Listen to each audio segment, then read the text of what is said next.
Hi everyone, I declare this meeting of the Port Phillip City Council open, and I welcome the members of the public who are here tonight. The City of Port Phillip respectfully acknowledges the Yalukit Willam clan of the Boonwurrung.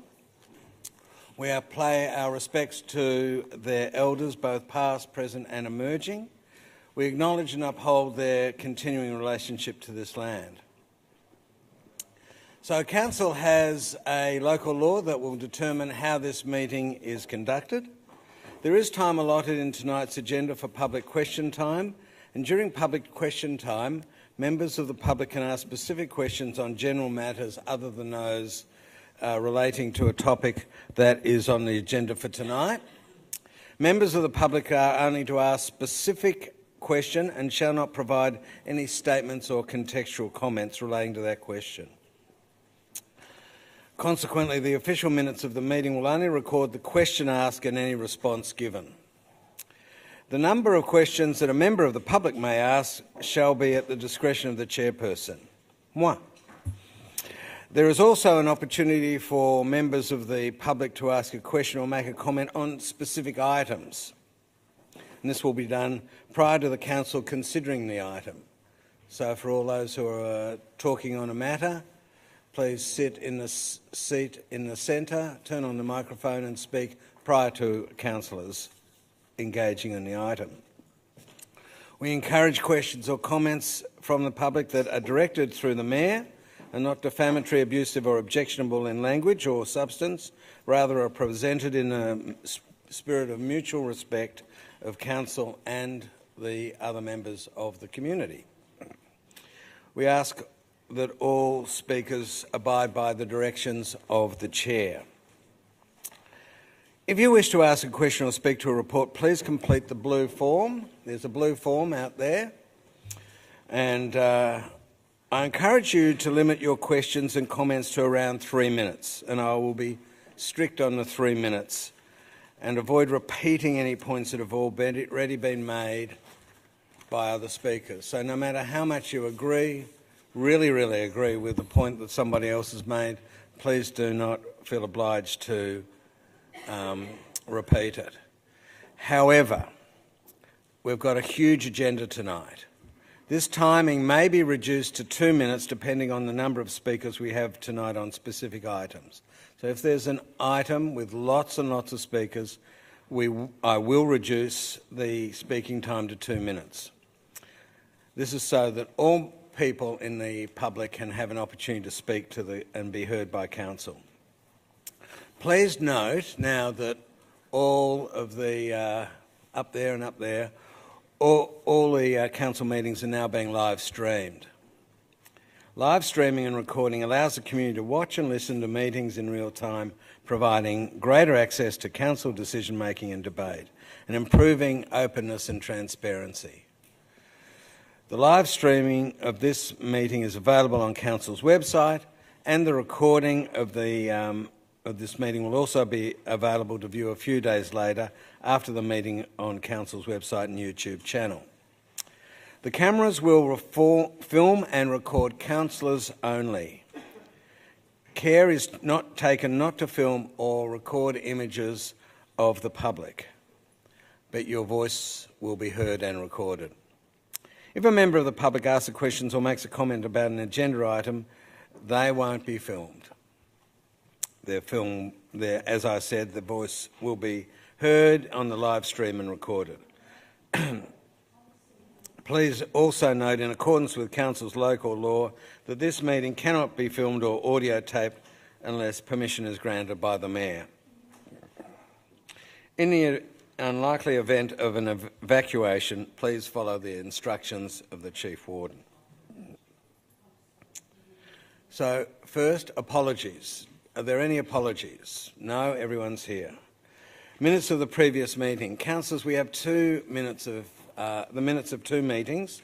Minutes of the ordinary Council meeting held on 21 November 2018 and the special Council meeting held on 28 November 2018 have been circulated. Are there any questions in relation to these minutes, or if not, can I have a motion in relation to them? Moved Councillor Voss, seconded Councillor Baxter. Put the motion now. All those in favour? That's carried. Declarations of conflicts of interest. Does anyone have a conflict of interest in a matter being discussed at tonight's meeting? Great. Petitions and joint letters. Councillors, we have 2 petitions tonight. Item 4.1, petition regarding cash for containers. We have no requests for the public to speak to this item. So, councillors, we have an officer's recommendation. Would someone like to move this or something different? Yes? Do you have any questions in relation to this petition from councillors? So, resolutions. Moved Councillor Voss. Seconded Councillor Bond. Speakers, do you wish to speak to it, Councillor Voss? Through you, Chair, thank you very much. I support the Cash for Containers petition. And just wanted to note, in the spirit of this CDS request that we advocate for this, we've put together a little Christmas tree of containers. So thought that would just add a little bit of sparkle to tonight's meeting. But where is it? I can't see it. Left it out in the foyer out there, so we didn't distract from yourself. I'm distracted. Mayor Gross. I'm distracted. But at the moment, what we've got is a situation in our community where we pay to have our recycling recycled, and so I fully support the amended motion here that any cost this is going to cost council is fully recovered from the scheme. Thank you. So, if I can clarify, this is the alternative recommendation with those words in red. Councillor Bond? Any further speakers? Councillor Baxter and then Councillor Simic. Thank you, Mr Mayor. I just wanted to relay the comments of one person who wasn't able to make it tonight. So Jill Sokol of Love Our Streets and Beach Patrol wanted to send in her support for this, this resolution, which obviously isn't necessarily to establish a container deposit scheme, but to call on the Victorian Government to do what needs to be done to do that. Jill has extensive experience in dealing with picking up quite a lot of rubbish, and she says that the containers that would be covered under this scheme comprise a huge amount of what she picks up. So to those who would say that most of what would go into this scheme would just come out of people's existing bins, Jill would disagree and say it would hopefully come from the beaches and the streets where she's picking it up. So I just wanted to relay that message and also to thank the people who put in the petition. I can see Mark up the back there. Yes, I very much support this and hope that the government agrees. Before we go on to our next speaker, Councillor Simic, unfortunately we displayed the alternative recommendation with the additions in red. So can I move that we include those? You just need to seek an amendment. I did speak to that in my remarks. It's what I moved, and I didn't. That's correct. We're fine then. Thank you. Okay, we're fine. Thanks for that clarifying that. Sorry, Councillor Simic, could you please speak now? I also wanted to use the opportunity, Mayor, to thank Mr Mark Spencer, who's in the audience here tonight, for bringing the petition to us on behalf of the signatories and for his enthusiasm in pursuing this topic, and to acknowledge that we have taken on board the recommendations, and as a council will also be pursuing with passion a container deposit scheme for Victoria. Councillor Copsey? I'm wondering, could I just ask a quick clarifying question? Just around, I'm really sorry, I should have probably raised this earlier, but just around 1.1.3, whether there would be any issue with including in that line to further support litter management or waste reduction programs. Do you want to move that as an amendment? I'm wondering if officers can provide any response.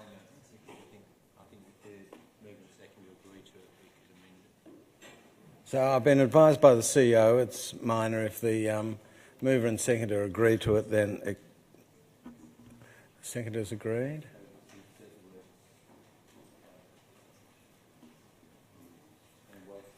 And waste management. And or waste management or reduction, yeah.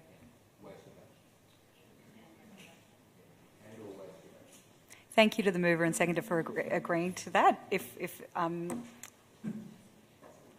I'm only conscious that... Sorry, yeah. I don't know that I have agreed because I don't really understand all that it entails and what you're actually asking to what waste reduction will do to this motion. I'm not sure. So I'm happy to speak to it as an amendment if you prefer. So you... Yeah, move it as an amendment. Is there a seconder for that amendment?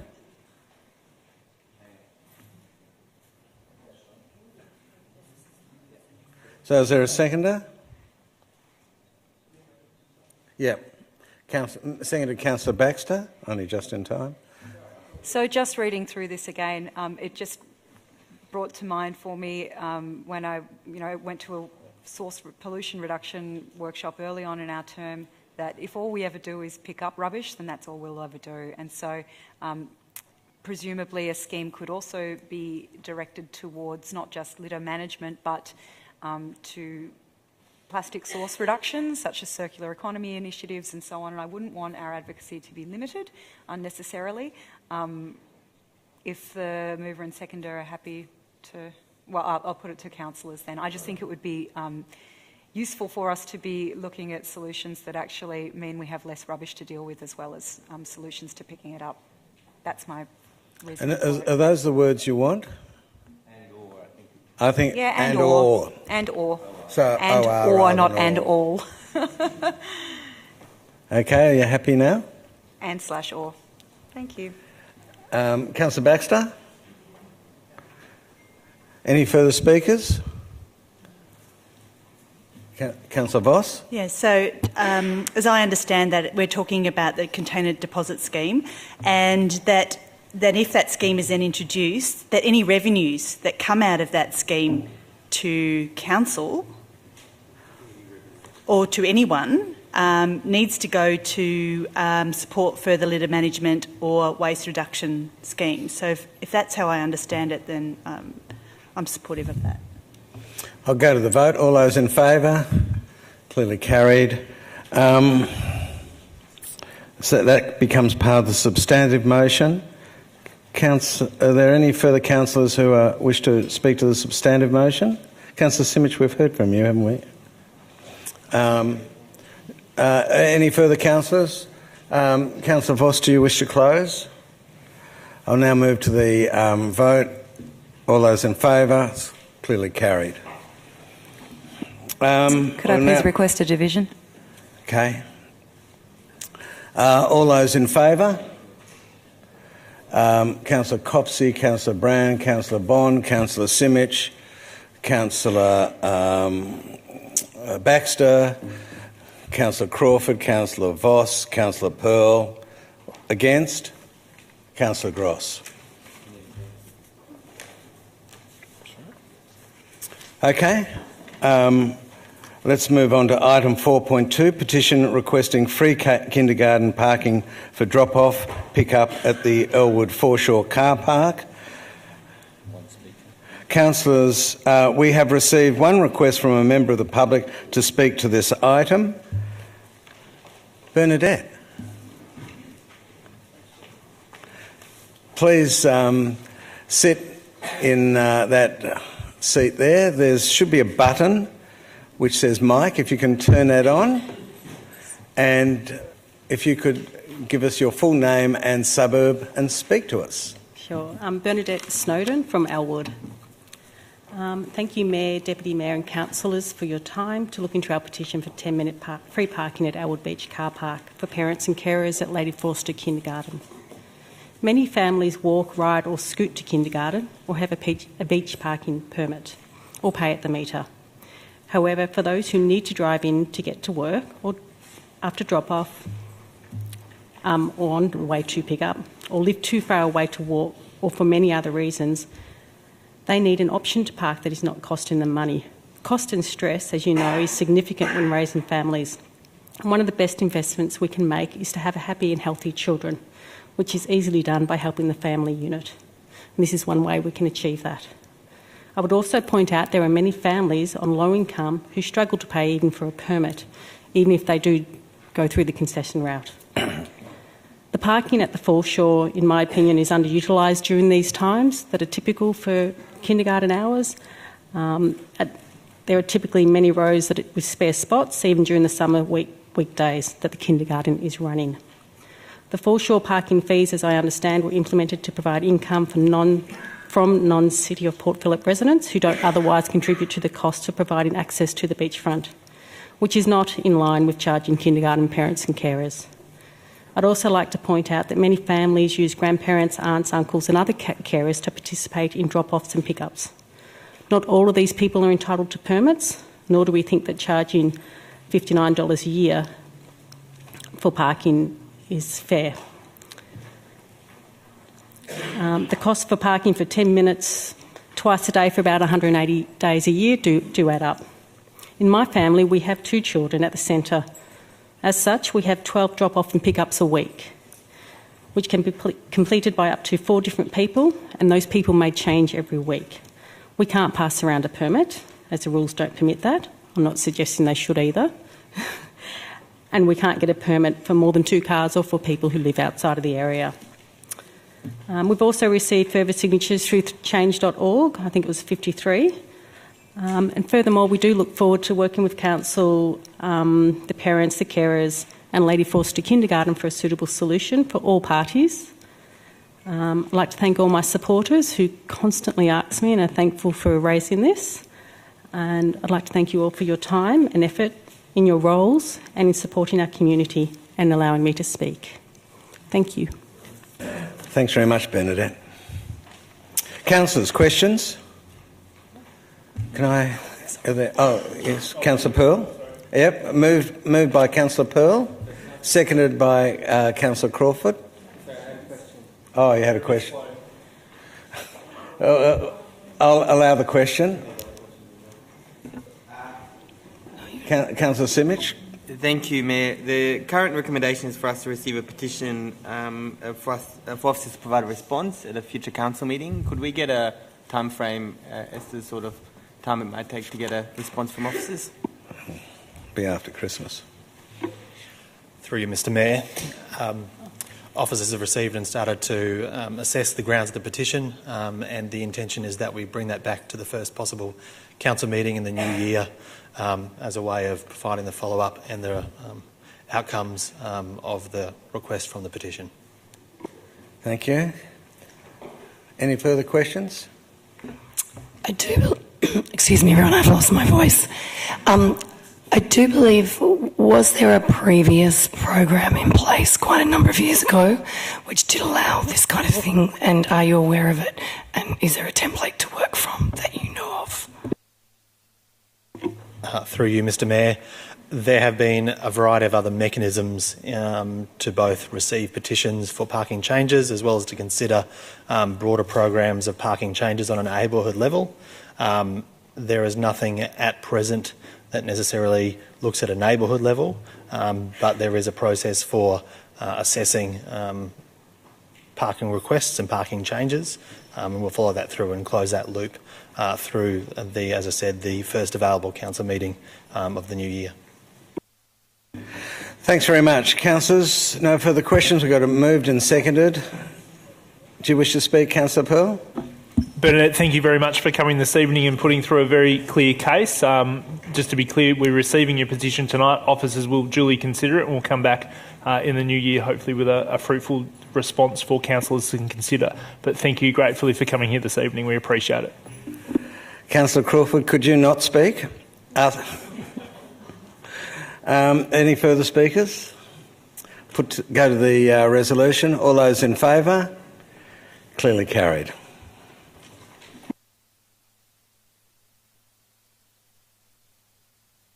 Sealing schedule. We have no documents that require sealing. We now have public question time. Councillors, we have 3 people who've requested to ask a question tonight. I'll take these requests in the order they were received. I now call on Tanya Canfield to ask her questions. Tanya here?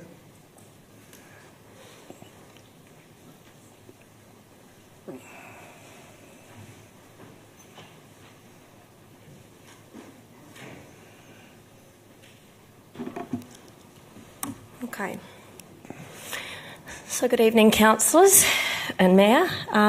Thank you for having me back again to speak about this topic. So my name is... Ask a question. Tanya Canfield, and I'm from South Melbourne. Admittedly, when you submit your question, you don't get to read what you asked, but my question essentially is to both Peter and Lily. We've got some ongoing problems from my perspective at 41 to 49 Bank Street with the friable asbestos there on site, which I've provided 3 hygienist reports not only to the council but WorkSafe and the EPA. And I still have not seen, and unless I'm mistaken, the City of Port Phillip Council could have put a stop notice to any demolition, and now we've got a building going up on that contaminated site. So my question, I guess, is why did the City of Port Phillip Council not put a stop notice on that site to prevent anything from occurring? Because I first reported it in July and here we are in December. Ms Rosick, please. Through you, Mayor. Yes, Council is aware of this building site. And we did not put a stop work notice because there was no reason to put one on. The municipal building surveyor did not feel that there was fitted the criteria for that.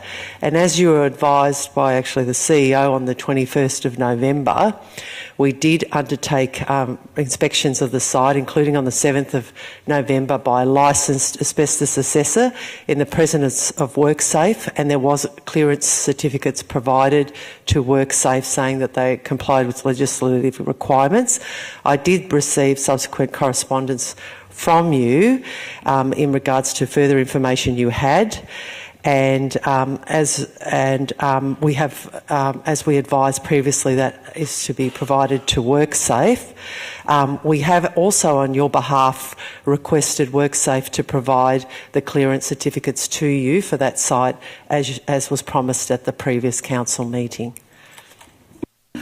Thanks very much. Thanks, Tanya. Deborah Holland, please. Ms Holland, could I ask you to give us your full name and suburb? Yeah, hi.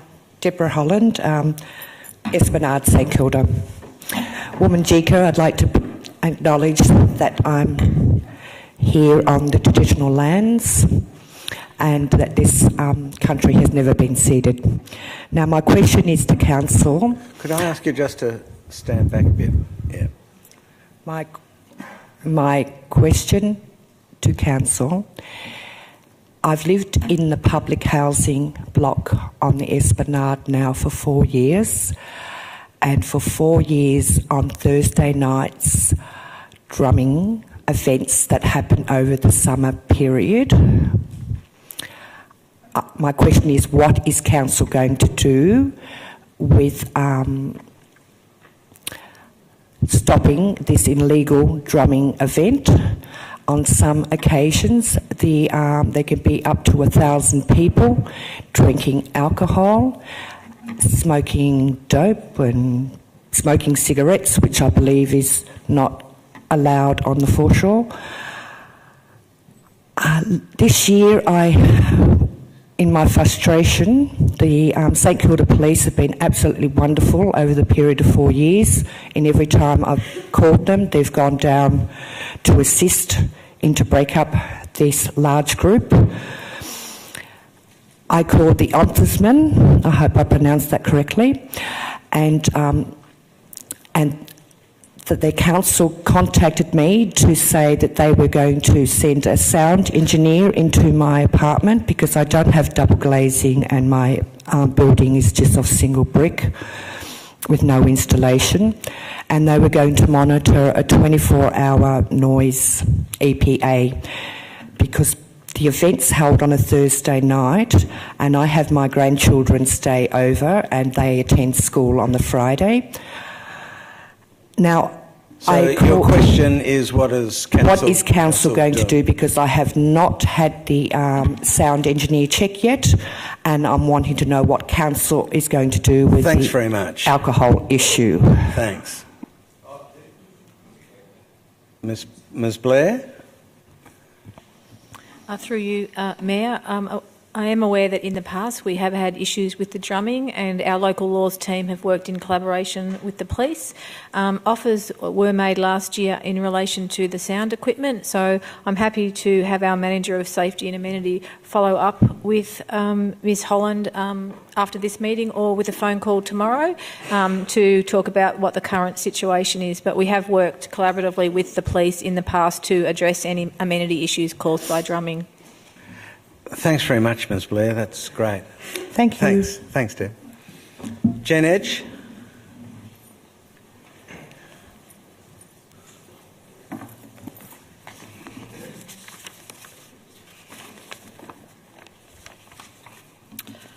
Jen Edge, Community Development St Kilda, Euroke, and I've also had conversations with Noe Carolyn Briggs in regards to the last speaker, but that's not why I'm here tonight. So I'm following up on representations here on the 21st of February that were in regards to the Stokehouse. Namely, my question was, when will the City of Port Phillip provide the community with an announcement regarding the return of the children's play equipment to the Rotary Children's Park next to the Stokehouse, the reinstallation of safety lighting near the play area removed at the Stokehouse request for building works, and signposting of seasonal static closing times for both disabled and women's toilets, especially at South Beach opposite Luna Park. Further, are councillors aware of and having input to COP policy, thereby improving community engagement and consultation in response to the recently passed Local Government Act changes effective on the 1st of January? And finally, what changes in action are COP staff committed to provide to enable community education, timely and effective enforcement, follow-up and, if needed, prosecution in relation to the new residential noise regulations effective 13th of October this year via the EPA bill? Thanks very much, Ms Edge. So, Mr Trail will take the first one.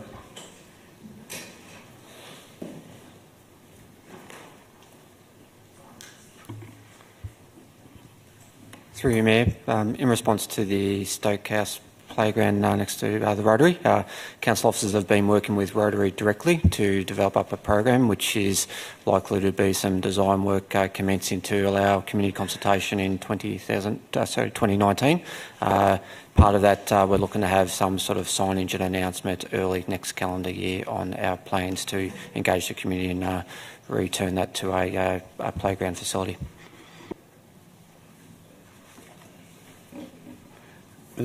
Ms Bennett, could you help us with the Local Government Act?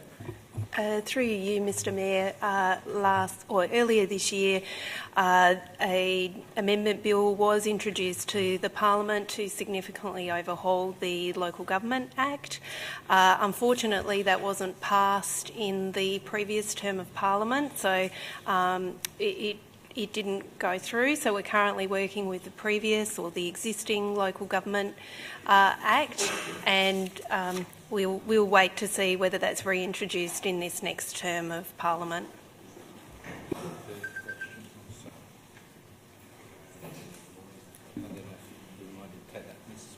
Yeah, Ms Ross, could you help us with the residential, or do you want to take it on notice?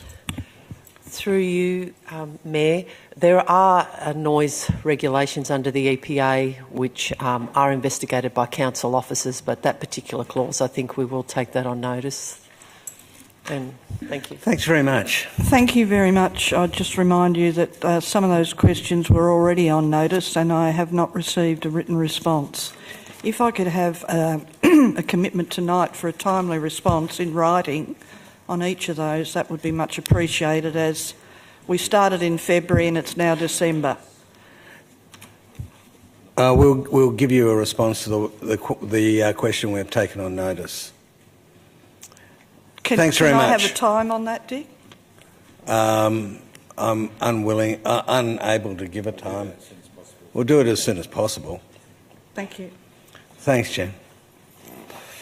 Okay, agenda item 7, councillor question time. Councillors, are there any questions of the officers? Should have been quicker. Councillor Voss. Thank you, Mayor. I had a question around Kerford Road Pier.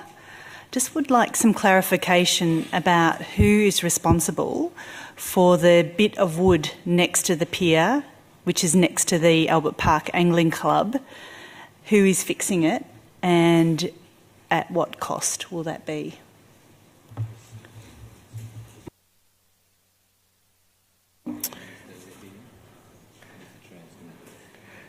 Mr. Trail?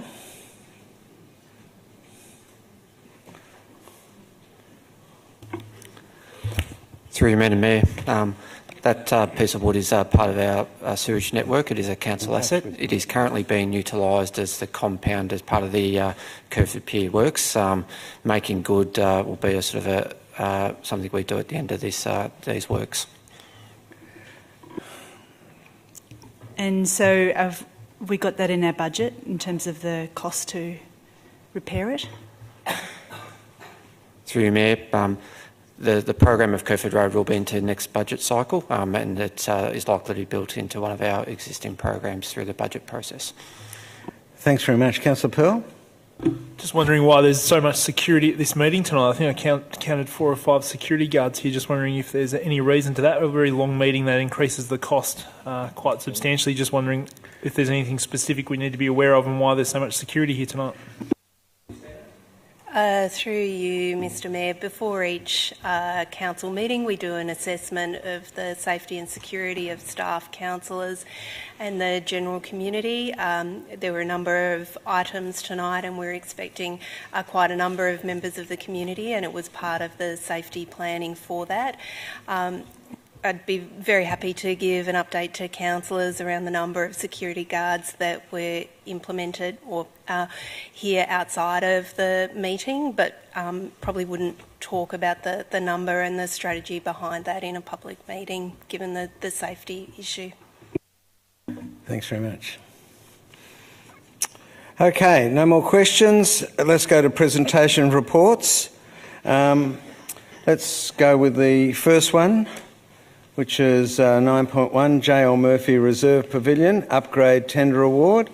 There's been no members of the public expressed an interest in this, but we do have an alternative rec. So, councillors, are there any questions or a motion? Councillor Voss? Thank you. Well, just note that the alternative rec actually addresses one of my questions, being the figures didn't quite match.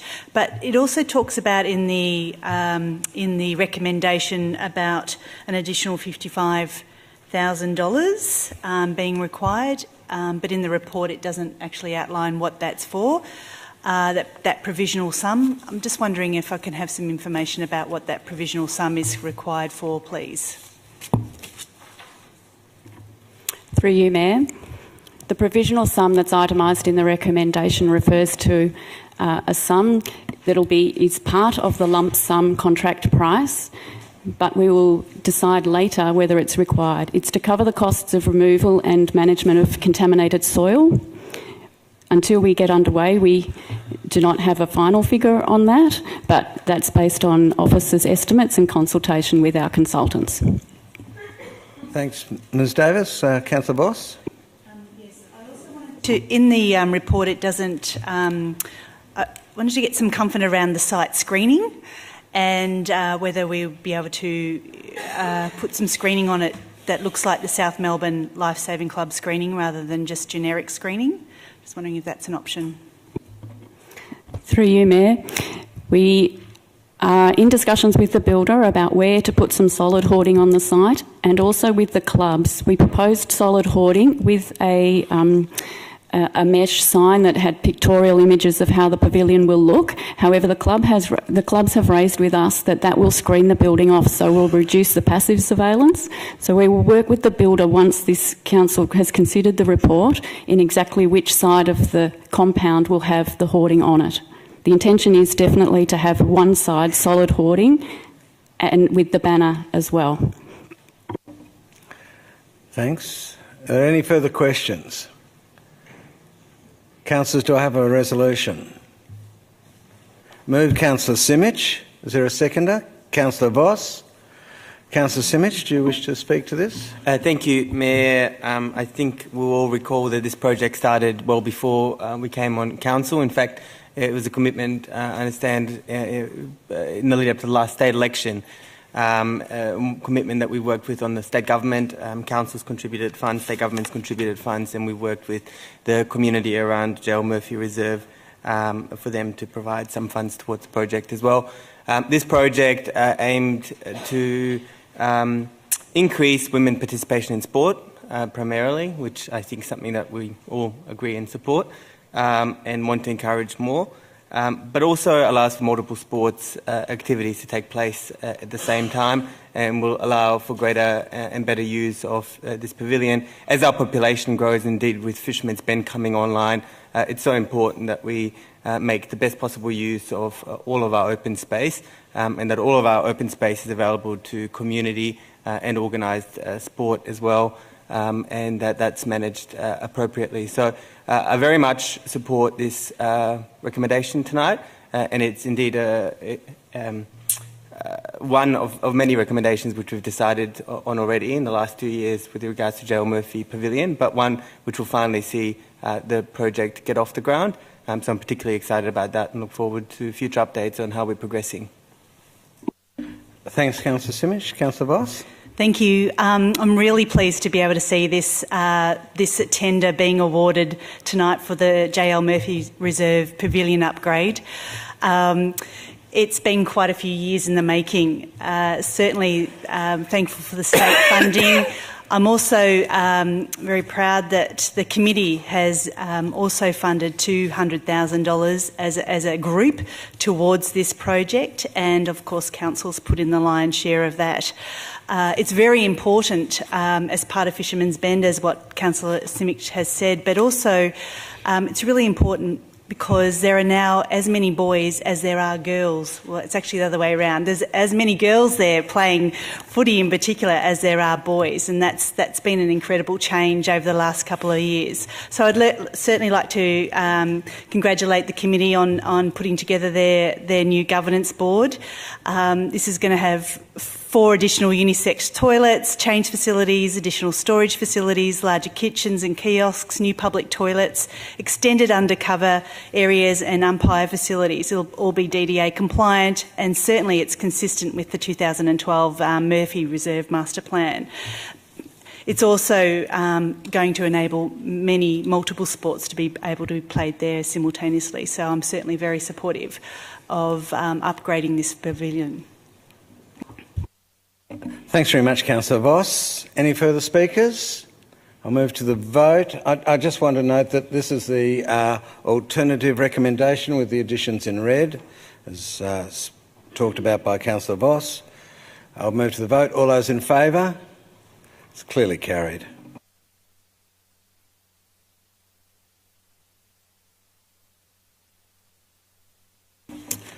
Uh, 9.2, in our backyard. Action plan consultation outcome. We have 2 members of the public who wish to speak to us. Could I ask Frank O'Connor to come down and talk to us?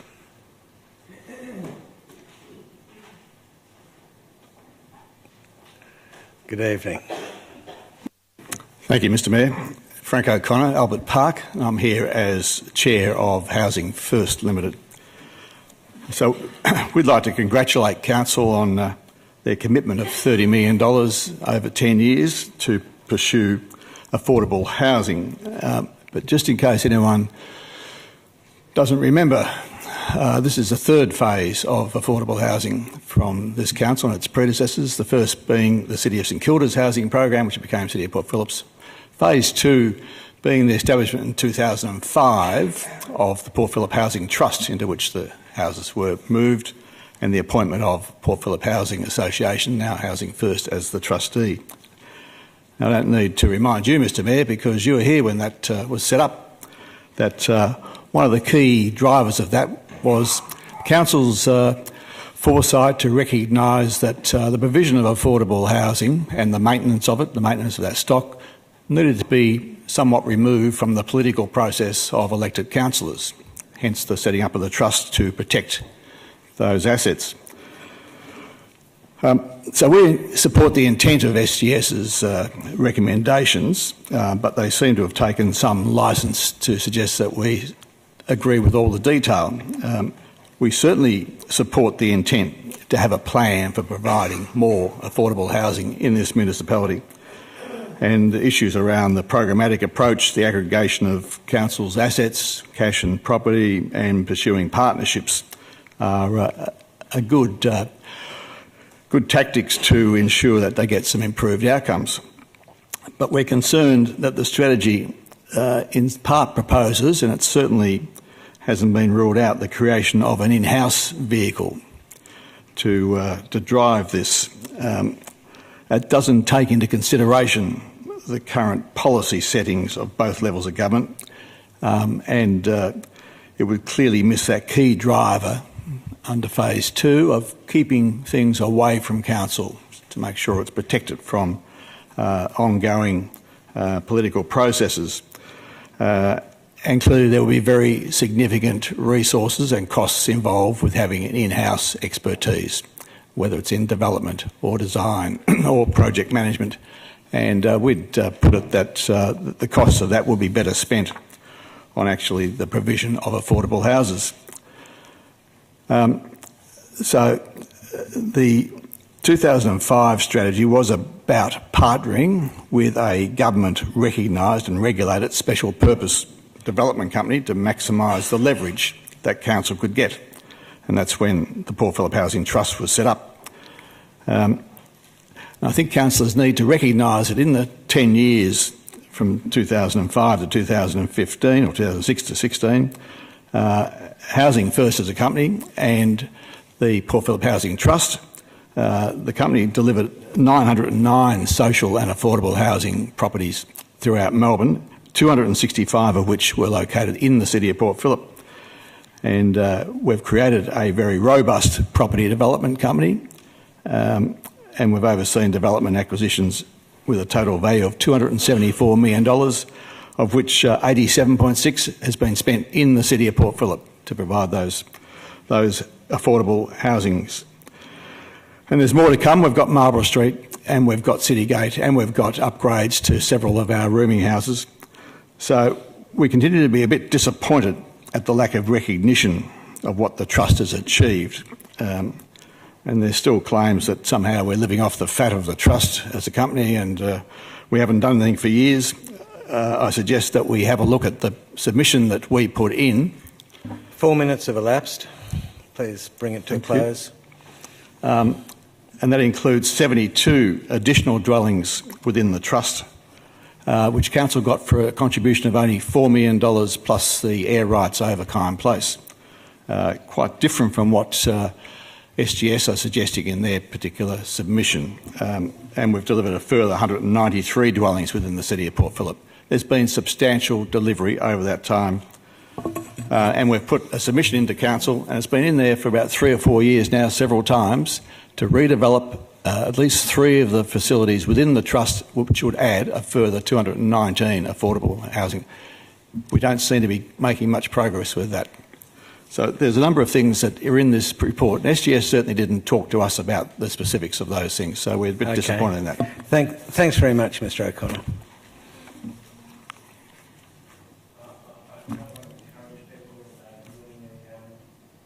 Happy to take questions, Mr Mayor. If there's something not clear. I don't intend to grill. Not tonight. May I seek leave to ask a question? Please. Okay, make it a quick one. I'm just interested in the point you raised about the assumptions. So the SGS report is attached to tonight's report, and you take issue with some of the assumptions that have been made around the cost of delivery by housing associations. Is that correct? And could you elaborate a little? There's a specific part of the SGS report which looks at $30 million over 10 years and suggests that $3 million would only deliver 6 dwellings.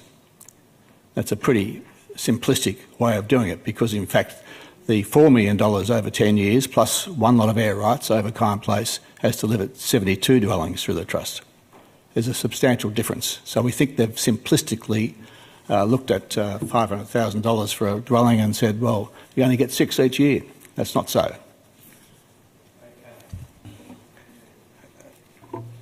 Councillor Simic? I've got a question, Mr O'Connor, as well. On page 14 of the SGS review, it suggests that making projects available to a wider group of qualified tenders, including private sector developers, who may bring insights, experience in design, risk management and project delivery otherwise not available to in our backyard. Given your experience of working within the City of Port Phillip and operating within the City of Port Phillip, what's your view on this sort of experience available and already existing in the City of Port Phillip? Well, I think each of the local housing organisations have their own expertise, and they've demonstrated that over many years. In our case, as I said, 909 social housing dwellings across Melbourne over the 10-year period, including 275 what it was in the City of Port Phillip. So there is real expertise already in the community organisations providing affordable housing in this municipality. Thanks very much. Brenda Forbath.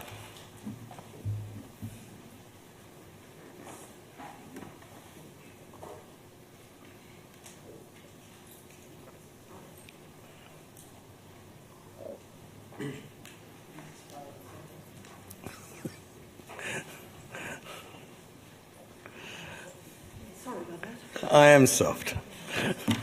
Haven't started the clock yet, Brenda. That's what happens when you come late.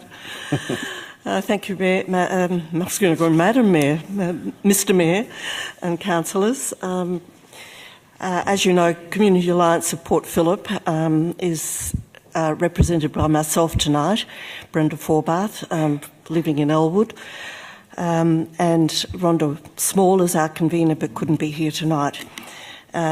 Community Alliance of Port Phillip has put in a detailed submission on the recommendations for a 12-month action plan, and we're largely supportive of the steps being taken by Council to accelerate and increase the number of social housing units in the City of Port Phillip. We proposed a number of additional ideas, and we're pleased to see that some of those ideas have been adopted to a greater or lesser extent in the changes to the action plan that appeared in the Council papers and is before the Council tonight. In particular, I think what we would like to do tonight in this presentation is to emphasise the basic principles that should be guiding councillors' decisions on these issues going forward. And many of these principles, I understand councillors have already adopted, but they need to be front and centre and emphasised much more. These are that social housing should focus on higher needs groups and lower income households. Number one, tenancy mix in social housing projects should aim to avoid concentrated disadvantage. Thirdly, tenants should have a strong and long-standing connection to the Port Phillip community. Number four, social housing developed through this policy should provide permanent infrastructure for our city. Number 5, social housing should be held in perpetuity for low-income tenants and shouldn't be the subject of the political winds of change that could alter all of that. We would also seek to add that while it's important to gain best value for council investment in social housing, and this theme comes through a lot of the material that's been presented in this set of policies, and that's important. It's also crucial that future locations that may be being considered for social housing have access to crucial infrastructure such as transport, schools, open space, shops, health and other services. These are very important for tenants who probably do not have cars and can't travel for these essential facilities. How the units are also managed and the supports provided to tenants are really fundamental also for the ongoing sustainability of these projects, particularly in regard to rental income and stability of tenancies. In actions 1 and 4 that are before you tonight, we're pleased to see that Council will take into consideration the capacity, skills and performance of local housing groups in developing its investment portfolio. That's a very, very important thing. The Housing First submission, can I say, is an excellent submission, and it's 4 minutes, Brenda. Provides a very detailed account of the history of Council's housing program from the mid-1980s and links that history to what we're considering as proposals for the future. I'll move ahead. There are a number of issues and questions. Could you finalise pretty quickly? 3 questions that I think we need further information. The identity of council land, buildings, airspace that could be utilised for social housing development, and the individual values that have provisionally been attributed to each of them. And that will assist us all in understanding how the figure of 30 million has been reached as Council's 10-year financial contribution to the proposed portfolio. And secondly, the costs associated with the different housing delivery models that may be developed. And thirdly, the costs associated with the employment of additional expert housing professionals within Council. Thanks very much. Thank you, Councillor. So there are no further speakers from the community on this. Councillors, are there any questions? Councillor Crawford. Well, I've got quite a number, but I'll start with the first one around. So in the actual report, points out that although we are looking to have some in-house capacity, we're not looking to duplicate any of the knowledge in providers around. Is that correct? So when we refer to in-house knowledge, what are we actually suggesting that we would need? That would give me my first one.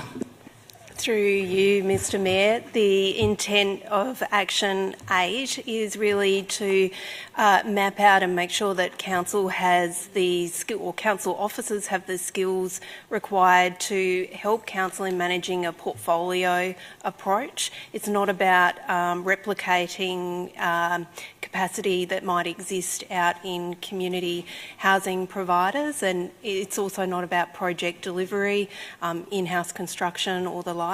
It really is around managing a large portfolio and ensuring that we've got the skills to do that at a program level.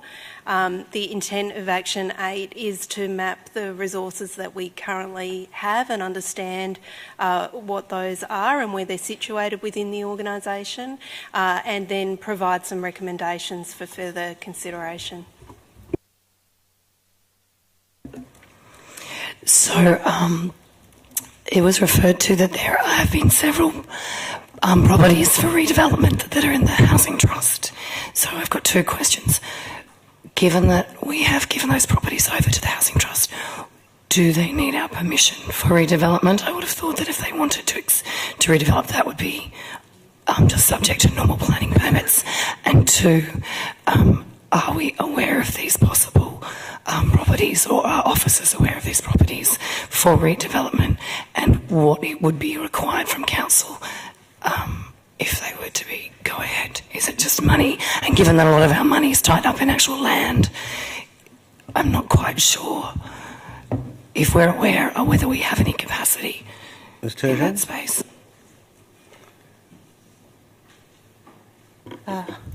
Through you, Mayor, the first question I think was in relation to our awareness of the properties within the Port Phillip Housing Trust that are for redevelopment potential. So we certainly had conversations with Housing First, and I believe Housing First has briefed council some time ago on the potential properties that are available. I think perhaps the Speaker was questioning whether or not some of the funds that within in our backyard investment portfolio future might be available to assist in the redevelopment of those. In the In Our Backyard strategy, there is a policy direction and a policy lever which talks around leveraging the assets in the Port Phillip Housing Trust to try and increase the yield and quality of housing. So that's certainly consistent with both In Our Backyard policy and the review process. In relation to whether or not Housing First can redevelop those properties, under the trust deed, the basic stipulation is that those properties that are in the trust must be maintained for housing in perpetuity. So there is the opportunity for redevelopment. Obviously there would be planning approval required for those, but there is an opportunity so long as those houses or those properties are maintained for housing purposes.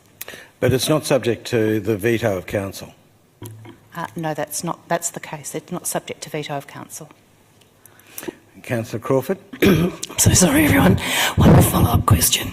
So, have we considered those redevelopments for any funds in our backyard as of yet?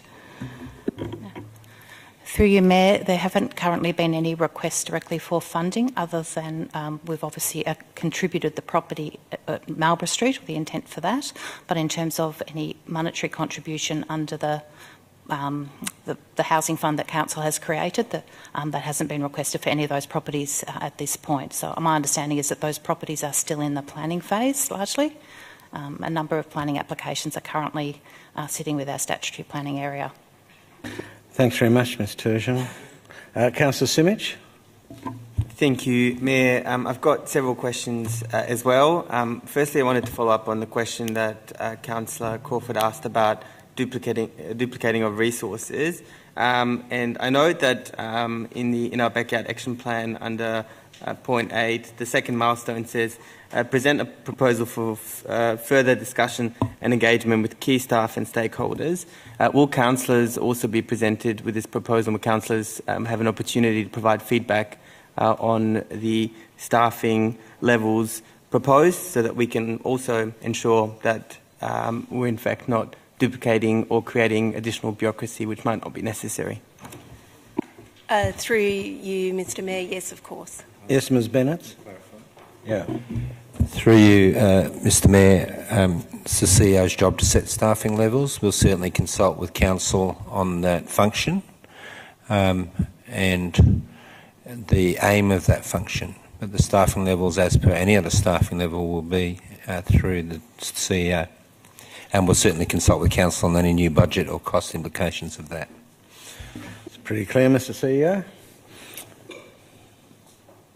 So this might be necessary for officers to take on notice, but I'm interested, and might be possible to answer tonight, about the level of resources that we've already deployed in social housing area, so not including homelessness, over the past 10 years, and how many staff are currently engaged, how much has been spent on consultation, and what's the proposal for an appropriate capability mean in terms of experience required, headcount and cost.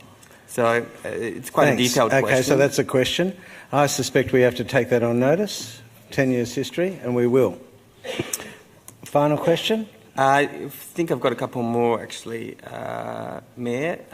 Tonight's report says that funding has been allocated in the 2018-19 budget to progress the implementation of In Our Backyard. Could officers remind me how much that is? Officers? Through you, Mr Mayor, so Council allocated in its 2018-19 budget a total of $226,000. As of today, around $68,000 of that funding has been either spent or is allocated. The remaining money is predominantly being set aside to support further discussions and investigations around potential properties. Not quite, Mayor. I've got two more. The SGS review proposed that opening in our backyard to more participants, but also said that will ensure that local housing providers' capabilities and capacity is maintained throughout this process. Aren't those two things in a way mutually inclusive, and how will we ensure that both are achieved? Through you, Mr Mayor, the intent would be through the development of the program delivery guidelines to explore that further, but in essence, in any expression of interest process that Council may wish to run moving forward, there would be the opportunity to weight accordingly the importance of building local housing capacity and capability if Council wished to do so. Thanks, Ms Bennett. And Ms Bennett, the report also says that further work will be required as part of the draft plan to determine the quantum of funds and sources to move towards a portfolio approach. However, this will be subject to a future report to Council. Do we have a timeline of when this will be?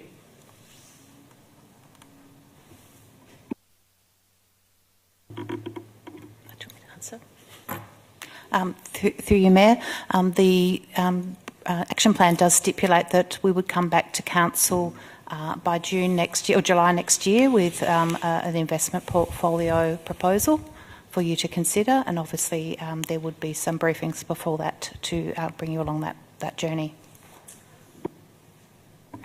Sorry, I lied. I have one more question, if that's okay. Sure, if it adds value. It's an important topic. I believe it does add value, but I'll let you be the judge. So under Section 7 of the Action Plan, a governance mechanism, there's a plan to look at a proprietary company or a Section 86 committee. And my question is, wouldn't these be the things that caused the Council in 2005, all that time back, to separate our social housing program out to a trust so that there'd be no chance of political interference in the decision-making about provision or retention of Council social housing stock? Through you, Mr Mayor, my understanding of In Our Backyard was that it contemplated the establishment of a further trust to manage contributions that might come through Fisherman's Bend and other avenues. What we're suggesting is that given the environment has changed from 2005, that it would be worthy for Council to explore all the options available to it and consider, rather than looking at what is currently proposed in Our Backyard, which is the establishment of an additional trust. Councillor Brand?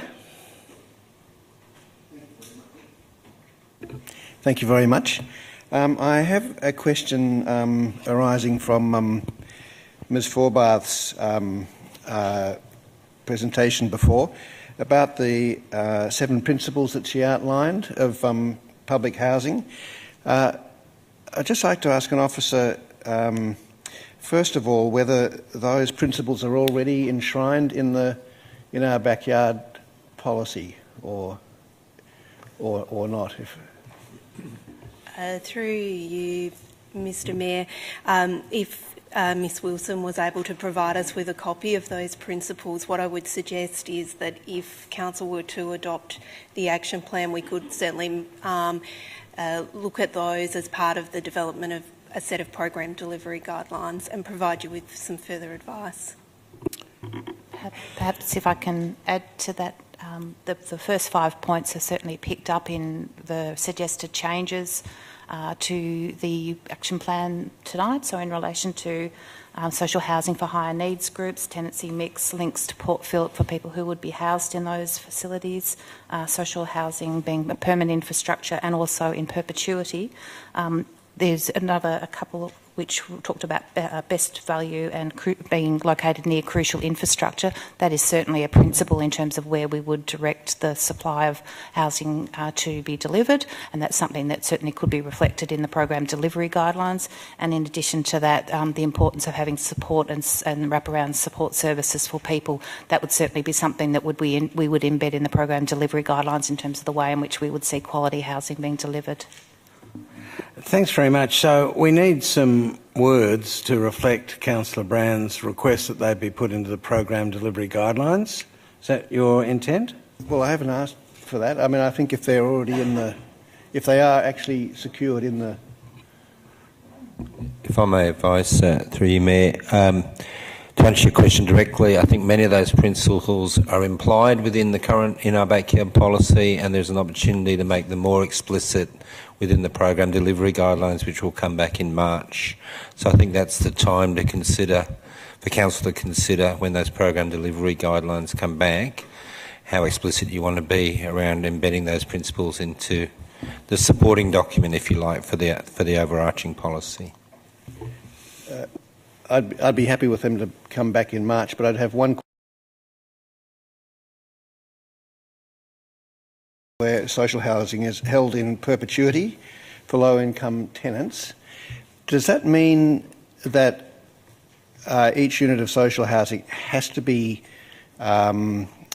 secured in a housing trust, or are there other ways of permanently... Do we foresee other ways of permanently securing... So, through you, Mayor, the program delivery guidelines need to be read in conjunction with Action 7, which is governance mechanisms, which will explore both the existing trust, other trusts, other mechanisms for bringing that principle to life. So that will come back in March at the same time as the program delivery guidelines. So be able to consider both the principles and the mechanisms at the same time. So are you saying within the principle of perpetuity that there are possibly a variety of models? A number of mechanisms which will bring advice back on, and Council will then advise which mechanisms they prefer. And we'll also do, through you, Mayor, engage on those program delivery guidelines with the community at the time. Thanks for that advice, Mr. CEO. Are there any further questions, or can we move to a resolution? Silence. I'll move the officer's recommendation in the absence of anyone else moving it. Is there a seconder? Seconded. Councillor Crawford, good on you. I'll reserve. Councillor Crawford, do you wish to speak now or semi-speak? No, yeah, you reserve. Any further speakers? Councillor Copsey. I thank the officers for the work in bringing this action plan together, and I especially thank the community organisations and individuals who've taken part in the consultation. I think that you really have added value, and that the changes that have come about as a result of the feedback have made this action plan stronger. When I was first elected to council, this was one of the issues that I thought was a fantastic legacy from previous councils in Port Phillip, and it was one of the policy areas in which I was immediately interested to know how we were progressing. I share the community's frustration about lack of project progress beyond, we've got Marlborough Street in the works, which I'm really excited about, and essentially I'm glad to see the action plan coming forward, because I want us to be taking concrete steps to realising the goals within In Our Backyard of actually delivering additional affordable and social housing units in the city of Port Phillip. I hear the concerns that have been voiced throughout the consultation process, and they're concerns that I'm alert to as well. I don't want to see... I think that our local providers and associations have done great work in capacity building and have proven record of delivering, and I want to see council continue to be a good partner in making sure that we're actually bricks and mortar, making a contribution to there being enough roofs for people to be under in the city of Port Phillip. So I'm supportive of the action plan tonight, and I wanted to take this time to say that I hope that this leads us in towards concrete progress in delivering social housing in Port Phillip.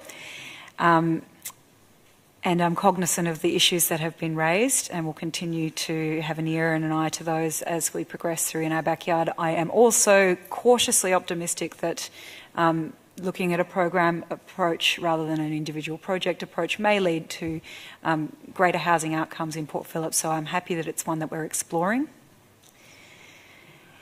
In short, you know, we see on our streets every day the crisis that this plan is designed to respond to.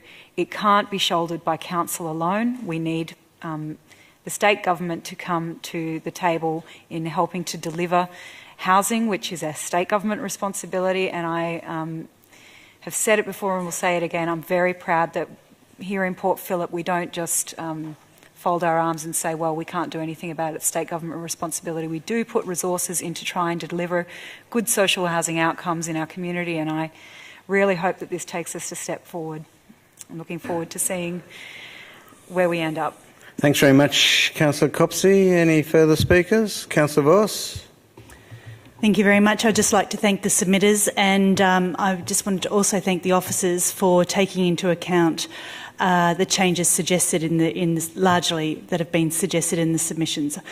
I'm really pleased to be able to see that this plan is coming to light. It's quite important, as for the first time, it's really articulating how the strategic commitment that we've got is going to be advanced through the 6 objectives, through the 11 key actions. So,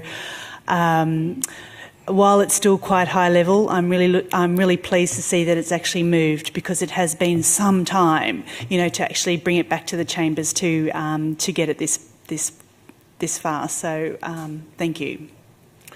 Thanks very much, Councillor Voss. Councillor Simic.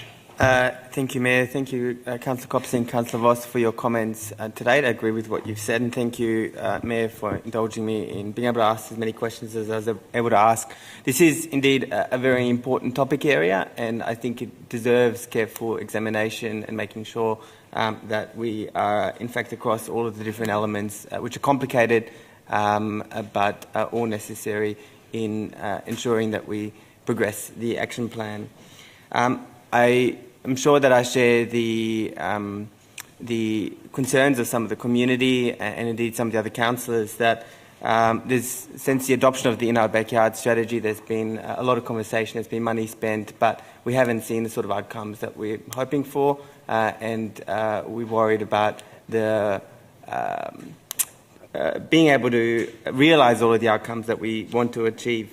I want us to make sure that we acknowledge what we've been able to achieve so far using mechanisms which have been available to us through Phase 1 and Phase 2 of our strategy, and work together with all of our existing community to make sure that we don't risk duplicating existing resources, and that we don't create roadblocks for other organisations through additional bureaucracy which we create at Council in order for us to be able to progress on projects.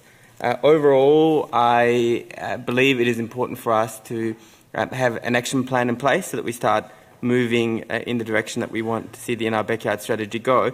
But I'll be working with all of the councillors to make sure that we monitor very carefully progress and make sure, like I said earlier, that there's no duplication and that we are spending our money and resources effectively, working with partners to achieve the outcomes that we need to. And I will echo the point that Councillor Copsey made, which is that we need other partners to work with us to be able to overcome the huge task that's ahead of us, and to overcome some of the social problems which lack of housing creates for our city and Victoria. So thank you everyone for coming tonight who's spoken on this topic and for working with us so constructively on this project. Thanks, Councillor Simic. Councillor Brand. I concur with the previous speakers. I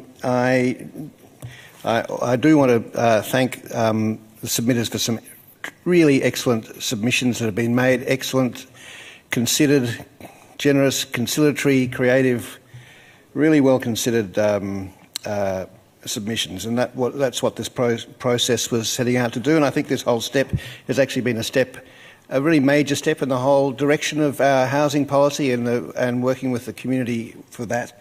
There has been a bit of an impasse for quite some time. I think it's got stuck somehow for years now, and I think this has really started to open it up again. I think it's opened up a lot more possibilities of how we do things without closing any down.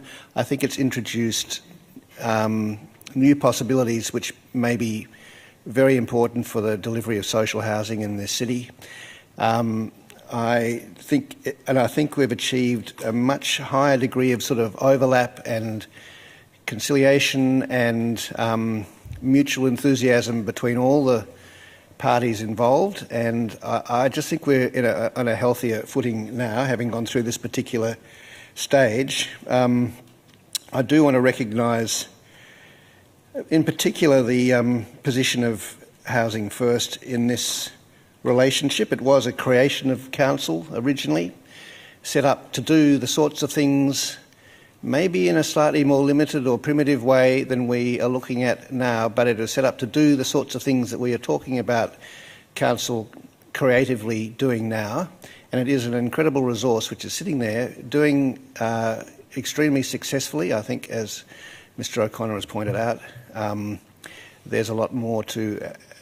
There are other ways of looking at measuring success in this, and I think it's been incredibly successful, and I think we are looking at maybe more ways of doing things than the way we've done it in the past, but certainly this is one of the chief foundational ways that we will still continue to do things through that relationship.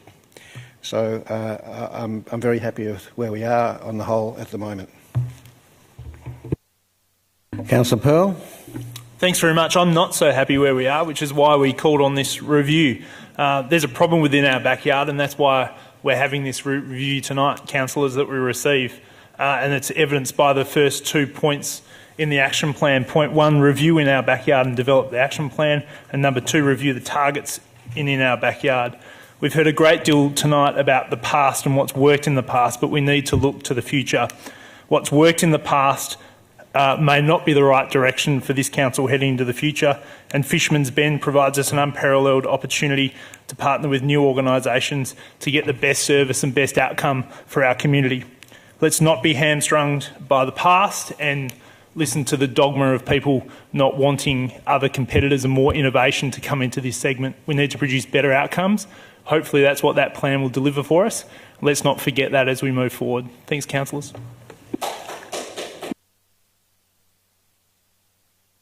Thanks, Councillor Pearl. Okay, I waive my right to close. Move to the vote. All those in favour? It's unanimous. You voted in favour? Sorry, I'll now move on to the next one, which is the draft Community Safety Plan, public exhibition. We have no submitters from the public. Councillors, are there any questions? Now move. Are there any recommendations or motions? So we have an alternative before us. We've got the officers plus an alternative from Councillor Simic. You're moving the alternate motion. The alternate motion. Do I have a seconder for that? Councillor Baxter. Councillor Simic. Seems okay. Yeah. Okay, you don't have to read it out. Can you talk to your motion there, Councillor Simic? Yes. So, thank you, Mayor. Overall, community safety plans are important for us to have a reference point for us as councillors, officers, and also community as to what steps council is taking to ensure community safety and what our expectations and ability to respond to requests that come to council are. While I have concerns about aspects of the community safety plan, the draft, I moved an alternate recommendation for us to consider further points which aren't currently set out in great detail in the community safety plan. In particular, my motion moves for the CEO to be able to make amendments to the community safety plan before it's put out to for community consideration. And I've included a few points which I believe should be fleshed out for us to outline and articulate properly actual crime data. And there's currently an overemphasis on perception of safety as key measure in the report, and also for us to strengthen priority area 2, which talks about crime prevention, to outline some of the preventative measures council has control over. Giving the CEO and officers the ability to make some changes before this goes out for consultation, I believe is a good move.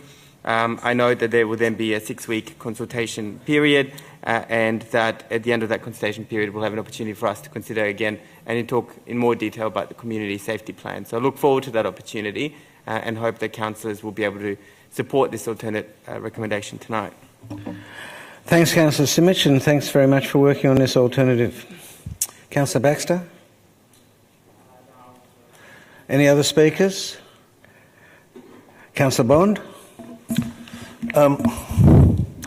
I won't be supporting this. I was questioning whether or not I'd support the actual original officer recommendation, as the plan, as I see it, I don't think has enough focus on community safety.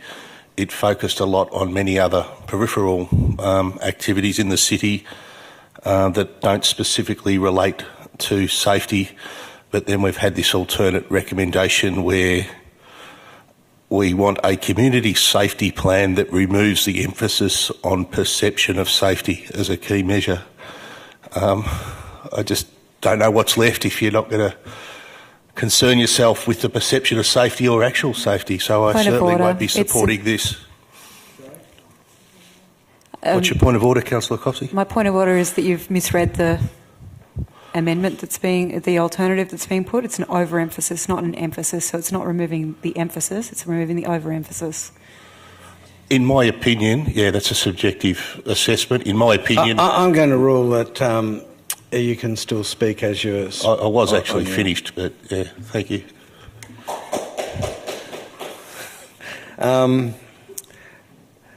Councillor Brand? This is on this amendment, right? No, this is the motion. This is the motion. We accepted the amendment. Yes. We've accepted. Well, sorry, no, we haven't accepted anything yet. Excuse me. Sorry. Yes, I will be supporting this motion, and I must say I think I was trying to sort of have a guess about the way Councillor Bond was about to speak, because I think that it could be actually quite supportable by Councillor Bond with the issues and the concerns that I know that he has, because this is actually about looking harder at actual crime, with more emphasis on dealing with actual crime. And the perception of safety, well, it's an important thing on many different levels, but I believe that the sorts of things that Councillor Bond might be worried about are also things to do with an overemphasis on the perception of safety with various community... there's a large emphasis on making City of Port Phillip a welcoming and inclusive place, which I think is important.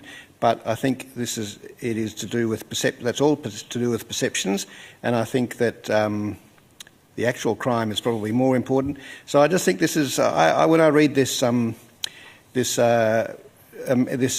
alternative motion. There's nothing I disagree with it in, and I think it's along plenty of good lines, and I think it keeps the main thrust of the safety plan well intact, and I'm happy with it, so I'll be supporting it. Thanks very much. Any further speakers? Councillor Voss. Thank you, Mayor. I'm very supportive of developing a community safety plan. It's been something that's been in the pipeline for a little while. I think it's really important that our community really understands who's responsible for what aspects of generally safety in our community, and this is one way of delivering that. However, I do have a problem. I don't necessarily agree with Councillor Simick's motion here that we have an overemphasis on the perception of safety as a key measure. I do believe that the perception of safety in our community is actually everything. While there's actually data, it's really how people feel that it is what it's all about. So we need people to feel safe. It's not just enough if the statistics show it's safe. They actually need to feel safe as well and be able to move around and live in the community that well and be happy. So while I'm really supportive of this draft community safety plan, I don't actually believe there is an overemphasis on the safety perception. So I just wanted to make that clear. Councillor Pearl. Good to see John here tonight as well. Our paid clapper. He's the only person that claps for me. We need this plan. This is an important plan, but what I think we've got here, and I think all of us might agree on this, doesn't reflect the quality of work that councillors would like to see in terms of the depth and things considered in it. So I'll foreshadow that if this motion is defeated tonight, I'm happy to put up some form of deferral so councillors can spend time over the summer and come back in February and reconsider this and put another draft out to public consultation. Albeit we'll lose a few months, but I think that's a better way to do this. In my opinion, the current draft is too broad and too shallow in certain areas. We've already seen the focus on crime, which I think is important, but other areas which I think we need to look at in more detail is the critical role we do play in crime, which is the public realm amenity. We create the public spaces in which public activity take place. That's a thing we fully control and we have full responsibility for, and I don't think this plan analyses that enough about the policies and procedures we need to set up in the future to ensure that our planning processes and the construction works that we undertake don't contribute in a negative way to public safety in any way, shape or form. Also, family violence is underdone in my view, and online safety is also done.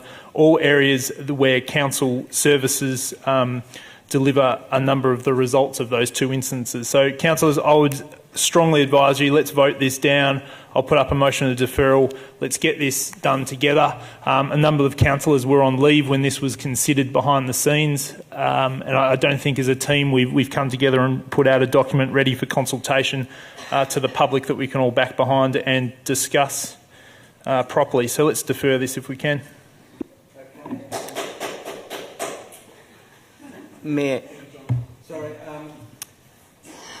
So Councillor Voss has her hand in the air. I'll just go. Sure. Point of clarification. Sure. Is there still opportunity for the Councillor Pearl's concerns to be included in the report, such as the public realm components? Good question. I'll ask Mr. CEO on that, or Ms. Bennett. Will you? I'll do it. Through you, Mayor, it's an opportunity to add to the other elements. I guess the whole purpose of tonight is to put a high-level plan out, and it is high-level, and perhaps not enough depth, to get community feedback on whether we're considering all of the elements of safety and whether we've got the right mix. There is a further bit of work once that feedback comes back to refine the plan, put detailed actions and measures in there, and that's the real opportunity for council in terms of the detailed plan. So you have two options. As Councillor Pearl's foreshadowed, you could defer tonight and workshop this again in the new year, or you could put it out for consultation and workshop it in more detail in the new year and then decide if you still need to go out for further consultation at that point. In terms of your question, Councillor Voss, you would have to, I think, add in those points as Councillor Simic has attempted to do with his points in his amended motion. So to give the CEO the ability to make significant editorial amendments to strengthen those areas that Councillor Pell is seeking. So that would be further dot points after 3.2.3. Okay, Councillor Simic. Can I ask a clarifying question? Am I able to move an amendment to remove 3.2.2 from the alternate recommendation and to include additional points? I think the answer to that's no, but you can. But I would ask another councillor to move move that amendment and move Councillor Crawford. Move Councillor Voss. To be clear, that's to remove 3.2.2. Is any? I'll second that. We've spoken a lot about this measure. And it's okay by the mover and the seconder of the motion. Is that okay with you, Councillor Baxter? This is actually an amendment a vote. To the motion, so you have to... Yeah, we'll vote, but I'm just asking for clarification. So I'll move to the vote now. All those in favour of that amendment? Just to removing 3.2.2. Yeah. So that's clearly carried. So now we've got an amended alternative recommendation. There's been a number of speakers. Thanks very much for that accommodation. That's great. Councillor Crawford? I won't be supporting this alternative motion because it is a high-level draft, and I think our community knows better than if just 9 of us sitting in a room feeding in. So why don't we put it out to the community, get the feedback, gather the wider community knowledge, and there will be another stage of this. So it's not the final draft that we're putting out, it's the first stage. So I think rather than us sit here on the floor and get all caught up in it, let's ask our community.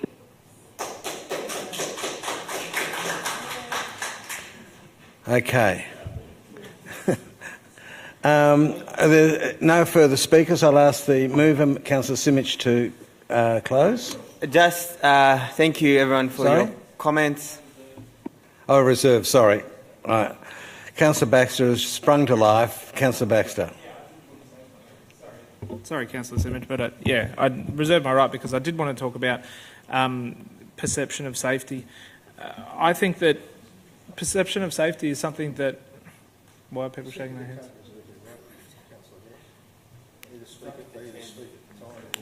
Can the seconder reserve their right?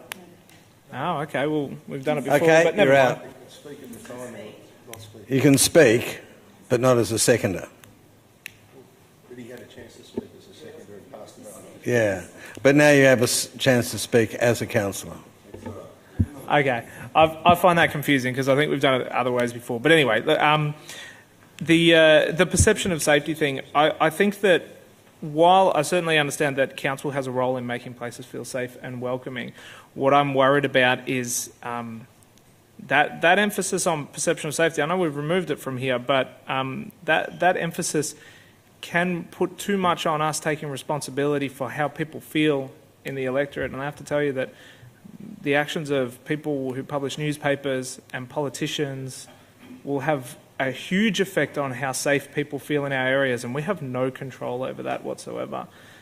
So I do want us to be serious and just get real about what we can achieve in terms of perception of safety. What that means is we can do things like lighting, we can make places open and welcoming and avoid dark alleys and those sorts of things, but we cannot, and it's impossible for us to control that area much more than that. It's really nebulous, and I'm just very worried that we're getting into territories where we will be held responsible for how unsafe someone feels in our area due to something we can't control.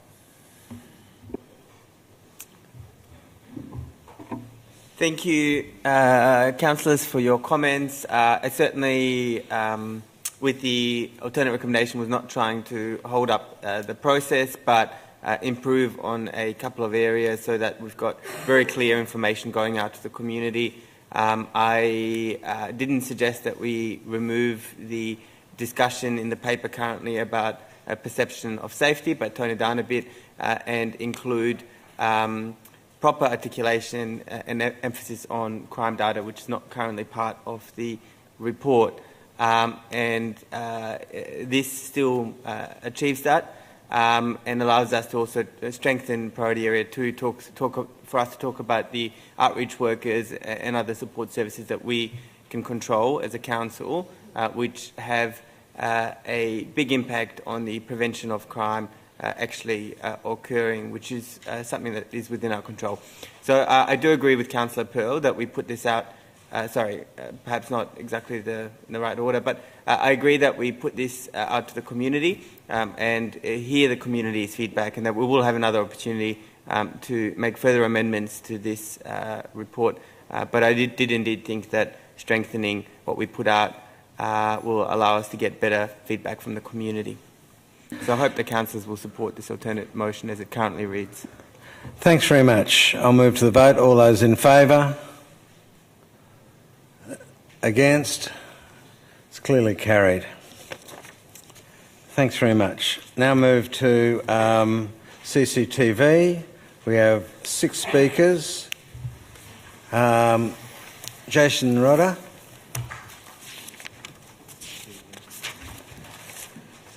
Can I remind all speakers that there's 3 minutes, and please don't repeat anything that's already been said.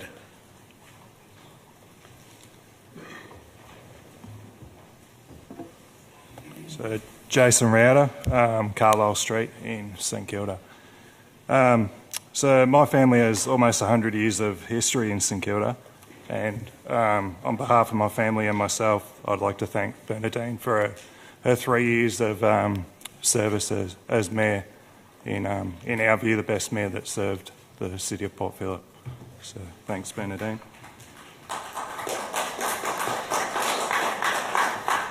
So I've come tonight to speak on the CCTV and give my support to the implementation of the CCTV in St Kilda.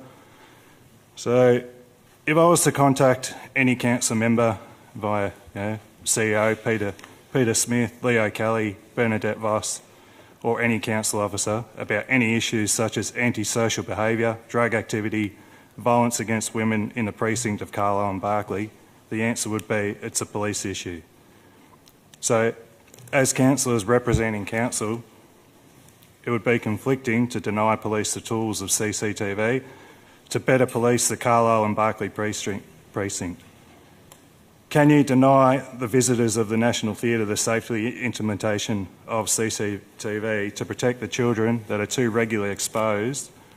Can you deny the residents and businesses the much-needed safety implementation of CCTV in the Carlisle and Barclay precinct? And that's it. Thanks very much.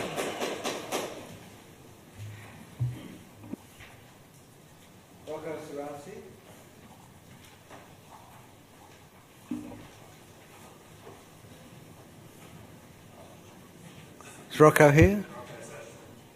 Thanks, Jason. Jenny Roper?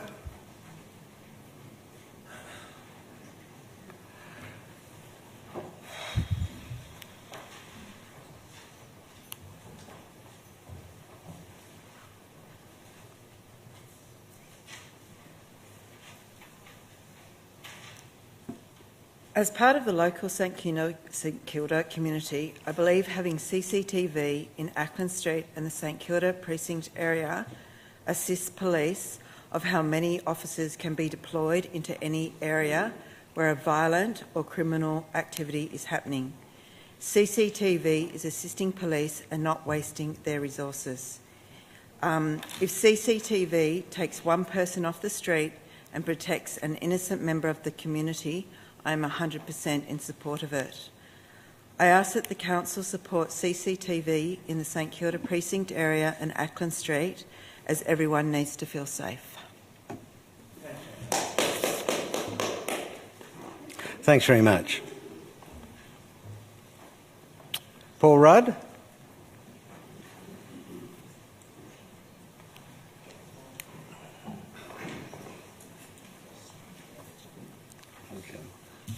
Thank you, and allow me to formally introduce myself. My name is Paul Rudd. I'm the Senior Sergeant in charge of the Kilda Police Station.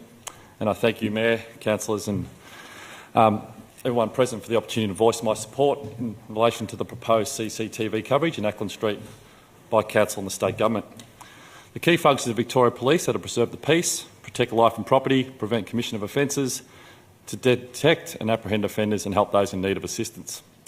To perform these functions in a modern society, Victoria Police relies upon a service delivery model of connected policing, including connected communities, connected in responses, and importantly for this debate, connected by technology. Having the added advantage of CCTV to the capability build of proactively monitoring the Acland Street Policing Precinct will ensure the following 4 areas are uplifted to modern standards: public order management, public event management, crime reduction and traffic management, and road trauma reduction as part of that. The need for local level situational awareness through intelligence sources such as CCTV coverage and embedding the concept of real-time information for the allocation of policing tasks and the coordination of operations is a standard concept of operation in modern policing times across the world. The added advantage of CCTV coverage would provide Victoria Police and Council with the opportunity to monitor public order issues and provide operational intelligence to ensure civility in public spaces across the Acland Street area. It would enhance the timeframes of turning an unplanned response into a planned response, such as what occurred on Christmas night last year when I was there, and other days during the summer period we are now experiencing, and most recently Saturday night. CCTV is commensurate with the specialist response to the challenge of unplanned events, which is disruptive to the good order of the public within our local government area. The relationship between Council and Victoria Police is a positive one in terms of public event management, one which requires a high level of planning applied to working collaboratively with stakeholders and partners in ensuring sound plans are developed through intelligence and risk-based approach, executed to achieve the statement of intent of police and council. CCTV will provide that collaboration and connection to achieve those desired outcomes. Victoria Police is committed to working with council and the state government to deter crime and maintain public order. Access to CCTV to improve local intelligence that informs operational planning, risk and threat assessments is a positive step forward for Council and Victoria Police to address the challenges in the area, including public order matters, alcohol-related violence and crime. The ability to deploy resources agilely and in a mobile way with specialist resources called in such as required needs to be based on sound intelligence and information and is paramount to ensuring public value to our local and state ratepayers. Police presence and visibility will always be a priority to reassure the community that Victoria Police is mobile and connected to the community with enhanced operational effectiveness and increased local visibility and capacity. However, that desire is not always possible or available due to the impact of resources across the local government area. Therefore, we need to have enhanced strategic public value strategies by engaging a CCTV partnership with Council and others responsible for public safety, through carefully selected partnerships and collaboration with stakeholders in the area without compromising on the extensive service that the public expects. Victoria Police is committed to preventing the opportunity and motivation of offending and public harm. It's committed to enhancing community safety and confidence through highly visible policing. Achieving this through targeted and random patrols, be that car, foot or bicycle, and active enforcement that focuses on community danger, public order, road safety and crimes against the person is a priority. The target hardening of the Acland Street area with a CCTV system will assist with the prevention and disruption of the opportunity for crime and other public safety hazards.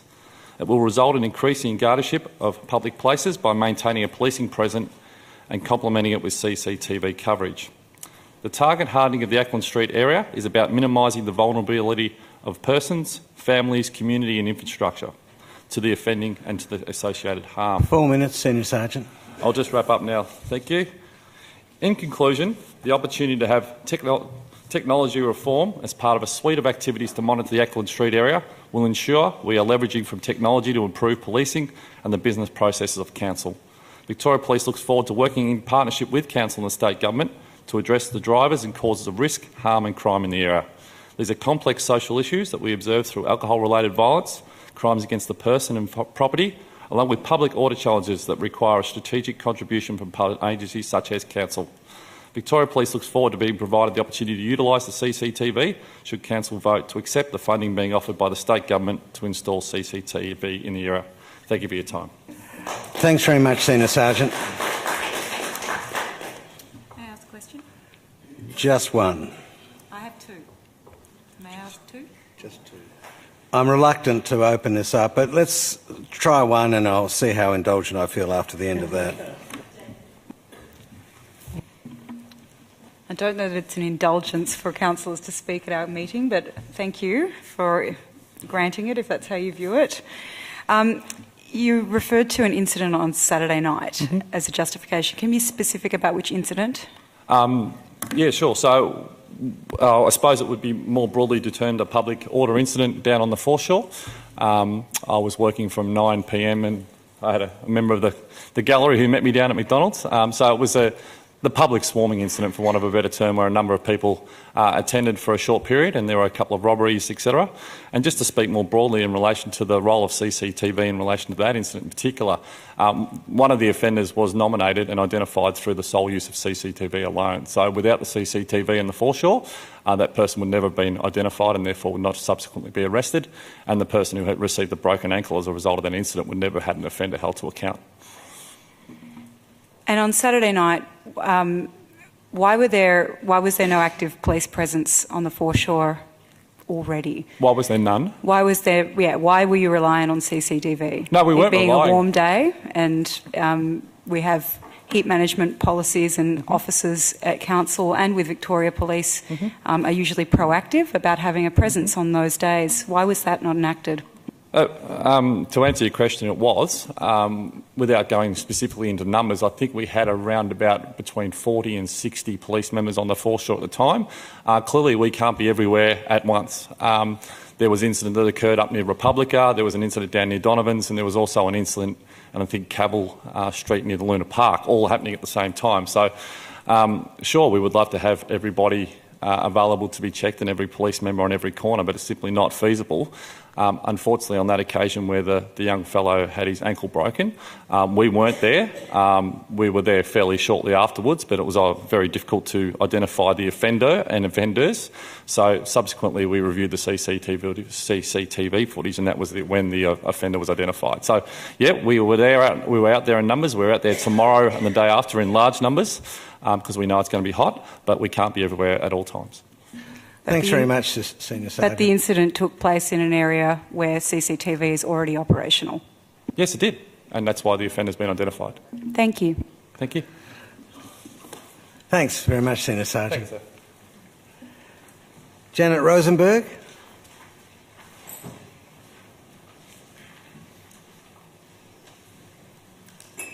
Hi. Could I ask you to state your name for the tape and your suburb? Sure. I'm Janet Rosenberg and I'm representing the Acland Street Village Business Association. I am here to encourage Council to support the offer from the Victorian Government to fund additional CCTV to the Acland Street Precinct as part of its new public safety initiatives. Currently, there is increased community and trader concern about the continual antisocial behaviour in St Kilda and public safety. The Acland Precinct is no exception and has many challenges, including rough sleepers and other disruptive behaviours. Many of the problems of the Foreshore spill over into the Acland area. Any aids to decreasing crime in the area, such as CCTV provides, must be beneficial and encouraged. Installation of CCTV in the precinct will add an increased perception of safety and protection for the community. It can also be a deterrent to some people in terms of their behaviour. Not only that, it aids the police in their jobs, as we have just heard. Access to CCTV gives real-time intelligence to help police respond in an appropriate way and increases the chances of wrongdoers being caught. Through the use of CCTV, police can allocate resources in terms of recurring incidents, and it also provides evidence for police prosecutions. Extending CCTV to this area will provide consistency with Fitzroy Street and the Foreshore, who already have CCTV installed, so that the whole of St Kilda can be covered. St Kilda is one of the most visited areas outside of the Melbourne CBD by international and local visitors. The CBD is now covered in cameras, bollards and loudspeakers. The installation of CCTV in the Acland area will bring it up to today's standards in terms of the protection of the community. We need to keep St Kilda as safe as we possibly can, and CCTV will aid police in their task of policing the area. We would welcome the addition of CCTV to the Acland Street precinct. With regard to safety, I would also just like to acknowledge the very real concerns of the traders on the foreshore over the increased violence centred down there. Speaking now as a trader from Acland Street, not as a representative of the committee, I believe Council should do everything it can to help solve the problems that are now escalating there, whether it be by pushing for funding for an increased police presence or other measures that it deems fit to aid the police in controlling the area. The safety of traders, visitors and residents is of paramount importance, and the reputation of St Kilda is at stake. Thank you.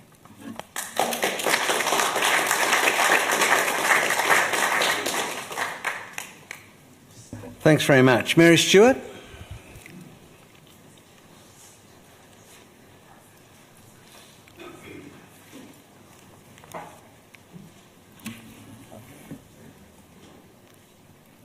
Hi. My name is Mary Stewart. I am a long-term resident in the city of Port Phillip. I live in St Kilda. I work in St Kilda. I work at Luna Park. I'm a member of the Foreshore Traders Group, and I'm also on the board of the St Kilda Tourism and Events Association. I speak in all of those capacities in support of Council accepting the offer from the state government for funding the introduction of CCTV in both the Luna Park forecourt Palais area and Acland Street and surrounds. One of the issues that we are all collectively confronted with is the changed circumstances in our place. The CCTV footage that can assist police in both proactively responding to issues and in then seeking to follow up and prosecute crime. And I apologise to Councillor Bond for suggesting to him in an earlier forum, a different forum, that he had not supported this. So I genuinely trust and hope that you will support it today. In the last couple of weeks, Luna Park, we installed our own CCTV for our forecourt area. It's not of the same quality as would be provided through what's being allocated from the state government. But in the last 2 weeks, on 4 occasions, we have assisted police with provision of CCTV footage to them. The forecourt area and Acland Street, the forecourt area is a sort of focal traffic point from the tram stop outside Luna Park through down Cavell Street and onto the foreshore. It's also an early signal system, and we have been attempting to alert people to the movement of large groups through that area, but it would be far more efficient and far more effective for the police to be able to have real-time access to CCTV footage. I recommend that the Council accept the funding and also note that the Foreshore traders and other groups of residents were people who put submissions to the state government to get this funding. So I would recommend that the Council adopt it. Thank you. Thanks very much, Mary. Councillors, that's the last of our speakers. Have you got any questions of the officers? Councillor Pearl? Vic Roads has a number of CCTV cameras scattered all over the city, 2 of which I know of are in this area. There's a couple more in Port Melbourne, around South Melbourne, etc. Has there ever been an investigation to see if we can use that existing infrastructure for this purpose also?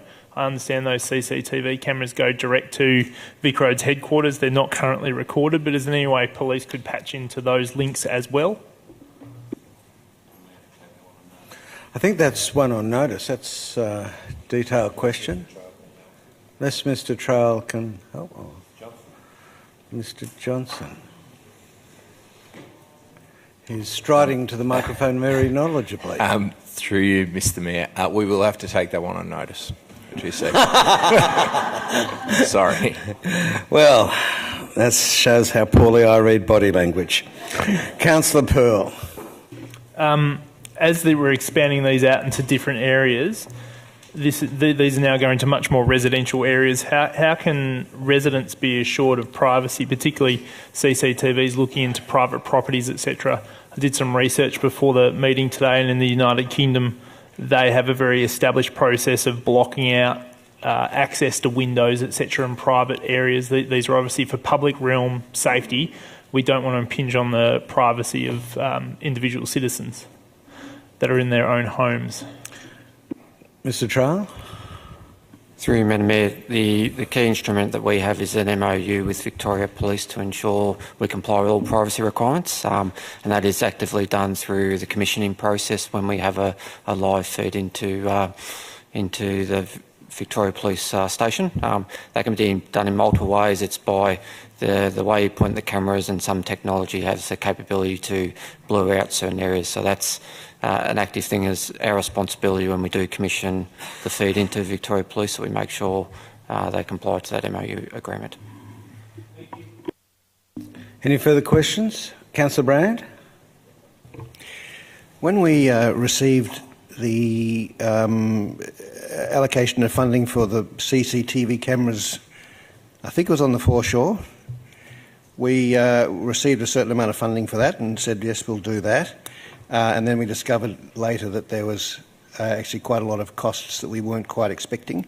Can you tell me, can an officer tell me, whether the $75,000, no, $275,000, I think it is in the report, which is allocated to this, does that include everything, or does that come with a whole lot of costs involved for us, and what would those costs be? Through you, Mr. Mayor. When the Department of Justice makes these offers, it is with the expectation that Council also contributes towards the project management costs and also the ongoing maintenance. And to add that, in terms of costings, the Foreshore project was $100,000. For that budget, we were able to achieve 10 cameras at 5 locations from a project delivery perspective. In terms of cameras to funding, it is a budget exercise we do through design. We do know the cost per camera, but there is variable cost in terms of electrical feeds, whether it's attached to an asset, etc. So we will try and work with Victoria Police around the ideal locations and design a program to the budget available. Could I just follow up on that? Sure. Councillor Brand? Mr. Trail,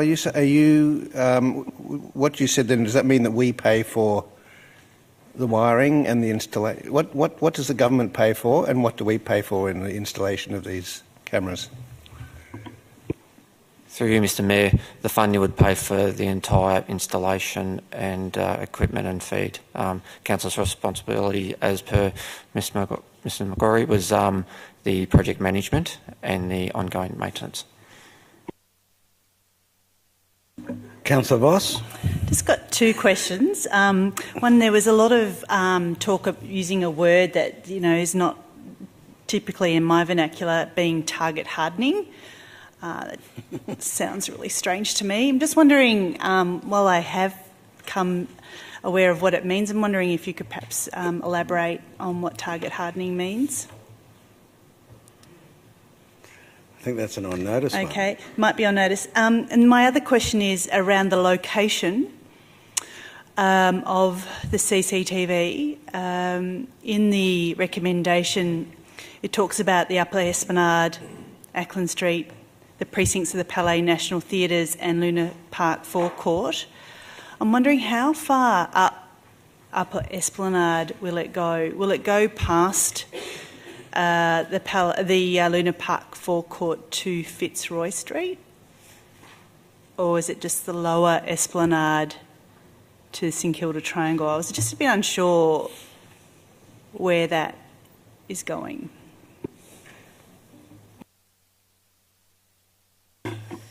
Through you, Mr Mayor, we do have a concept design that's been provided to us from Victoria Police that identifies some preferred approximate locations. At this stage, it's focused primarily in the upper esplanade in the front of the Luna Park and Palais in that area. It doesn't extend further down the esplanade. But to the point that Mr Trail made before, we will design to the budget. So when we look at opportunities to where cameras can actually be located, there may be opportunities to move things around slightly there. So just to follow up, I'm just sort of, in terms of Councillor Pearl's question about any potential to overlook into residential properties, that would only be around the National Theatre area would be the only area of residential. Through you, Mr Mayor, that would have to be determined following the detailed design process. Specifically with the upper esplanade, the cameras are facing towards Luna Park, or proposed to face towards Luna Park, so in that area I don't think it'd be an issue. In the other areas, we would have to consider carefully where the cameras are pointed to make sure that they don't look into residential properties.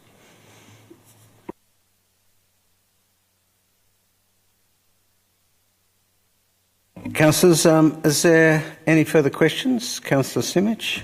I've just got a question regarding the recommendation at 3.2, which notes that the first-year Fitzroy Street evaluation finding did identify significant improvements around perception of safety. Again, we're referring to perception of safety. Why are we not noting, for example, that the one-year trial also showed that, one-year review also showed that while there was a slight decrease in crime on Fitzroy Street, actual data, that there was an increase of the same amount in neighbouring streets, acknowledging that CCTV does in fact create displacement. Through you, Mr Mayor. The perception of safety is alluded to in the report as one of the outcomes because it is part of the Municipal Health and Wellbeing Implementation Strategy. That perception of safety is one of the things that promotes the citizens' health and wellbeing in the city. In terms of not waiting for the final evaluation of the Fitzroy Street, which will come back to Council in April, since the installation of that CCTV, members of the community, as some have spoken tonight, via community safety audits and Victoria Police, have requested, and the state government has provided an offer of funding towards further CCTV, firstly on Little Grey Street Precinct and now the Foreshore. So this report outlines that funding offer for Council's consideration. Thank you. Do we have I sense we're needing to move a motion. There. Moved Officers Rec. Seconded, moved Councillor Bond, seconded Councillor Pearl. Councillor Bond. Yes, happy to move this, Mayor Gross. We've heard here earlier tonight about all the good activity, or the good arrests and feedback we've got from the police, how effective the existing cameras were down on the foreshore as late as Saturday night with that incident we had down there. So it's only a very worthwhile exercise that we roll out the cameras to other parts of St Kilda where we're all aware that there are issues with crime. We've all received the emails and correspondence from local residents expressing their concerns. Hopefully we've all been speaking with traders down there in Acland Street who for many years have been telling us that they would like a similar type setup to Fitzroy Street to help improve safety in their particular area of Acland Street and around the forecourt. So only too happy to move this, and hopefully it gets the support of all councillors here tonight. Thanks, Councillor Bond. Councillor Pearl. Thanks, Mayor. Thanks firstly to all the speakers, but particularly Jason. Jason, you've done an amazing job working with law enforcement over the time I've known you, and also the City of Port Phillip. and generally speaking, you've done that very constructively, and I think you've got results. So thank you for your contribution to tonight and before tonight. There's green shoots in St Kilda at the moment, and there's been a number of recent crime events in that area which have delayed the resurrection of St Kilda as a place we love, and there's significant safety concerns in St Kilda at the moment, and this technology will go a long way, I think, to improve that situation and foster those green shoots so that St Kilda can get back to what we all want it to be and reach its full potential, albeit very different from its past. There's a lot going on there at the moment, and hopefully 3 or 4 years from now it will be a safe environment where everybody from Melbourne can enjoy themselves and also welcome everybody from all walks of life there. In particular, I'm encouraged that this safety mechanism will help the National Theatre. I was down there the week before last, and to have a tour of the problems that they're facing in that area. They're extremely complimentary of the help that councillors have provided, and also the City of Port Phillip. We removed a small gestures like removing one of the palm trees there to increase visibility of students, but essentially the National Theatre is a jewel in the crown, so to speak, but it's also really a school. There's hundreds of students there every week, and we have a very open interface with their main entry. Again, it comes down to the way we create public realm, and effectively we, I think, have a duty of responsibility to protect the entry of what I think is actually a school. This will go some way to helping that. Councillors, I strongly support you to, strongly encourage you to support this motion here this evening. Any further speakers? Councillor Baxter. I don't think it will surprise you, Mr Mayor, that I've got plenty of things to say on this. I've spent the last 6 or 7 years researching this area. I'm deeply interested in surveillance, modern policing, all of these sorts of things. There is a wealth of international and local evidence to weigh up and to look into, and I strongly urge everybody here who's interested in this topic to have a look at that. That international and local evidence, I remember bringing it to a council meeting the last time, not all of it, but it was a stack of paper about that thick that I brought to the last council meeting, which was full of studies showing that increased CCTV coverage, there's nothing to show that it reduces crime.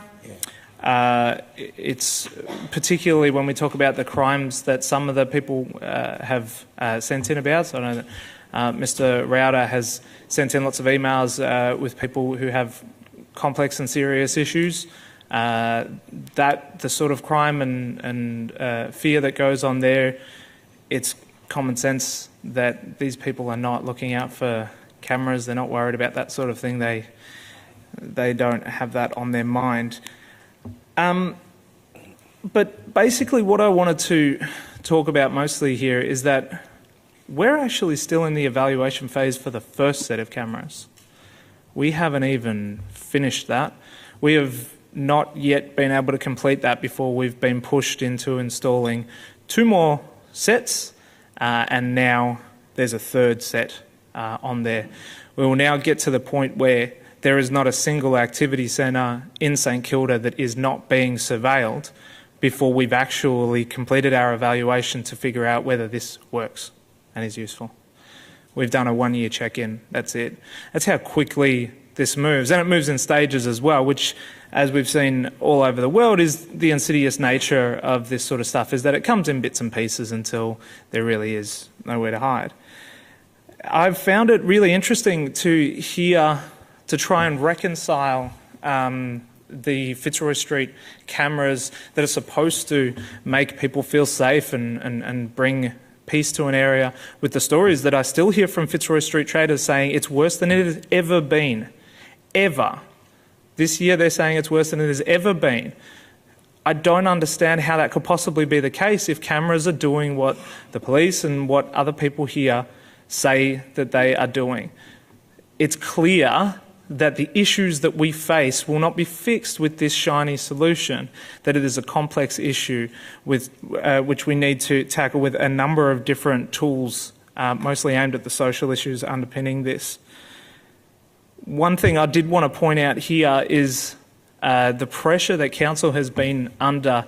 There has been an unprecedented public media campaign from the local police on this issue. I've spoken to many colleagues in councils all over Victoria, and they said they have never, ever heard of the local inspector being in the local paper and other forms of media attempting to interfere in the decision-making of a council. They have never seen that before. This is an absolute unprecedented step. It is a breach of the convention that the police are there to enforce the law, not try to change it. And I personally have found that that level of pressure is something that we shouldn't have to deal with. We're here to talk to our community. We'll talk to the police about these various things, but going to the media and getting your picture taken in the paper is not something I think is appropriate at all. I also want to acknowledge that crime is a real issue in our area. As I said, I've had people send me through some horrifying photos and evidence. What they've yet been able to do is to demonstrate that cameras will do anything to reduce that violence. And I've yet to see any evidence of that whatsoever. What I am worried about is that more cameras will lead to a more reactive form of policing, that there will be fewer police on the street to deal with issues because they know that they can always just look at the cameras to see whether perhaps something is going on, and that will lead to, generally a more reactive type of policing, which is not actually what I would prefer to see, particularly in a place as volatile as St Kilda. It will probably result, as we've seen all over the world, in more false positives of people being identified wrongfully on camera and accosted and arrested. The international evidence shows that there's no increase in convictions and no reduction in overall crime. What I really want to emphasise here is that this is the shiny solution. This is the one that a lot of people will latch onto and go, this is going to solve our problems. I know that there is a temptation to view the simple answer as the right one. It's really very complex. There are a lot of things that we need to do to address the social issues in St Kilda. This is actually taking resources and energy and time away from looking at those. Every second and every dollar that we spend on the CCTV issue, which is a dud, is time and money that we don't spend on trying to work on things that actually do work. We're actually here to, us councillors are here to make hard decisions, not just chase after whatever the latest shiny solution is. And finally, the cost issue. It started out when we were being made these offers that we wouldn't have to pay anything, council wouldn't shoulder any of the cost, the state government would do so, and now it's starting to get to the point where we are taking some of that cost, and eventually the pressure will continue and we'll take most of the cost. And eventually ratepayer dollars will be, huge amounts of ratepayer dollars will be spent keeping a system up and running that doesn't do anything. What a waste. Thanks very much, Councillor Baxter. Could I just remind everyone in the gallery, I know this is a passionate matter and that many of you are here for this item, but please do not intervene and heckle the councillors. Are there any further questions? Speaker, sorry. The whisperer. Thank you, Ms Stewart. I wasn't aware that the traders had lobbied the state government for this funding for CCTV. But I do think it's very clear over the past year that the traders and who are directly affected in that area when unsocial behaviour occurs are very clear that they want it. It is a difficult conversation. I don't think anyone thinks it's a silver bullet solution.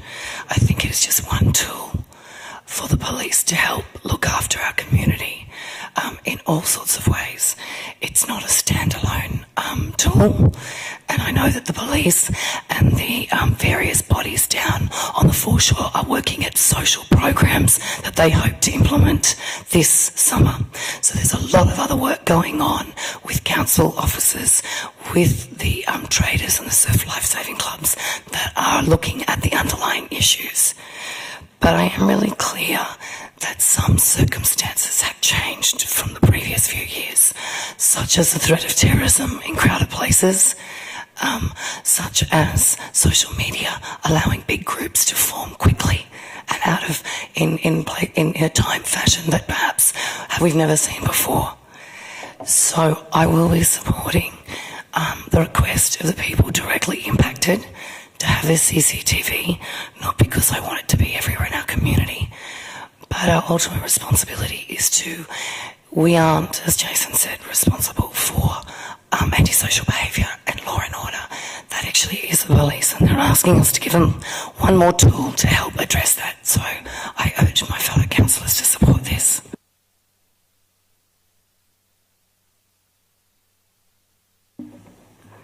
Are there any further speakers? Councillor Brand. Yes, look, I'm not an especially big fan of CCTV cameras, and I don't think I disagree with much of what Councillor Baxter has just said, but I am going to support this, the installation of the acceptance of this funding for CCTV cameras in these areas that we're talking about. Mainly, I just feel I feel relatively relaxed about putting CCTV cameras about. I think if it was up to council to fund the whole lot of it, that would probably be tipping me over the side of not actually voting for it. But I think this is something which has come as an offer from state government at the request of people in our community, and especially the police. Look, the problems with CCTV, they're invading our privacy. That's one thing. But our privacy is already so completely compromised, I just can't get head up about the last little 1% that we still have. It is the evidence. It is very hard to know. I've looked at the interim evidence on Fitzroy Street. It tells us nothing. It is really, it's a shambles. I can't tell whether crime has gone up or down, or whether CCTV cameras have done this or done that. I think they may well have. They may be two countervailing trends happening at the same time that cancel each other out. But the police tell us that it is a very useful tool for their policing, and I, just through imagination and logic, I can see that it is. I can see what they do. I think, actually, I sort of have to agree with Mr. Rowder, who's probably not one of my greatest fans, but I just agree. If we are saying this is a police issue, then I think it's a bit not quite right of us to actually deny them the tools that they're asking for to do the job. One of the dangers of CCTV cameras is that it can actually it's open to abuse by the police of targeting certain people, or I guess well, there's all sorts of things that can happen. But I think there's also a countervailing thing that all of the police's behaviour is also caught on those CCTV cameras, and that actually, I think, would have a chastening effect. I think that is actually an advantage to the community and to the police that the police are under surveillance as well. I think that's a really important positive for having CCTV cameras. So when it comes down to it, I can't see it. I can't see myself declining this funding offer requested from our community, requested by the police, who I think do a pretty fantastic job and a difficult job. So I have, I'm just going to be supporting this. Thanks very much, Councillor Brand. Councillor Simic. I don't want to go over previous comments on this topic because my views on the expansion of CCTV without proper analysis and statistics is on the public record. I will say just one thing, which is that I've spent the last several months talking to many people in our community about this issue and hearing feedback from people about this issue. And while there's some people here tonight who have spoken in favour of further expansion of CCTV, there are many people in our community who don't think that we should be spending more public money on CCTV as opposed to other preventative measures which we know help prevent crime. Measures like housing, mental health support, drug and alcohol support and counselling, a safe injecting facility, and indeed Victoria has the lowest per capita spending on mental health support of any state in Australia.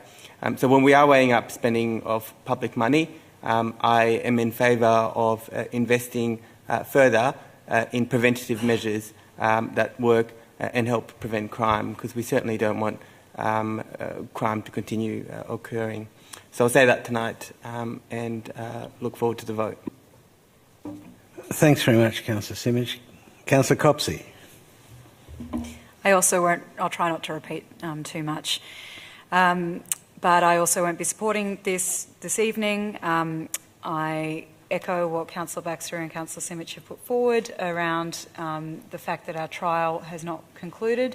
The fact of the matter is that these funding offers are presented as fully funded, but are in fact it's an expanded surveillance program, which is a Trojan horse. It requires ongoing input from council, and I've got to disagree with some of the comments that have been put around. It's the state government's responsibility to resource our police force properly, and that burden is instead being shifted onto our ratepayers through these deals. So it's presented as funded, but actually our community ends up paying for project management and maintenance of this infrastructure, and they get an expanded surveillance state, and they do not get a reduction in crime as a result. We are still conducting our final evaluation of the Fitzroy Street trial, but we saw in the interim report that crime in Fitzroy Street had reduced by less than 1%. It's not directly attributable to the presence of the cameras, and we actually did see evidence of displacement into residential streets. Unfortunately, this is you can anticipate this because we've seen it happen in many other local and international examples. So the evidence that we have so far through the trial is reason for caution around expanding this technology, especially at a cost to our ratepayers, which has already been paid for by them as taxpayers to the state government. And I think that the shifting goalposts in the report that Council has received tonight are really indicative of an awareness by people who are advocating for expanded surveillance that it doesn't actually reduce crime, because we are now seeing much more of an emphasis on perceptions of safety and, making sure that the police are able to look at cameras rather than being present in the activity centres where we actually need them to be responsive at the time that incidents are brewing and potentially occurring, not in the aftermath. I think it's really indicative that we've continued to see very troubling incidences in areas where the cameras are already operational, and I don't regard that as a success story at all. It's very troubling to me. We should be investing in strategies that actually do prevent these incidences from occurring. There are really very real harms that are occurring in people's lives, and it's not good enough to just go and be able to say, oh, well, we used the cameras and we cleaned it up after. You can't clean up some of this stuff.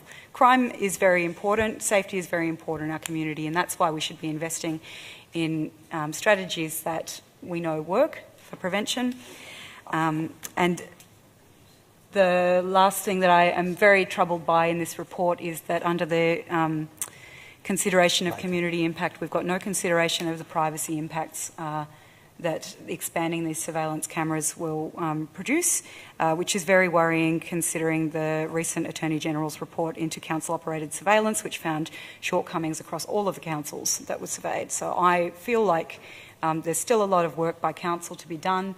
I look forward to the finalisation of the trial and the examination of whether we're actually getting results from this. And I do thank everybody who has come to present on this issue tonight, because we are concerned about addressing the same issue, and I want to make sure that we're doing it in a way that actually gets us results. Thanks, Councillor Copsey. Councillor Voss, may as well get the full suite. May as well. Thank you, Mayor. I just want to say safety is very important to our community. We've heard it loud and clear, and thanks to the ongoing advocacy of many in the community, the Department of Justice have offered this grant for the design and installation. So $275,000 for the design and installation of CCTV, but it is only one component in a broader approach to community safety. It's not the be and end all, but it is a very important part.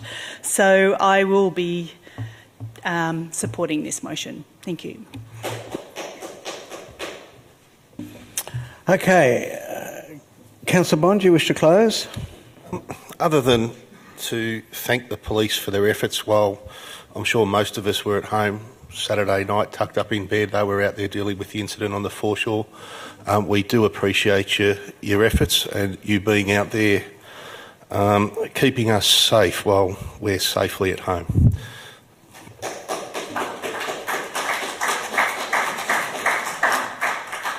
I'll now move to the vote. All those in favour? That's clearly carried. Division required. All those in favour? Councillor Brand, Councillor Bond, Councillor Gross, Councillor Pearl, Councillor Voss, Councillor Crawford. All those against? Councillor Copsey, Councillor Simic, Councillor Baxter. I declare the resolution to be passed.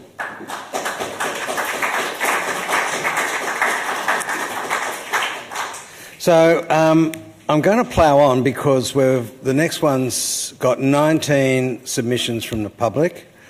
It's the submissions requesting alcohol restrictions and glass enforcement at St Kilda Foreshore. You want 5 minutes? Okay, we're going to do 5 minutes. For the next agenda item, which is submissions requesting alcohol restrictions and glass enforcement at St Kilda Foreshore, we have 19 people lined up to speak. So I'm going to reduce to 2 minutes, depending on this item. And I urge you all, if as we go through the 19 you're all saying similar things, please feel free to stand up, say, look, I agree with what ex-speakers said, we'll get it. I think it's important that you actually go into the seat of truth and tell us what side of the coin you're on, but I also think that it's really important that we're quick. So,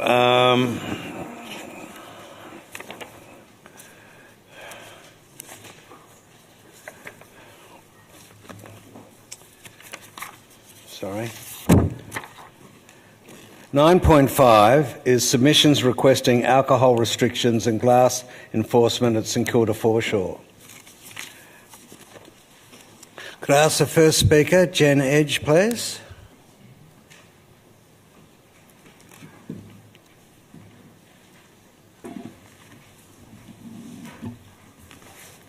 Thanks for the opportunity to speak tonight. Jen Edge, Community Development, St Kilda. This is historic, but for some people perhaps not so. That's why I thought I'd just go through the motions again.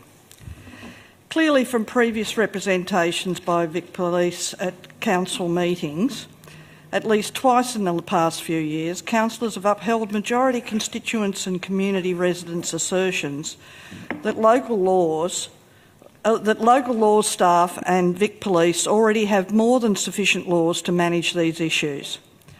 After many years of community lobbying, this summer, City of Port Phillip will have patrolling local laws officers visible in their little moped for the first time in my living memory. And also existing is CCTV coverage, which I have to commend Council. You've all blown me away with the amount of research you've done into this, something that I studied 10 years ago and we could see coming. It's not effective, but anyway, you've carried it and will bear the cost of keeping it, no doubt. and a community safety plan, hopefully with extensive consultation. Contrary to your staff member, a minister's office staff has given me a different response to my previous question. So as far as I know, that consultation still comes into effect in January. And we'd like to see it here in the City of Port Phillip, particularly seeing you've taken the access network away. Now, just following up, Saturday's most recent disturbing Foreshore incident perpetrators were neither drunk nor in possession of alcohol, apparently, according to media. Most residents and visitors behave considerately and enjoy the right to a cup of wine or a can of beer with a picnic or barbecue on the foreshore, which a small, few privileged stakeholders seek to have withdrawn. I plead to Council to please give the new local laws patrols, coupled with more state funding for an increase with police patrols, the opportunity to effect positive cultural change with the few demonstrably uncompliant. Thank you. Sorry. Thank you, Jen. Paul Shannon, please.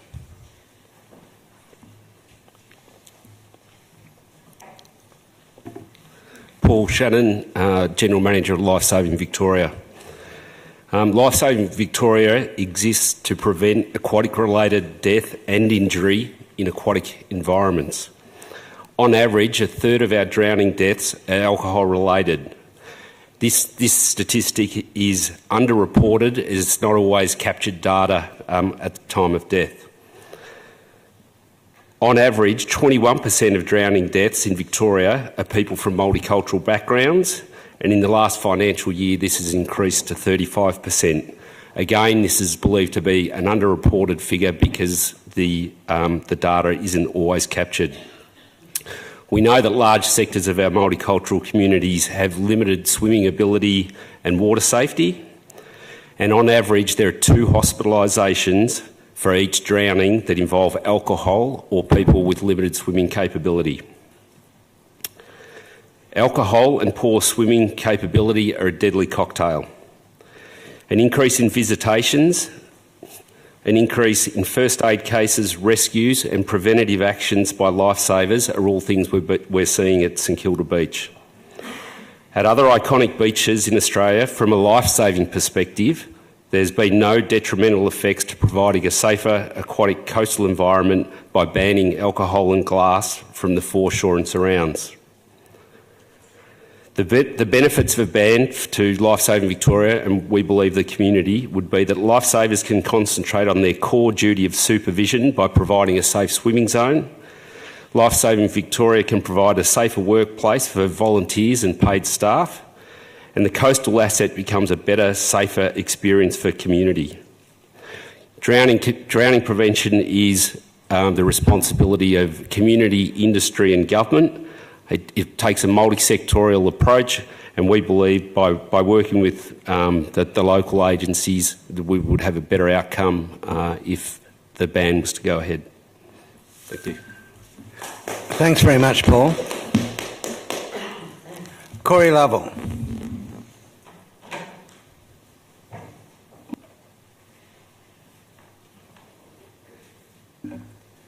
Corey, name and suburb, please. Corey Lovell, President of St Kilda Lifesaving Club, and I'm a resident of Elwood. Thank you, Mayor Gross and councillors. I don't think there's any question we've got some problems on the foreshore at the moment. I don't think they're local problems. We've seen similar problems in Rye. We've seen similar problems across the state and across the country. They're not racial problems. They're generational problems. At the moment, we have a generation of young people who don't show the respect and have the respect for those other people using public facilities.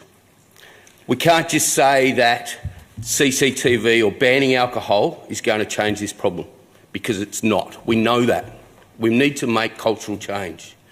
However, To start this cultural change, we have to start by taking away the items that are causing the majority of the problems, and in this case it is alcohol.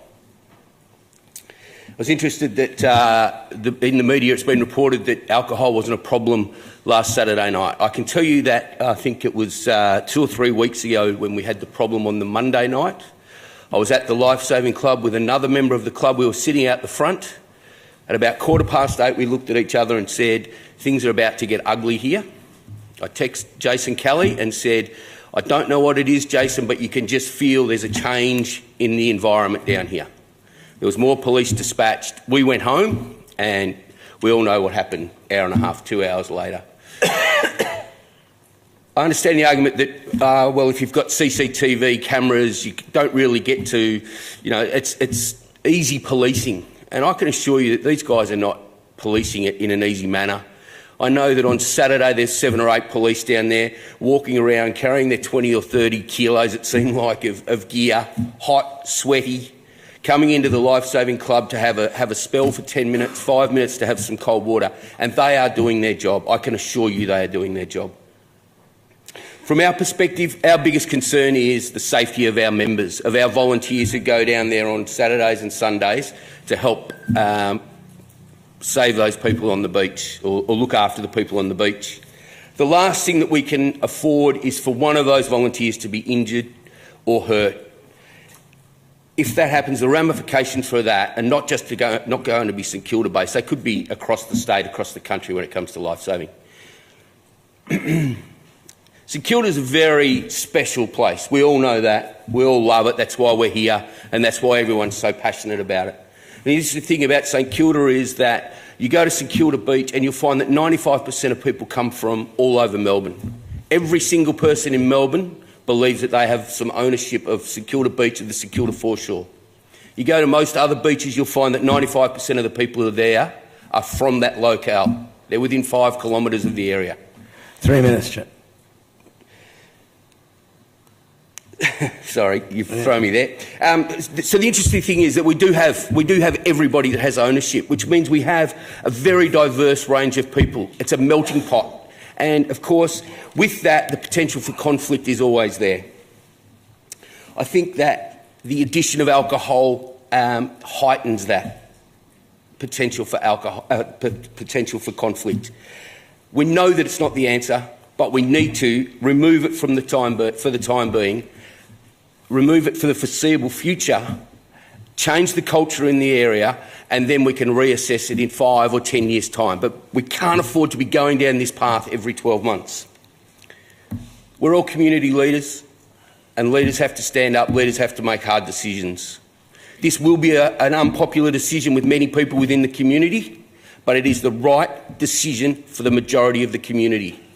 And as leaders, we have to be the ones that stand up, accept the responsibility and make the decision and move on with the change of the culture within the area. Thanks very much. Thank you. Angela Dawson.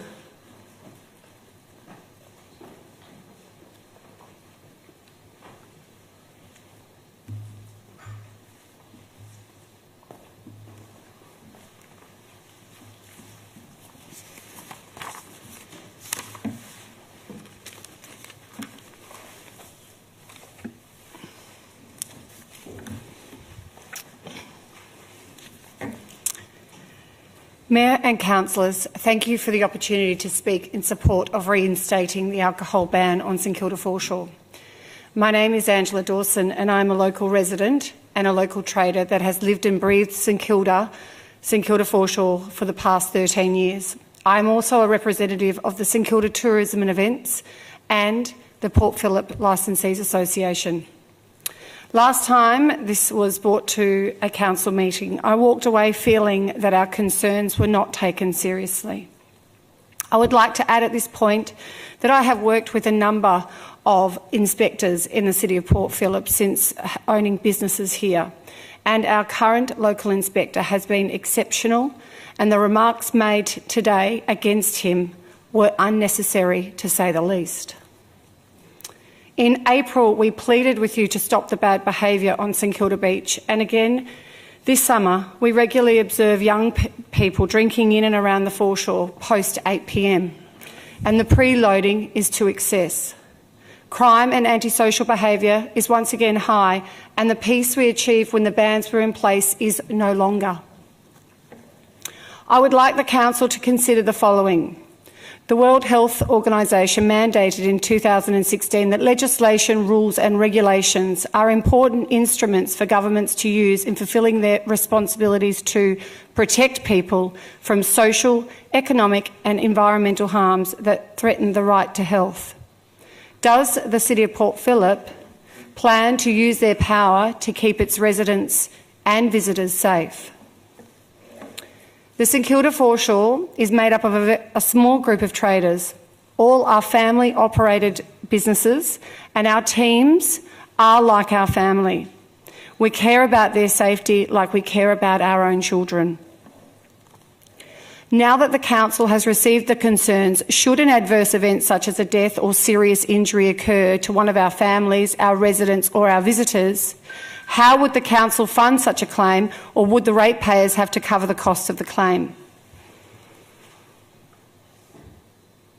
The reason we are all here today is because we love St Kilda. We love that it is inviting to all, and no matter what age, nationality or social standing, we all walk together side by side on our beaches and our streets. The last 3 years has seen change, and the change is safety, or a lack thereof. The alcohol is killing the vibe of St Kilda.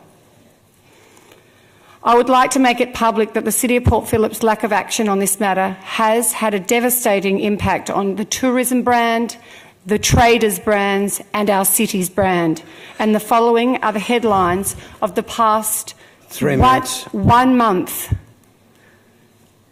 St Kilda needs a permanent police presence on the foreshore. The age is 4th of December. More than 100 teenagers brawl on Melbourne's beaches. Daily Mail, 3rd of December. Chaotic mass brawls rock tourist beaches. Queensland Times, 3rd of December. We have a duty of care. Famous St Kilda restaurateur pleads for booze bans. Sydney Morning Herald, 2nd of December. St Kilda brawl leaves man unconscious after being bashed and robbed. ABC News, 2nd of December. St Kilda traders fear growing violence following Foreshore We'll have to Brown. wind it up shortly. Is this making you feel uncomfortable? Because it's certainly making me feel uncomfortable. No, Please that's reinstate. outrageous. You've had double. Please the amount of reinstate the time. alcohol bans and send a message to our community that Thanks. you care for our That's- well-being. Okay, thank you. That's all.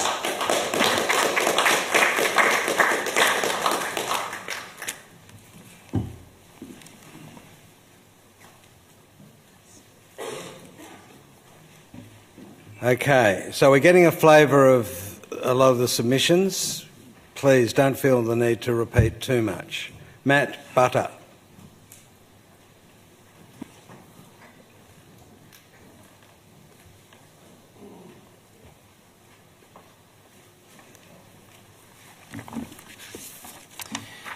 So my name is Matt Butter. I've been the General Manager at Luna Park for 5 years. Mr Mayor, councillors, council officers and passionate St Kilda residents and stakeholders, I won't repeat very much. Okay, so this has been a hot debate for quite a while now. The unsupervised consumption of alcohol on the St Kilda beach hotspots is just basically an unregulated party. With thousands of revellers comes a smaller element who also drink and prey on innocent people in the area, with robberies and assaults being common. All this with increasing media scrutiny that we've just heard. I recognise the work of the councillors and council officers with some bans and many other security measures already in place or about to be in place on the foreshore area. Unfortunately, though, this is not going to be enough. We are the only major beach in the country that allows alcohol to be consumed on such a popular local and tourist draw card. Only banning alcohol will give the police the necessary powers that they require to disperse those consuming alcohol and who are intent on trouble. We do understand that this is a much more complex issue and that this will not be a silver bullet. It's just another tool that will be required. A strong police presence and ongoing engagement by other community groups will be necessary. Banning booze from 8 p.m. is just simply too late. The horse is well and truly bolted by then.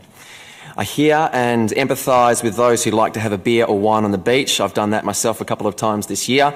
Admittedly, I accidentally brought some glass bottles down, but I managed not to glass anybody. A ban of alcohol on the foreshore will impact many, just like me and many other people in this room. Unfortunately, we'll just have to drink a little further down. I've worked on the Luna Park Gate a number of times in recent weeks and on critical nights last year, and watching members of the public consuming alcohol and probing our gate before deciding to move on. Some nights can feel absolutely wild. So far, we've been lucky. On behalf of my staff, Luna Park, Foreshore traders, innocent victims, and on behalf of brand St Kilda, which I fear is being trashed, I beg you to introduce a permanent alcohol ban on the foreshore. Thanks, Matt. Oh, Councillor Copsey. Could I just please ask a question? Give you a sec. Sorry, do you have to? Yeah, I do. Sure. How do you know that the people who are trying to get in the gate haven't been drinking in licensed premises? How do you come to that deduction? Because I've seen it in their bags while they're walking to our gate from O'Donnell Gardens. I've seen them go off to the beach. I see them doing it. Thanks. Thank you. Thank you. All right. Travis Atkins.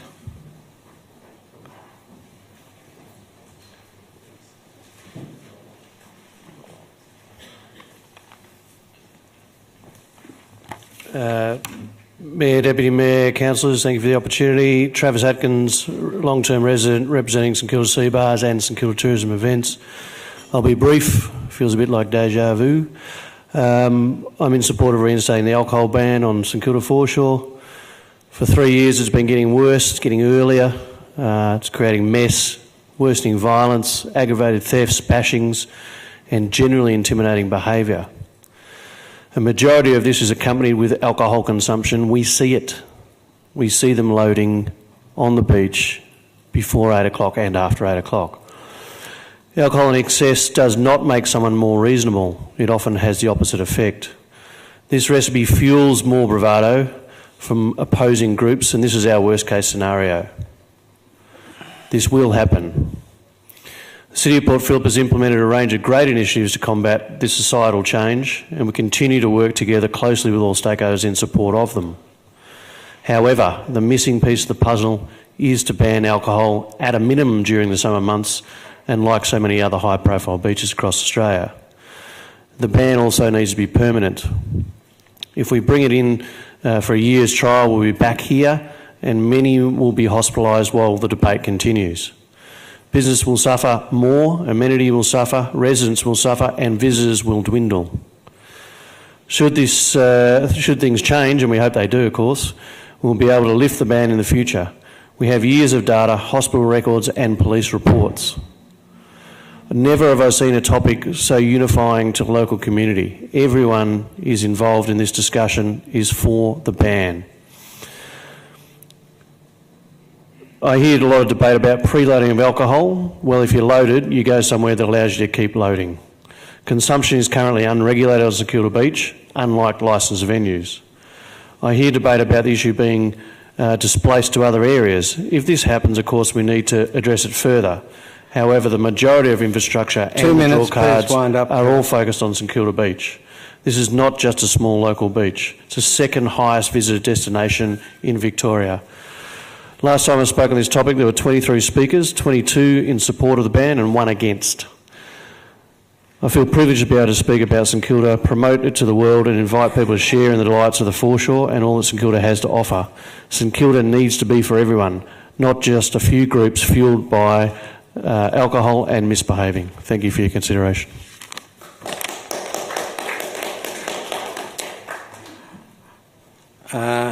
Roy Trulkchia. Sorry, Roy. I massacred your surname. Roy Tricolja, St Kilda. I'm speaking tonight regarding the violence that have taken place on the St Kilda foreshore and surrounding areas.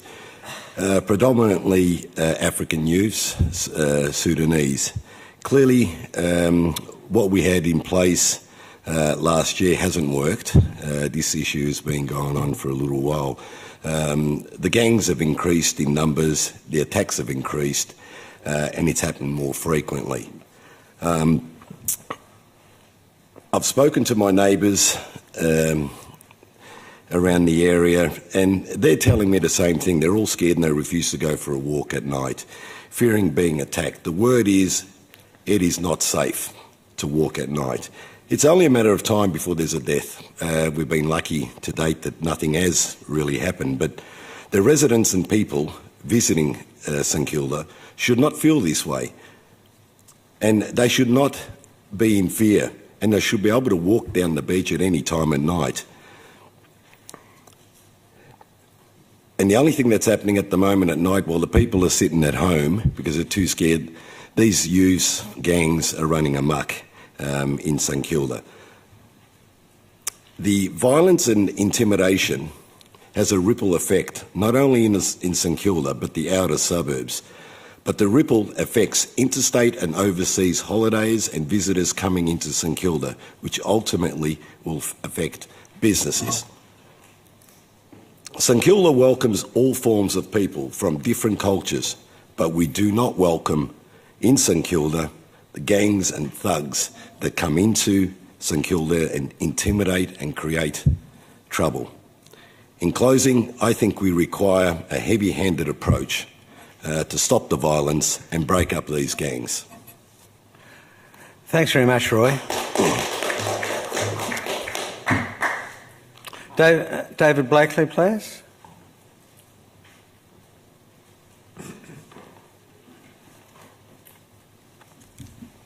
Mayor, Councillors, David Blakely, St Kilda. I'm a long-term resident here, a parent, and also the Vice President of the Fitzroy Street Traders, and I own a non-hospitality business. For those who know me, I enjoy a drink, inside and outside, but I'm happy to forego that right to have a drink on the foreshore if that helps Victorian Police return the amenity to the locals, residents, ratepayers and visitors alike. With the current violence on the foreshore, I'm worried for the local businesses. We have actual crime and perceived crime. And this is why I support a ban on alcohol along with CCTV. And I'm very thankful for the work that Jason Kelly has done for our community and his police force. And it's unfortunate we have to come to this, but action must be taken. St Kilda is a very inclusive place. That's why I choose to bring my family up here. It's a celebration of diversity, but this is not picking on one part of the community. It is just the troublemakers. Thank you. Thanks very much, Dave. Frank Van Handel.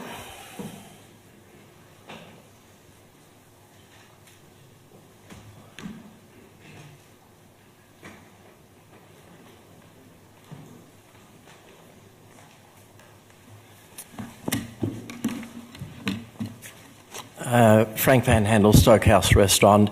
I've only been there 30 years, so I think I do have a bit of experience and a bit of data to bring to the table.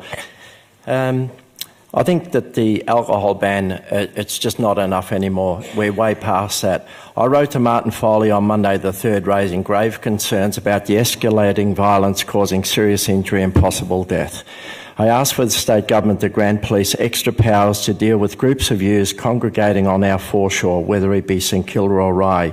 Don't tell me that Rye didn't have a problem with alcohol, and don't tell me that St Kilda doesn't have a problem with alcohol causing violence. His response was that all of us residents, traders, visitors have a right to feel safe, and as a corporate and civic leaders, it fails on you to lead our community in a manner that will achieve this. On Monday the 11th of November, I read this sad article in The Age. Mrs. Beth Martino, a mother of 4, said she and her 14-year-old daughter had left a concert at the Palais Theatre when 30 teens of African appearance walked into the car park in front of them. After a few seconds of loud chatter, a tall, solid girl punched the very thin girl in the face and kicked her in the stomach before 4 of the others dragged the victim away and out of the car park towards the park across the road. Are we really serious about allowing this type of behaviour to go on our foreshore. What I believe some councillors miss the point. CCTV isn't about capturing offenders. It's actually about having the public feeling safe. It gives them security. Sorry, Mr Van Handel, this is about the alcohols. Absolutely. I see it firsthand.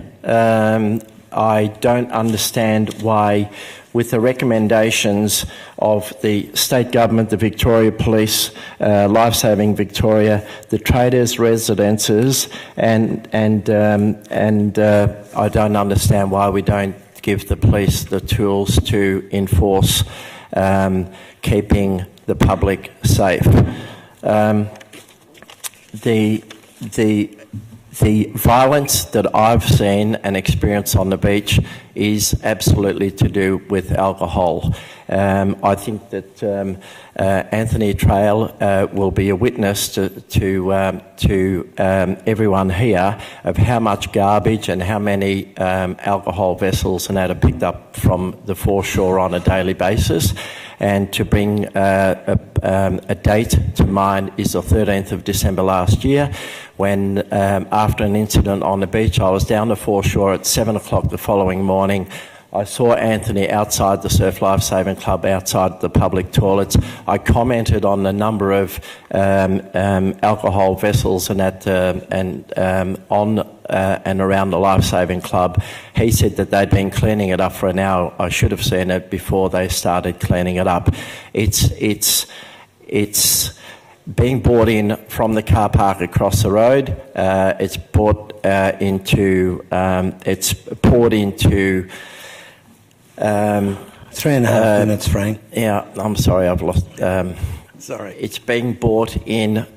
It's being dispensed into drink bottles, water bottles, and so forth. I believe that we have a duty of care. I have staff who are concerned about their own safety. I believe that the police should also be manned. They should be on bikes so that they have that visual presence. I think that they should have cameras. They should be able to identify offenders.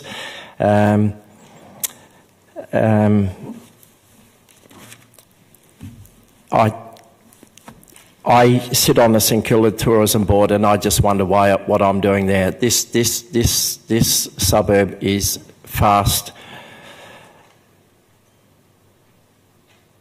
becoming a blight on the Victorian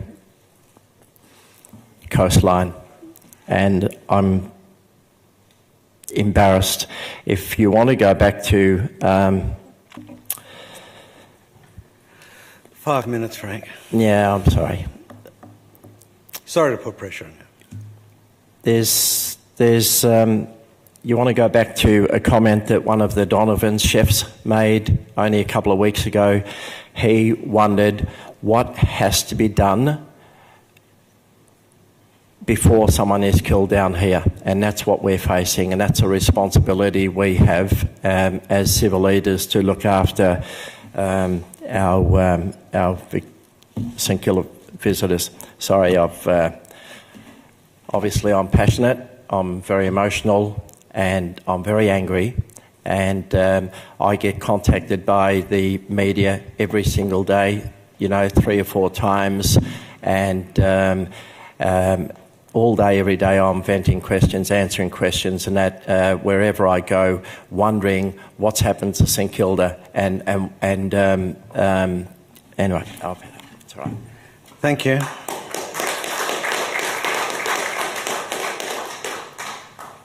Catherine Mackay.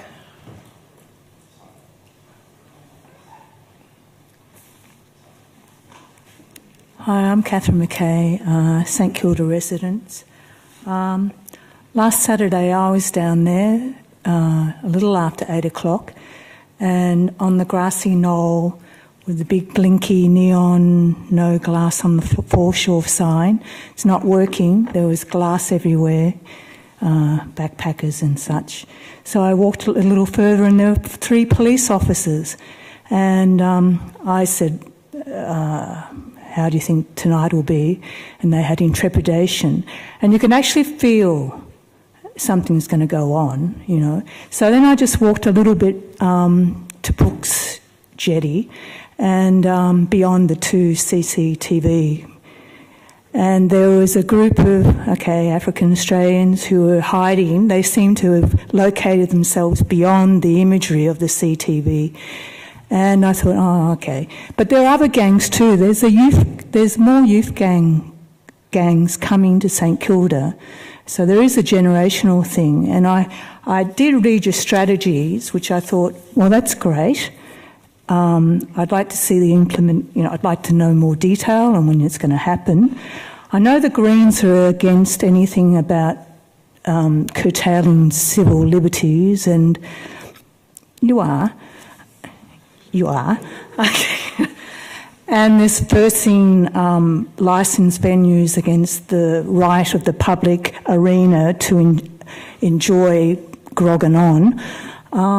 I don't see the parallel between the environment, which is trashed, and, the youngies enjoying themselves.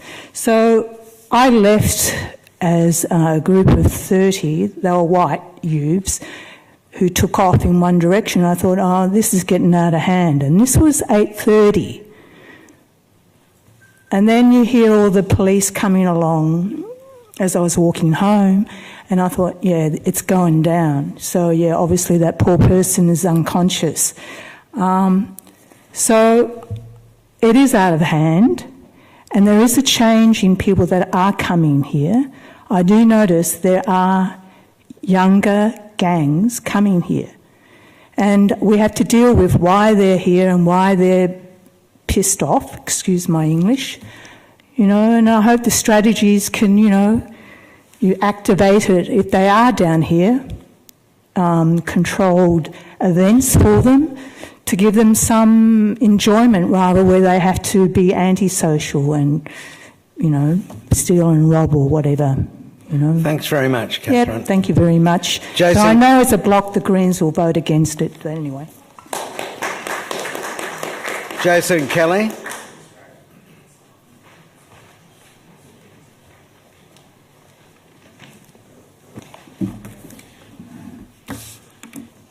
Thank you, Mayor, Councillors and CEO. Jason Kelly, Local Area Police Inspector for the City of Port Phillip. Firstly, I'd like to thank and acknowledge Council for the many strategies you've implemented to enhance safety on the St Kilda Foreshore in the last 12 months. The alcohol ban, however, is the final piece of the puzzle in my view. In December of last year, I wrote to Council requesting alcohol restrictions on the Port Phillip Foreshore. This was due to the identified escalation of risk, including incidents of violence and a changing local environment on the St Kilda beach. The data collected during that trial of 2017-18 indicated when the bans were introduced, there was a reduction in offences committed. Assaults, in particular, reduced from the previous 3 years. Alcohol-related incidents reduced from the previous summer. It was a good community safety outcome. Data analysis also identified calls for police assistance on the St Kilda Foreshore have steadily increased over the past 5 summers. However, during the introduction of the alcohol bans, we saw a marked slowing down of calls for police assistance. The alcohol bans of last summer created an authorising environment for Victoria Police to create a safe environment for our community. The City of Port Phillip, as most of you would know, has high levels of alcohol-related incidents, having one of the highest rates of arrests for public drunkenness in a state, not something we should be proud of. We have the second highest ambulance attendance call-outs behind the Melbourne City Council. We have high hospital attendance rates and high numbers of assaults linked directly to alcohol. We have a cultural problem with alcohol. The St Kilda Foreshore is the highest risk area, in my view. Over the last 5 years, accounting for 57.5% of all crime on our foreshore. And as you well know, the foreshore is about 11 k's and St Kilda being a small part of that. And 62% of all public order calls for assistance linked to antisocial behaviours is the St Kilda Foreshore. Sorry, I've lost my way here. Councils create a safe local environment via environmental design and local bylaws. Our situation requires an alcohol ban on the St Kilda beach. As councillors, you have the opportunity to change the culture for the positive. Nationally, we've heard about Manly, Bondi, Coogee. I don't think I need to say any more. During the previous debate, Victoria Police highlighted to councillors the challenges of enforcing the current bylaw of 8 p.m. Putting it simply, it just doesn't work.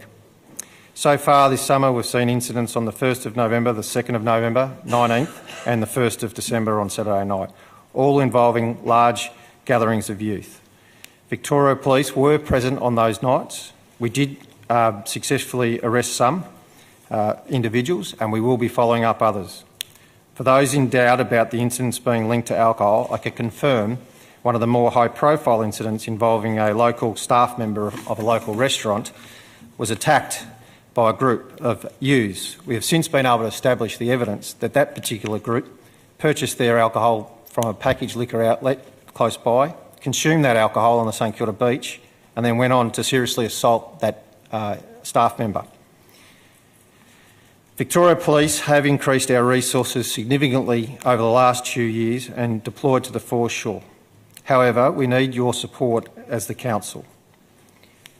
Finally, any alcohol ban, as I've briefed you in private, is a part of a comprehensive package of measures to secure community safety and ensure our most visited beach, the iconic St Kilda beach, remains accessible to all, in particular our local community here behind me tonight. 4 minutes, Jason. Thank you.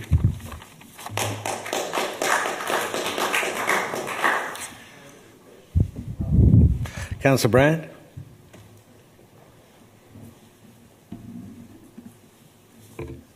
Jason, thank you very much for being here, and thank you very much for all the work that you do. I just want to ask a couple of questions just to clarify things. There was a report in the press from I don't know who it was, but a senior officer saying that Acting superintendent, saying that the incidents, was it the last set or the previous set, was Saturday night, didn't involve alcohol, and also the report there that from Mr. Lovell, who said that he called you at 8:15. So it was after the bans were in place already when you got down there. I'm just wondering if you can fill in as best you can what the actual situation is with alcohol in that period when it's not banned at the moment. So I might just clarify the comments in the media by the acting superintendent, who was the duty superintendent. His briefing was fairly limited prior to doing that meeting. We've all done media before, and sometimes some of the facts take some days or weeks, and it takes us to get evidence. I have obtained an email from a sergeant from the state-based resources who came out on Saturday night, and he indicated to me, as he walked around the streets of St Kilda on the Foreshore, he observed intoxicated people, youth, people smelling of alcohol. He'd approached a number of people who were part of this group that were causing the problems, and his description is young people with a lot of Dutch courage to behave poorly and alcohol-based. So that was his description. So I think to explain I think the acting superintendent was trying to articulate the two particular arrests did not involve somebody who was actually alcohol affected. So one person was arrested and released in relation to a weapon that was seized, and another one was in relation to assaulting a police officer and making threats and also breaching bail. So that's probably the situation. Can you, in your letter to us, you ask for immediate further trial of the banning alcohol consumption on St Kilda Beach, November to April 2018 and 2019. That suggests that the minimum you're asking for a one-off trial. I'm not saying you wouldn't want more, but that's what you're actually asking for in the letter. Look, I believe, I suppose to clarify that, similar to the streets, roads and footpaths trial that the council implemented, it probably needs to be a 2-year trial to be properly analysed and enough data to be gathered to really be able to form an opinion on whether it was successful or not. I mean, a good example of that is the last 12 months with the streets, roads and footpaths alcohol ban, we've seen a 20% reduction in the number of people arrested for drunkenness in the city of Port Phillip. So that's over 100 people less people arrested on the streets, roads. We're also receiving less complaints from traders in Acland Street, Carlisle Street in relation to drunkenness. So that's just one example of evidence, I think, of probably a trial needs to be about 2 years. Thanks very much, Inspector Kelly. Okay. Councillor Copsey. Yes? I think if Councillor Brand's allowed to ask questions, I can without any comment. Thank you, Mr Mayor. Look, I am trying to discourage questions from everyone. I'm sorry if it happens to be I'm picking on you. I don't intend to, and I apologise. But I do want to discourage ongoing dialogue with the people who come and discuss with us. Just a few quick questions. So it remains an offence to be drunk in public at any time, doesn't it? Just so you're clear, everybody's clear, there's intoxication and there's drunk. So yes, if you're drunk in a public place, that is an offence, yes. And the incident that you have referred to, which we've received now differing reports on, but the police media statement was that it did not involve alcohol on Saturday night. It also took place after 8 p.m. when the current alcohol ban was in effect. Yes, so the situation on St Kilda Foreshore, the way it's been described to me and my observations are, it's like a slow ticking time bomb. So over the course of the afternoon, people are allowed to consume alcohol, as you're aware, up until 8 o'clock. It's that slow build up, and then once it hits 8 o'clock, 9 o'clock, most of our trouble is at the 10, 11 o'clock mark. Most people are already intoxicated. And I think the point that we should not miss is that quite often a lot of the victims in these serious matters are also impacted from alcohol. International backpackers, tourists who are enjoying the beach, but the data shows that a high proportion of victims are also alcohol impacted. And the last question is, during the period that you've referred to last year when we had our previous trial, it wasn't just an alcohol ban at that time. There was other measures implemented, including an increased police presence on the foreshore, along with officers from council. Yep. I make the commitment is that for this to be successful, it has to be done in partnership, so council and police. And you're right, implementing an alcohol ban on its own won't work. It needs the commitment from Victoria Police. You have that, and you'll see that over the next 2 nights where the weather's quite hot. There'll be significant resources deployed to the St Kilda beach. Thank you. Thank you. Thanks, Inspector. Gary Mink. Sorry. Ooh, what a powder cake. Excuse me.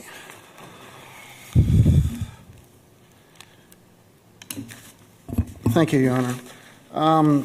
I was actually on the verge of letting my slot go, given how sensitive this is. And my name is Gary Mink. I operate Bay City Burrito in Shakespeare Grove. I hold a position also on the Acland Street Village Business Association, but I want to make sure that you're aware that I'm speaking as an individual and a business owner and in no way reflecting the Acland Street Traders Committee.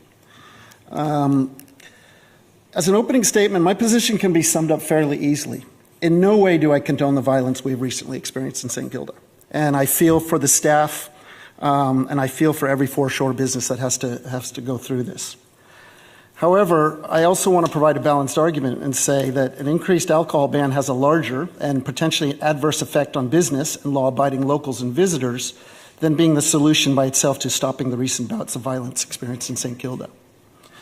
I'll also note that we've heard a list of media reports, we've heard the police say something, we've heard a lot of examples of violence. But between everybody that has spoken tonight, there's only one example presented by the police that they related the violence to alcohol, drinking alcohol and the foreshore. Okay? And that's what we're talking about, a ban of drinking alcohol on the foreshore. In none of the media reports did I detect, and I could be wrong, was there saying that it was because they were drinking alcohol on the foreshore. Okay? I know we have a problem, but it's not drinking on the foreshore.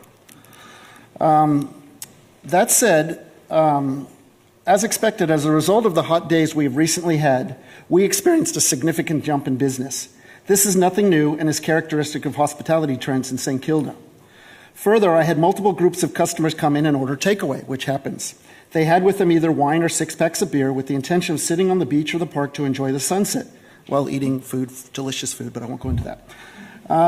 Given my shop's location, this is often a reoccurring theme among our customer base throughout the summer.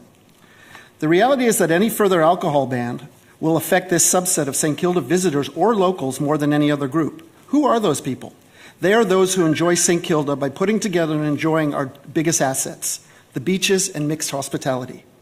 They are the very same people that the annual marketing programs, investments in the hundreds of thousands of dollars put out by council, the defunct St. Kilda Tourism Group organizations, the trader groups strive to attract to St. Kilda. Given the overall decreased patronage on the street, I personally can hardly afford an additional loss of customers. I expect it is the same for many of the cake shops and other restaurants on Acland Street. As with many changes, and I'm not trying to be controversial here, there will be a small group of businesses that will actually benefit. In this case, potentially it's foreshore businesses. With a complete ban, these businesses can still offer what non-for businesses will no longer be able to offer, that beach package I spoke to earlier, St. Kilda Beach and the hospitality package. And they can do this either in their own premises that are on the foreshore, or they can do them in closed parties that happen on. Granted, there's more control in those environments, but they can still offer the control. I respect these businesses, and without any doubt believe their primary concern is to keep their customers and staff safe. At the same time, however, all St. Kilda businesses should be on the same competitive footing. In other words, I welcome the competition, but feel that they should not unintentionally receive support that makes it more difficult for other traders to compete. It's difficult to compete with them. In essence, given their unique position, there will be an unintentional and positive business impact for these venues with the introduction of a complete ban on the foreshore. The key to reducing unwanted activity is more police on the beat, bottom line. I've had this conversation with many police officers as well as ambulance officers. The majority of them agree. Although a complete ban may offer more opportunities to stop and question the police suspect of having alcohol in them, it does not stop the presence of people who have already consumed alcohol. It does not stop gangs of any color who come to St. Kilda with malicious intent on their agenda. Of all the statistics thrown out by the different authorities, the one statistic that I find is never talked about is the one that would show what would happen if we had more police, as opposed to some of the tools. What would happen if, I honor and I respect our police, they have a tough job. But with active police on the beat, it would be far more effective than bans or even for that matter, CCTV. A quick note on CCTV. I have another business in Hawthorne. I've been robbed 5 times. I have had forgery. I have had people walk out on me. I have CCTV camera. We have pictures. Sorry, Gary, I'll be quick, I only have a few more seconds. No, we have to keep it just to the I've booze. waited all night for this, sir, and I will be as fast as possible. I just want to say that CCTV is great at observing the crime, and as I put it here, gathering evidence and potentially, and I know this is a controversial term, profiling in advance of suspect individuals and groups. The question again, based on my conversation with police, often they do not apprehend a suspect from a specific crime observed by CCTV. However, if the same suspect is apprehended later based on other activity, they are able to reference that database. In summary, regardless of the myriad of statistics bantered by both sides, a complete ban, alcohol ban, is not the solution to the very real problem of non-conforming individuals who visit our shores. Thank you. Thanks very much for that. Sorry for the delay. Jason Rowder.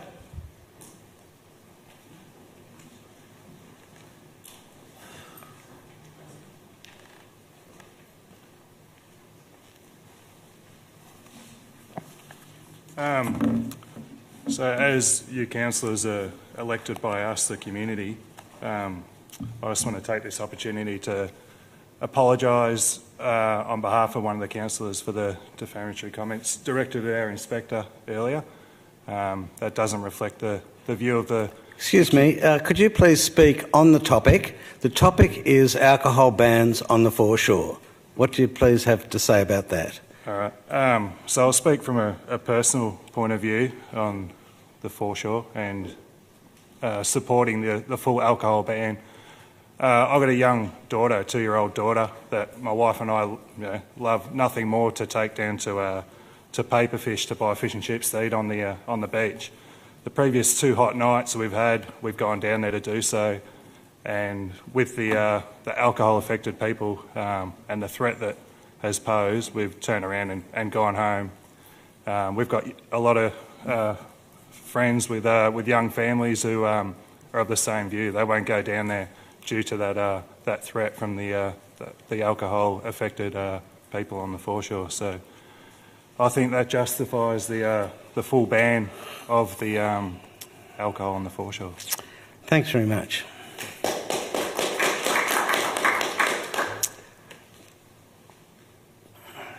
Kieran Spring.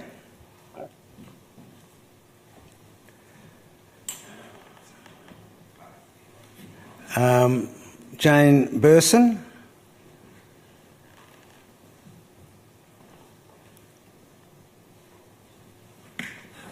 Hi. Hi. My husband works on the foreshore. On Saturday night, my husband was the one who pointed out the offender to police,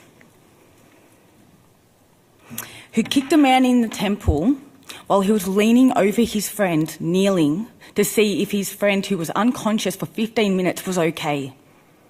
They kicked his head like a football. That is something that my husband will never be able to unsee. After running around trying to get police to come and help, the police had so many things going on that they had to assist on so many different things. He very discreetly told the police at the scene who the offender was while he was watching on. To which one of the officers said to the other, "Should we go get his details?" My husband said, "Arrest him, I'll make a statement right now." It is so fearful down there. I personally go down there, the vibe is terrible. The police were outnumbered. They did look at the guy. The offender eyeballed my husband and ran. There was no chance that anyone was going to catch this guy.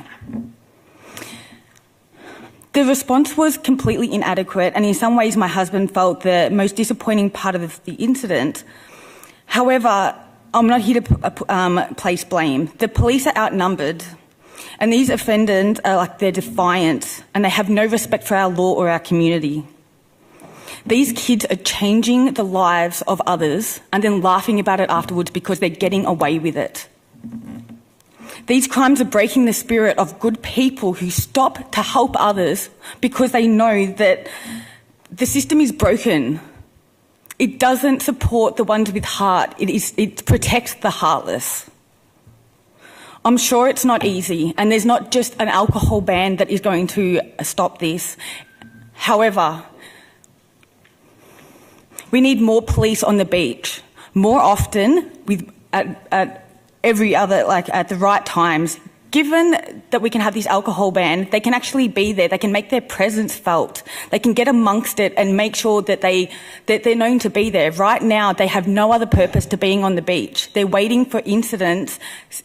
They are there, but it's just they need to be amongst it. And for the ones that run and can't be caught, police dogs. We need tougher laws, stricter punishment for offenders. It's completely out of character that I am even here today. Let alone speaking, I am here out of desperation and fear for my family. I needed to see the ones that have the power to make the decisions, to do whatever they can to protect our community. We need to action something, and as many things as you possibly can to stop this. Similar to how you increased your security for tonight, I want you to increase the security for my husband every single time he goes to work. Thank you.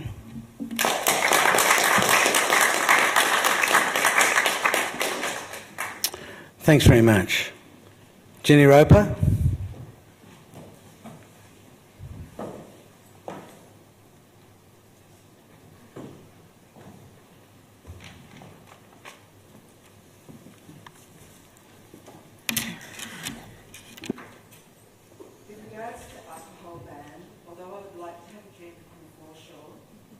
Sorry, Jenny, I don't think your mic's on. Okay, with regards to the alcohol ban, although I would like to have a drink on the foreshore, with the current situation of instability and violence on St Kilda Beach, I believe we need to reinforce this alcohol ban. St Kilda is an iconic beach and is currently known for a bad reputation and violence. I don't mind giving up a drink on the beach to restore St Kilda's good name. Currently, there is an ad on TV that promotes Splendour in the Grass, Fitzroy, everywhere, but St Kilda is not mentioned. There is no alcohol allowed on the beach in Western Australia and no alcohol allowed on Bondi and Coogee Beach. City of Port Phillip need to follow these examples and be a leader in our community to ensure there is public safety for everybody. I'd like it to be known that Inspector Kelly is a wonderful asset to our community and we are very lucky to have him. Thank you.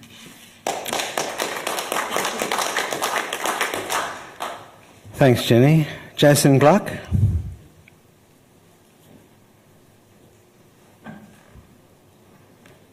We've lost him. Sorry, I'm just filling out my form. Darren Robinson.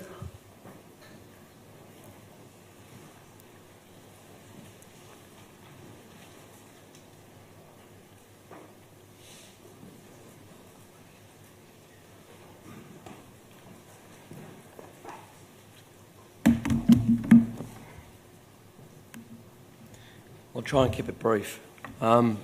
St Kilda, and the great thing about St Kilda that we all share is the amenity of St Kilda. What that means is the ability to go out, enjoy our life here, enjoy the ability to work here, enjoy the ability to visit here, enjoy the ability to run a business here. And the one thing about the amenity is that a lot of us are living here to take advantage of it.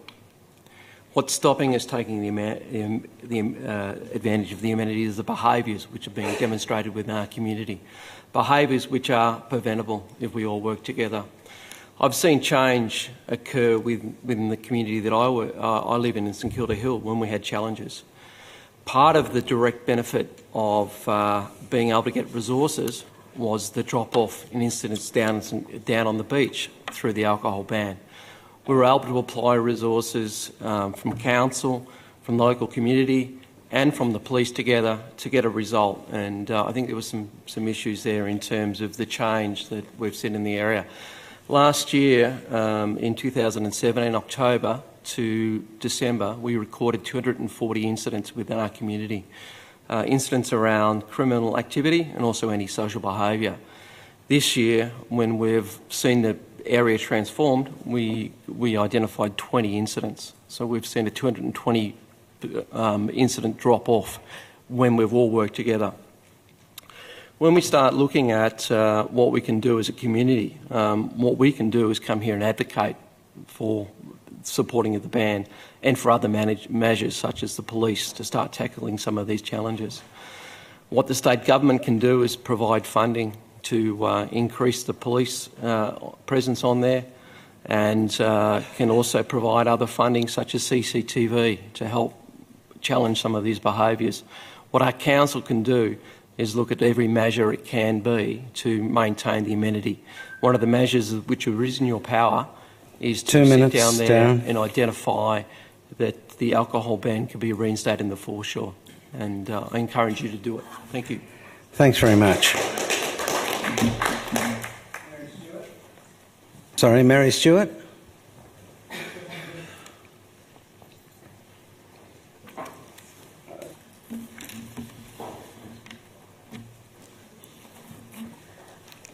My name is Mary Stewart. I'm a resident of St Kilda.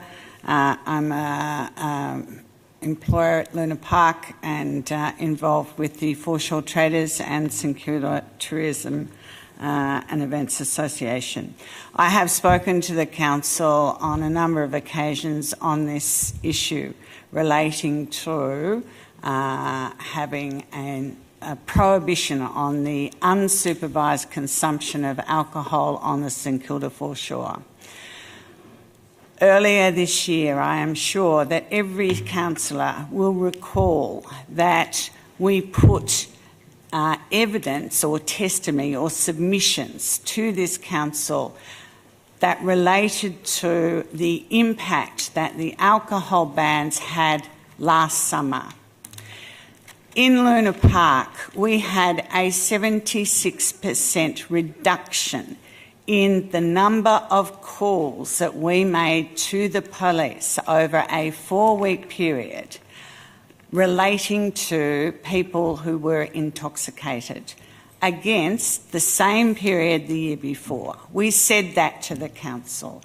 We said that during the period that the alcohol bans were in place over last summer, and in combination with the increased police presence and patrols, and in combination with a number of things that the council was doing, there was a significant reduction in antisocial behaviour and a significant improvement in the general atmosphere on the beach. I speak in favour of the officer's recommendation that the council put in place a ban on alcohol on the St Kilda Foreshore from November to the end of March. And it is not in and of itself some magic panacea. It is, however, I think, a necessary management tool that this council can use. It is not acceptable what is happening in our community. None of us want it. It will not change overnight. There are a whole range of societal factors that we all need to try to grapple with. But in terms of the role of the council, it is a responsibility to look to support what your community are asking you to do and what the police are asking you to do. I know that there are a number of people on the council who have very thoughtful views on this issue. There are some other members of the council which, in my judgment, have an ideological view. And I sort of would like to record my thoughts and thanks for the work done by many people on the council officers, and to Jason Kelly, who I think has done an absolutely exceptional job in trying to support us. And I recommend that the council adopt the officer's recommendation. Thanks very much, Mary. Okay, that's the submissions from the community. Councillors, any questions or preferably resolutions?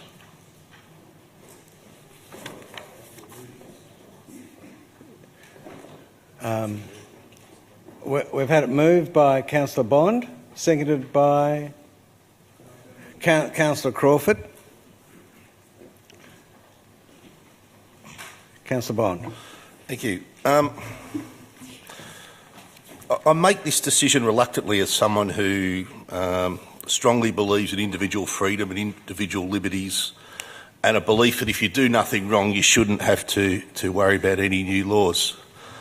There's no doubt that most people in St Kilda and at the Foreshore do the right thing. Most people enjoy a beer or two or a glass of wine, put their rubbish in the bin and go home without troubling the police. There's also different views out there, as we've heard tonight, as to the role alcohol plays in some of the incidents that have occurred down on the Foreshore.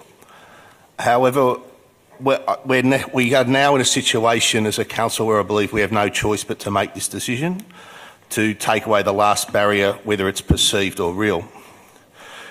Previous bans of alcohol on the Foreshore have coincided with a greatly increased police presence, and it's my expectation that any change to our local laws resulting from this meeting tonight is met by a similar increase in Foreshore police resources, and we've heard from Inspector Kelly tonight that will be the case for the next couple of nights. Ideally, we should have a permanent police presence on the foreshore, funded by the state from December through to March, commensurate with the status of St Kilda as a statewide, national and international destination. I hope one day we can reverse or relax these restrictions, but at the present time, this is the correct decision for this council to be making. Thanks, Councillor Bond. Councillor Crawford. I'll keep it short and sweet. In an ideal world, we wouldn't have to implement any of these things. But as I say to people, when they say to me, there's another rule for that, I'm like, yes, because people don't do the right thing. I think in the bigger picture, to change the culture that is currently existing down there, we need to take a bit more of a radical step. So I will be supporting this motion, a recommendation, sorry. And I just want to thank people for expressing your views and acknowledge the validity of your experiences. I think that sometimes we as councillors think perhaps we know better, but you're the ones experiencing it. And so I think we have to listen to what you are asking of us.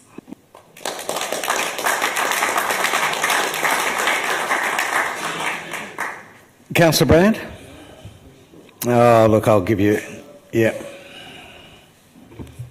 Could I ask an officer, with this motion, what is the provision and the possibility for a review of this ban after it's been in place through this summer, but before next summer? Well, we did talk about the nature of that. I'll let the CEO answer it, but we did talk about a CEO review after a couple of years, but I don't know what the current thinking of officers is.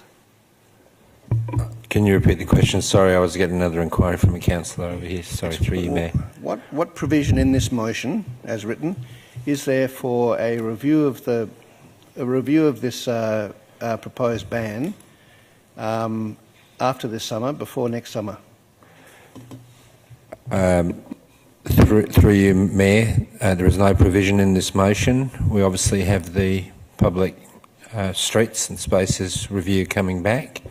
This option 3 has moved, makes this a permanent ban for the summer months, as I understand it, unless I'm advised differently by Mr Trail. Notwithstanding that, council at any time can call for a report or a review on any policy at any time, as I understand it. Unless, Ms Blade, you want to add any further to that? Further questions? Sorry, we've done questions. Any further speeches from the councillors? Councillor Baxter? Yes, you all get to hear from me again. I thought I'd address some of the points that some of the speakers made, particularly around sort of trying to second guess what my decision would be, and how, talking about my ideology or my party and those sorts of things. Sorry, this is debate. It's a speech. Yep. So it might blow some people's minds to know that the party I'm a member of has no policy on municipal alcohol bans. There's nothing. So I'm not following orders from anybody in party hierarchy, nor am I motivated purely by ideology here. I've done quite a lot of research in terms of the small amount of evidence base we have about municipal alcohol bans. There's not as much of a wealth of evidence here as on CCTV, but there's some, and I've looked at that. So I think it's possible that you may have to actually just take the things I say as the things I'm saying, and that I'm not simply a mouthpiece. I wanted to address one of the speakers said that this has united everybody in the community, that everybody is in favour of a ban. So I thought I might read out some of the messages that I've received from numerous people who couldn't be here tonight. Please don't impose an alcohol ban. The only people the ban will affect are the law-abiding citizens. There's another one that says, ban will achieve nothing. Why don't we just have adequate police? Another person said, I'll be pretty sad if I can no longer have a beer and barbecue on the beach. It's what makes this the best place in Melbourne. Another person said, I don't agree that the actions of some idiots should impact the ability of decent law-abiding citizens to enjoy themselves. Another person said, total ban will have a negative impact. Another person said, wouldn't make any difference if people can still drink in licensed venues on the beach. So I think that those who are sort of saying that they represent the entire community and can speak for the entire community are speaking prematurely here. This is a big divisive issue where there are people on all sides, and I think that it is extremely unfair to say to council, we're the community, do what we say, when there's a lot of people out there with a lot of different views. My main issue with a ban is that it starts off with the delusion that if we ban something that the activity stops happening. It won't. People will still drink. People will evade the police. People will drink. People will get around it. They might drink before they go to the beach and then go down to the beach and punch on. The behaviours that we see will not end just because we put a ban in. And I know that a lot of people have said, oh, look, this isn't a silver bullet. But the police did say it's the last piece in the puzzle. Councillor Bond said it's the last barrier. So it's obviously we're putting a lot of stock in this one thing to solve a lot of these issues. And if there's anything to show that, you know, we've got a glass ban, you know, one of the speakers said, well, no one follows the glass ban, there was glass everywhere. What makes you think that they'll follow the alcohol ban if they don't follow the glass ban? So just because we ban something doesn't mean it's actually going to stop happening. Not only that, but we have a lot of international visitors here. Do you think they're going to know what the local laws in St Kilda are? They're going to go trawling through the City of Port Phillip's website, have a look at that sort of thing? We put in some temporary restrictions. Not temporary, actually. We put the restrictions at certain times of the day. And we've yet to even assess the impact of those before we're being pushed to go for something new. That's policy on the run. That's bad decision making. And once again, this comes from a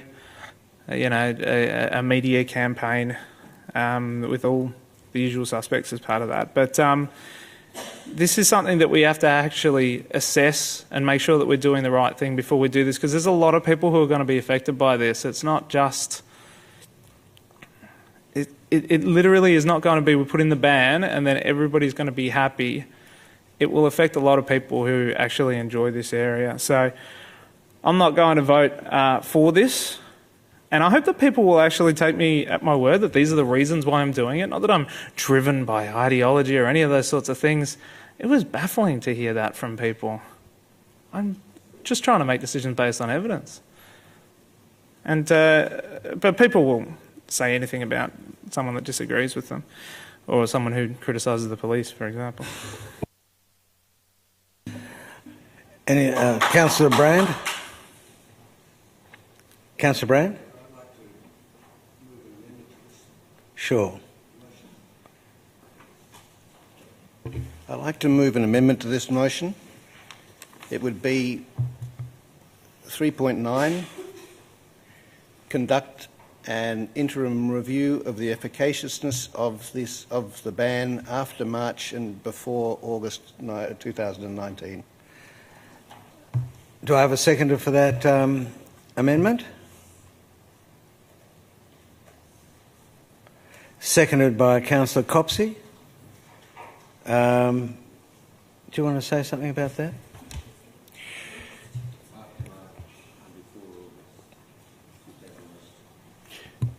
Yes, I would like to... look, I am personally in favour of a ban of some sort, of an alcohol ban of some sort, but I am in favour of a ban which is a temporary ban, not a permanent ban, and for a whole lot of reasons which, well, maybe I should outline some of them here.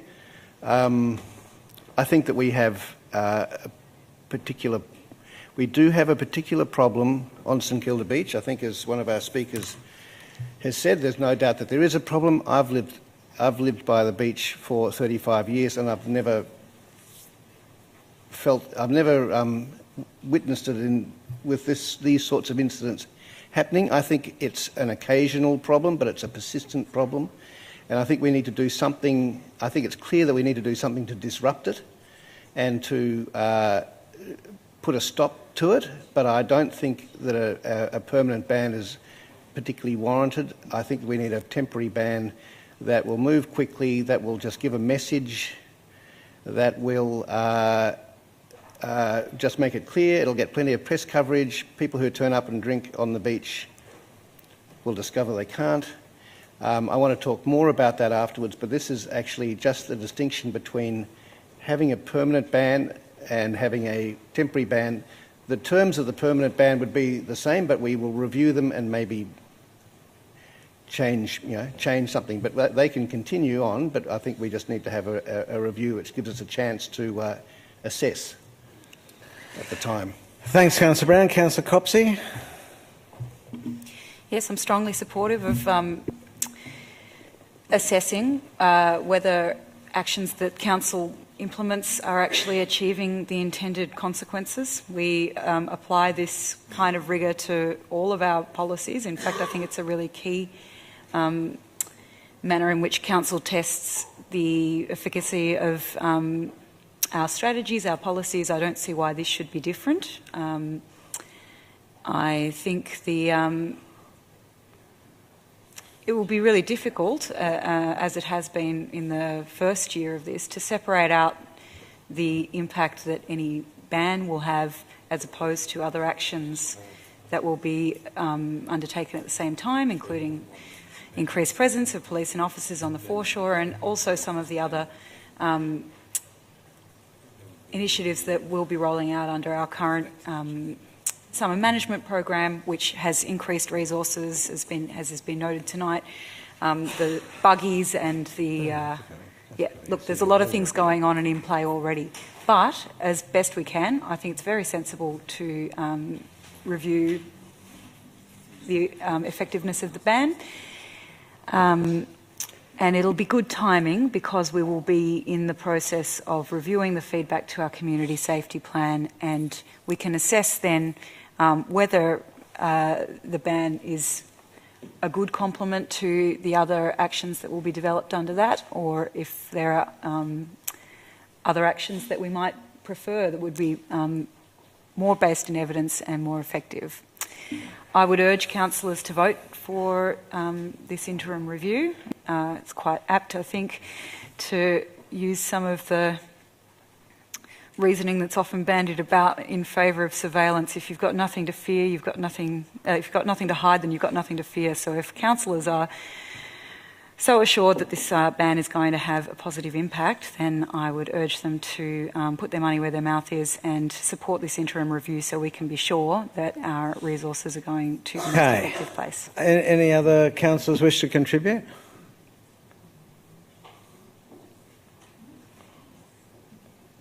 Okay, I won't ask the mover of the amendment to close. I'll move to the vote on the amendment. All those in favour? All those against? Sorry, I missed the counts. Can I... 5 and 5. Okay. All those in favour?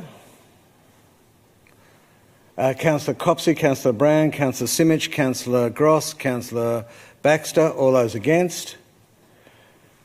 Councillor Bond, Councillor Pearl, Councillor Voss and Councillor Crawford. So it's been amended. Is there any other speakers about the amended substantive motion? I'm happy to move to the vote now.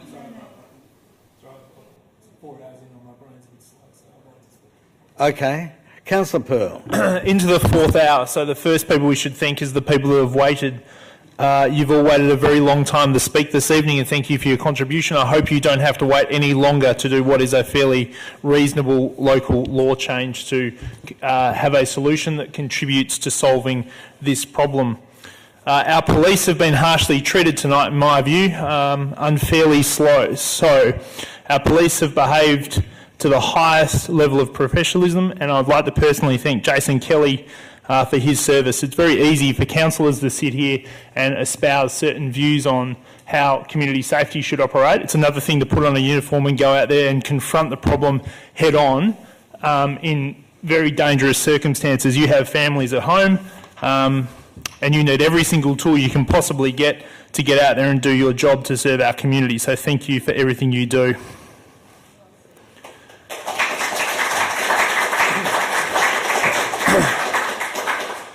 We're taking this problem very seriously, and so should we, but the state government needs to step up to the plate also. We've put a lot of resources into these problems that we see on the foreshore. The state government, I wish, would put half the amount of thought and time into the consideration of what they're doing also.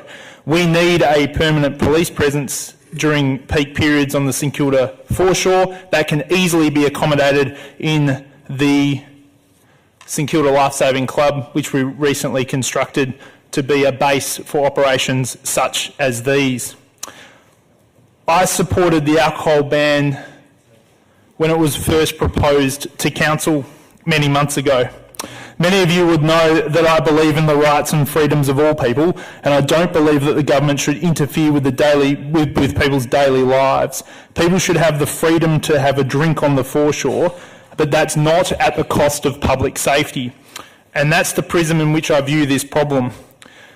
I was at the event on the 25th of December, which no one really talks about anymore, where 5,000 people decided to have an impromptu party. And to begin with, that event when I arrived there was reasonably jovial, but it still turned quite nasty. And I think there was a lot of sexual harassment, which I witnessed there, which was completely unacceptable, antisocial behaviour, which was completely unacceptable, let alone the injuries. Someone got hit by a tram. A woman was taken to hospital after intoxication, and I'm sure there were much more serious events that weren't reported that night that don't hit the statistics. That convinced me, watching that for a few hours, that activity in a concentrated area such as that area is not acceptable under any circumstances. And I deep down think that was the catalyst for some of the events we've seen here. It got nationwide coverage. We didn't act soon enough in certain areas on the alcohol ban, and I think if we'd acted sooner, it would have proved to be a preventative measure to ensure that antisocial events don't happen in that area. It's got nationwide coverage, and it now has a reputation which we need to fix, and it's a problem we face now. Councillors, I strongly support this motion, and I would strongly urge you to support it also. When we had issues in this council chamber with councillors being threatened by members of the public, we acted. There's multiple CCTV cameras all over this town hall now. We spent thousands of dollars upgrading those. We have increased levels of security across our building. You can't walk through any doors anymore because they're all locked. It's a sense of freedom and open and transparency which I don't like restricting, but we had to. A much worse situation is occurring now on the St Kilda foreshore. We need to act, and this is one part of that action plan to get a result that our community deserves: a safe, pleasant and welcoming St Kilda. Thank you.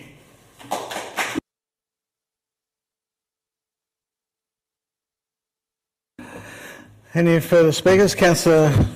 Oh, sorry. The CEO wants to ask and make a few suggestions. Through you, Mayor, can I just clarify with the mover and seconder the word ban? Can I suggest a minor amendment, if I've got your intent right, which is to remove the word ban and put the words alcohol restrictions in there? Because we also have a glass ban, and I think your intent is for us to review the alcohol restrictions. Just for clarity of that. Absolutely spot on. 9.9, thank you. That's fine with me. That's fine. I'm going to, because the mover and seconder agreed to that and it was recommended by the CEO, let's just move on. I'm happy with that. Thanks very much. Councillor Brand. Yes, look, I do want to speak in favour of this motion now as amended. It's really important that I think that we have a chance to set out our positions on this, because they are very nuanced. Being able to make that amendment means quite a lot to me in my attitude towards law enforcement and putting bans on things and where we are, and I just want to be able to sort of just explain a little bit. As you may remember, in fact I hardly remember, it was so long ago, but I did vote in favour of an extended ban last time, not quite as long as was proposed perhaps, but I voted for an extended ban. I'm fundamentally against bans in a way, but I'm not so against it I don't mind using them on occasion. I just don't want to start sort of putting these things out there permanently. I think it needs to be an ad hoc sort of nimble sort of thing that we do just to fix a particular problem. I'm not really concerned too much about the human rights of it. I think that I don't think that drinking on a beach is a really important human right. I think it's we've got plenty of other beaches that we can drink on as well anyway, and plenty of other times of the day that we can drink at other beaches at other times. And I don't think it's made a terrible dent in the life of Sydney-siders around Bondi that they can't do it. I just don't think it's a big deal. I'd prefer not to be banning things, but I don't think it's such a huge issue. I think that what we have, St Kilda St Kilda Beach is a unique place. It's crowded, it's famous, it attracts a whole different cohort of people there, and there's something about some of a minority of people who are attracted there under the current conditions when it's really crowded that are actually causing so much occasional problem there that it becomes a problem for everybody else on the beach and the foreshore. And we need to do something about that. St Kilda Beach is a constantly evolving place, like St Kilda is. I don't think those conditions are going to be the same necessarily next summer or the summer after. It's really a very peculiar cultural phenomenon which is going on. I've never seen it like this before. I've never seen these sorts of incidents with these sorts of groups behaving like that before. It is something peculiar, and I don't think that we should bring in a blanket ban to try to tackle a strange and unusual phenomenon which is going on. We do need something, obviously. So currently I think it's a unique set of problems, and so I think it needs an ad hoc measure. We've had plenty of evidence that this is happening. There's anecdotal evidence from all quarters. There are requests from the police who have to deal with it. It's enough. These are community members from all over the place, from all parts of the community who are really, really worried about it, and I think that's enough to go on, even though it isn't scientific evidence. I think we just should have an ad hoc solution to this. Put a ban on, say that's enough, we're not going to be doing that now, it'll be very widely publicised, people will discover when they get there and start drinking that they can't do that, the police will be there, we'll just see how it goes and see how it settles down. If it doesn't settle down or it threatens to keep on welling up, we keep the bans on. That's easy enough. But it's as appropriate as the situation changes, we will review it. We need a circuit breaker, we need a disruptor, something which will just change the behaviour there and see how that works. It might disperse it, it might stop it, it might not even deter it. We'll have to have a look and see. It'll get maximum publicity. It's not a permanent law set in cement, it's an ad hoc response set in circumstances is what I'm after. So, to the vast majority of people who go down to the beach, St Kilda Beach, who don't drink on the beach, I think they'll be pleased. I think that they will feel that they can go down to the beach and with much less likelihood that their visit to the beach is going to be disrupted by a bunch of really self-centred, violent and annoying people. To the small minority of people who actually go and drink on the beach, but who do it discreetly and in the beautiful way that we know it can be done, I really, really apologise for this imposition on your lifestyle that we will be putting on, from now on this summer and maybe longer. I think it is a real pity that we've had to do this, but I think that for the wider good, it's important. To the even tinier minority of people who go to the beach and actually behave in a violent and disruptive way, I think it's a message. You're not welcome to come and do that here.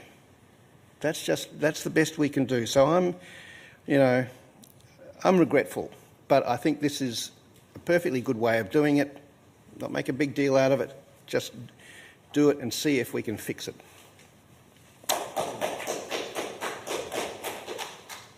Councillor Voss. You read my mind.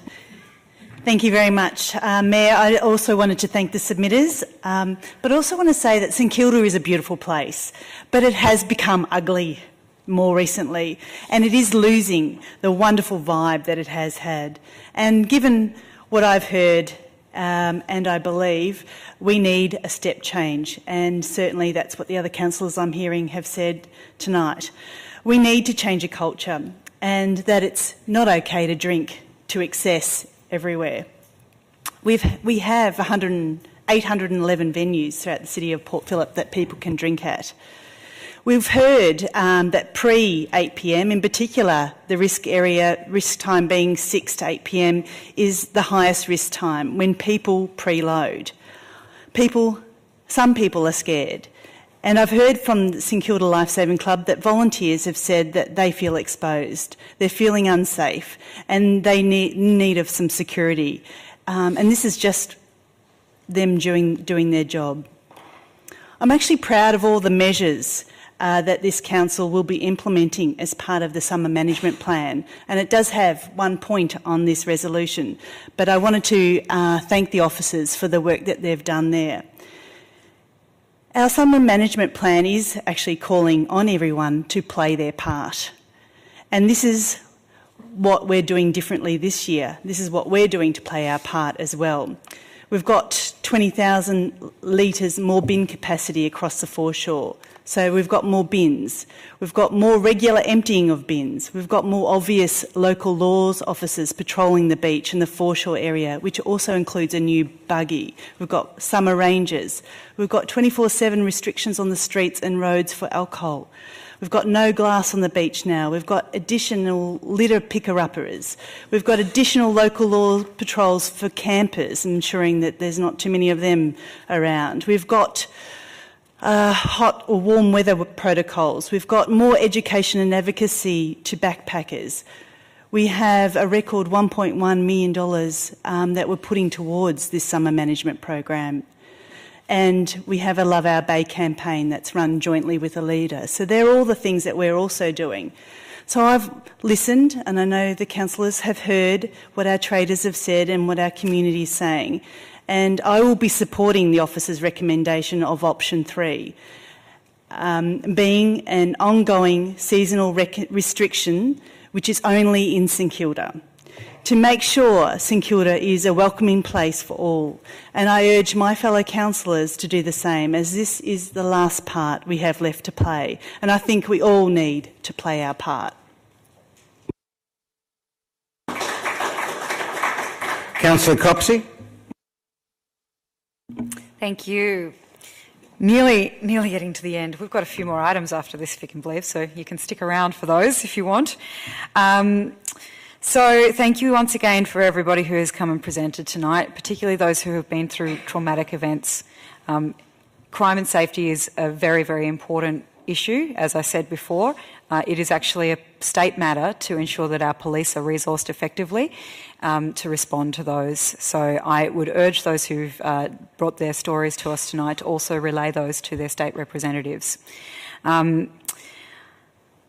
Every time that this comes to council in whatever form, it is already against the law to drink to excess to be drunk in public. There are existing laws available to police, and there are increased laws around our glass ban now, which do provide an intervention point for our officers and police on the foreshore. There's work being done towards that. I've never really understood, we're criminalising behaviour that in and of itself is not harmful. And I'm very reluctant to do that when I'm hearing over and over evidence that the existing laws are not being thoroughly and effectively enforced. I do come to these decisions, particularly when it involves creation of new laws, with the perspective that I want us to be doing things that are informed by evidence and that are going to be effective in addressing the problematic behaviour. You know, the interventions that are already available for people who have drunk to excess, I don't see those being used effectively, so I'm reluctant to extend local laws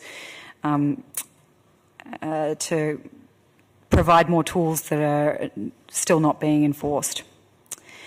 Councillor Voss has spoken about the additional resources that are coming as part of our summer management plan, and that's been a real focus of this council to look at what we can do to address a range of amenity impacts on the foreshore. I'm glad to see that coming. And council does acknowledge that alcohol impacts are an important part of health and wellbeing in our city, and we do acknowledge that the city, being an inner city municipality, has higher levels than some neighbouring councils, and that is a reason that managing change and education around consumption of alcohol is a focus of our health and wellbeing plan. It's a focus of the community safety plan that's going to go out for consultation now, and I'm really interested in evidence-based responses to the health issue that is alcohol abuse and binge drinking. I do want to see council investing in proven strategies that will address problematic cultures around alcohol consumption. Our licensees will have a role to play in that, as will any businesses that serve alcohol and are required to do so in accordance with the responsible service of alcohol. So I'm looking forward to exploring those options. I've got to say I have been very disappointed with the story I've been hearing told about St Kilda tonight, and it's evidence of a broader kind of narrative around policing who is not welcome in St Kilda. I've been really surprised to hear the quite naked references to increased surveillance and policing of people of colour. That's been really disappointing for me. I think I think that narratives like that breed division and fear in our community, and it's not in step with the values of the community that elected us here and of this council. We've made a commitment in our community plan that we're a city where diversity is embraced and where people belong. So the issue with public order offences like this, like increased alcohol restrictions, is that we have seen that it's not just a matter of inconvenience or lifestyle of people, you know, going down the beach with an esky to watch the sun go down as they have their fish and chips. Public order offences like these can be disproportionately used and do have disproportionate impacts when they're enforced against young people, against people experiencing homelessness and against people of colour. And I'm very concerned that this provides a vehicle for intervening in otherwise really lawful behaviour, and I'm concerned, based on some of the comments that have been made tonight, that there's already an existing culture of division and blame that I don't want to see extended. St Kilda is a beautiful place. I've been really heartened to see, you know, the crowds down there this summer already. I hope that we can continue to foster a welcoming and safe community on the foreshore, and I look forward to council embracing evidence-based policies in order to achieve that aim. It is really important that we have a welcoming and safe St Kilda beach, and that's why I'll continue to support measures that we know will work, and I really welcome the fact that we'll be doing a review of the effectiveness of this restriction should it pass tonight.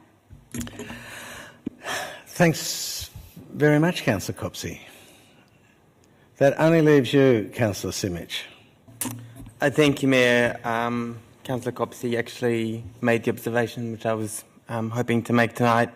I wanted to thank everyone for coming here tonight, and this is obviously a passionate issue. I've made my views on this issue clear at previous council meetings, and my view hasn't changed.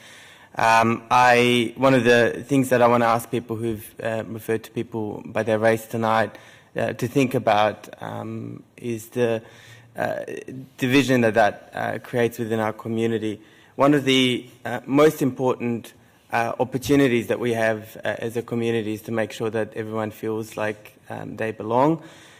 When we breed division, we actually create a far less safe community, and that's not something that any of us want, regardless of where we come at it from, which point we come at it from. I would like to thank Councillor Voss for setting out the broad range of other measures which, as a council, we are taking to work with police and work with the state government to resolve this and work to address this very complex issue. I hope that everyone feels like we've had a respectful discussion tonight and a respectful debate, because this issue does have very different points of views represented, and I note as well that I've been contacted by many people who don't support a drinking ban. I've been contacted by people who do support a drinking ban. There's people on all sides of this debate. As a healthy, well-functioning community, it's important for us to have these debates, and not every councillor has to vote the same way. I think that that's reflective of the broad views of our community. So thank you all for coming, and look forward to further engaging with you on this and other issues as well. Thanks, Councillor Simic. Councillor Bond. Yes. Making mock of uniforms that guard you while you sleep, for it's Tommy this and Tommy that, and chuck him out the brute, but it's saviour of his country when the guns begin to shoot. That's from an 1890 poem by Rudyard Kipling called Tommy, about the disrespect shown to certain British soldiers in uniform. And I think it's equally relevant today, and I think some of our councillors here in this chamber should go away and read that poem and reflect on some of their comments here tonight, and I will leave it at that. I'll now move to the vote. Request we do that under division, Councillor Gross. Sorry? Request we do that under division. You can ask for a division before a vote. Can you? New to me. All those in favour of the amended officer's recommendation? Councillor Brand, Councillor Bond, Councillor Gross, Councillor Pearl, Councillor Voss and Councillor Crawford. All those against? Councillor Copsey, Councillor Simic, Councillor Baxter. I declare the amended resolution has been passed.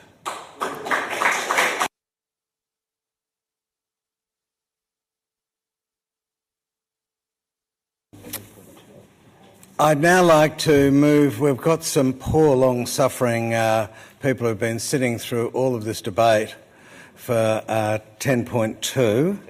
Sorry, 10.1, managing dockless electric scooters. I've got it here. Have you got the list? Yep. Yep, 2 minutes. Well, can we have a break for 2 minutes? Just only 2 minutes. Okay, councillors, I see we've got a quorum. Agenda item 10.1, managing dockless electric scooters. We've got two long-suffering people who've waited all night to talk to us, George Morrison and Robert John Morrison. So who wants to go first?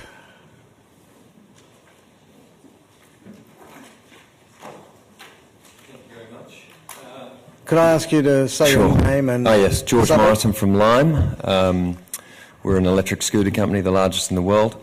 I don't intend to take up too much time, and only to balance speed and clarity, so I thank you in advance for your patience. It appears to me tonight that the objective of the motion per 3.3 and 3.4 of the motion is twofold: to call upon the Victorian Government to revisit the relevancy and efficacy of the present regulations pertaining to innovative personal mobility devices like electric scooters, and 2, to support the trial of a legally compliant dock-free scooter this summer.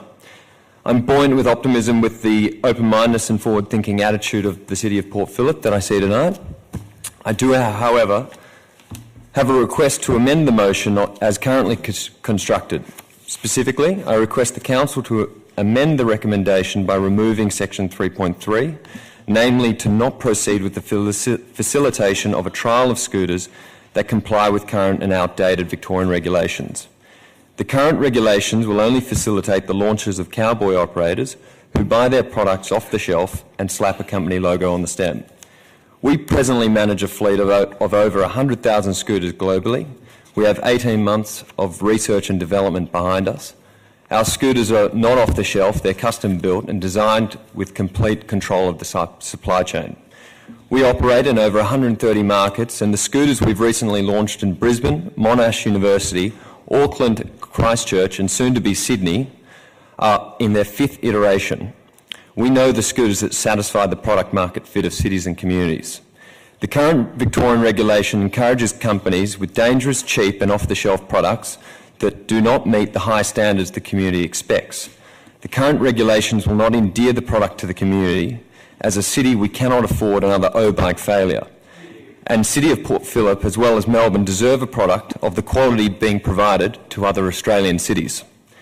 We are presently in a very productive talk with the Victorian Government, and tonight I'm requesting the Council to continue the advocacy strategy of calling upon the State Government to revisit the current regulations, but to hold off on trialling any summer pilots under the current and outdated Victorian regulations. Laws only change when a deserving enough catalyst appears, and I'm very confident that we have the product that warrants and supports the City of Port Phillip's request on the Victorian Government to revisit and redesign the regulatory framework. We're here for the long haul, and we are prepared to work a little harder and wait a little longer to land on a regulatory framework that can make electric scooters a win for the whole community. Thank you very much. Sorry, Mr Morrison, could I just ask you, which part of the recommendation do you want excised? 3.3. Okay. Thanks very much. Of the recommendation, that is, not the... Councillor Copsey. Just go. Thank you. Sorry, we just want to make sure we understand. Sure. So your concern is that a trial, were it to proceed immediately, might preempt the advocacy and implementation of regulations by the Victorian Government that you think is relatively imminent? Have I got that right? Yeah, so we're in very significant talks with the Victorian Government to amend the regulations so that they reflect a contemporary standard. The current regulations that operate in Victoria put a product ceiling that doesn't reflect standards that are held around the world. As I was saying about our product, it's in its 5th iteration. We build these scooters for the streets and for the landscape in which they operate. The current regulations in Victoria are for a more personal mobility scooter that you can buy online. They aren't really built for the streets and for the use and utilisation that they will see. Sure. In 3.3, as it's currently worded, there's no time frame specified for a trial. Yeah.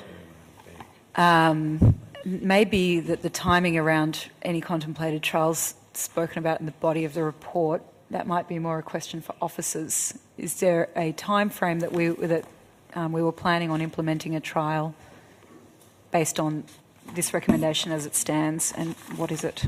Sorry if it's in the report and I have forgotten.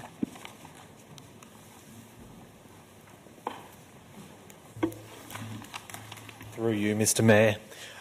There is no time frame in terms of the trial within the officer recommendation. That is contained within the next steps of the council report, which talks to investigating the feasibility of conducting that trial this month post the decision made by council on this report. And through you, Mr Mayor, if I could just add, part of the reasoning for that is that we are yet to work through the insurance implications and risks to council and also develop criteria. So that's why the recommendation is predicated on resolving amenity issues, safety amenity issues and insurance issues. But it would be something that we'd be working on in the coming months.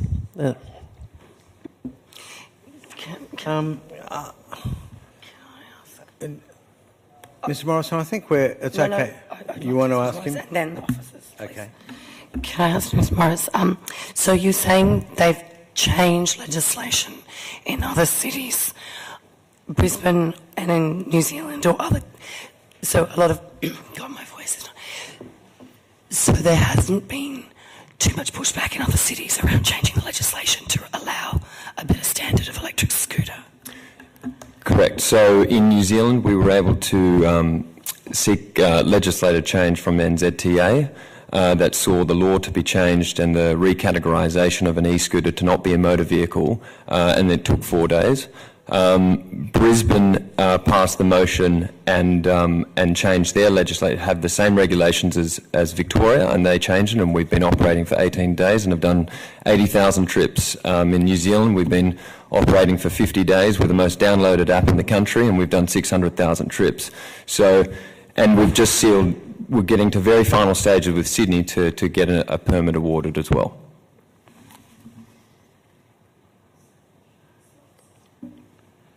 Can I ask the reality? If we were to pass this motion as it stands, or recommendation, the reality of over Christmas dealing with insurance issues and MOUs and the trial, we're actually probably not looking to do any kind of legal trial as it stands until end of January, February anyway. Really? Is that not a realistic assessment? Did you understand that? Sorry. Okay, better than that. Through you, Mr. Mayor, yes, I did.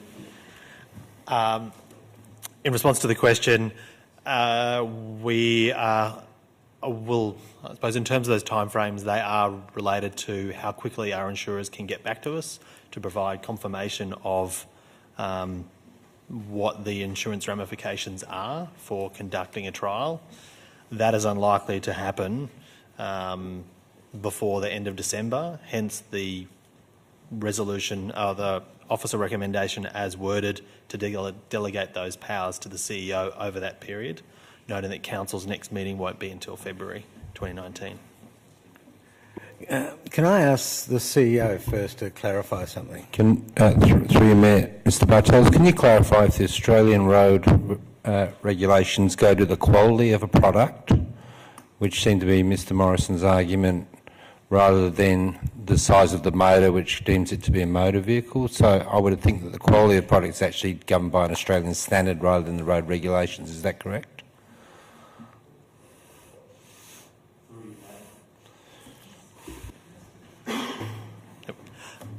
Through you, Mr. Mayor, the microphone wasn't on, it doesn't count.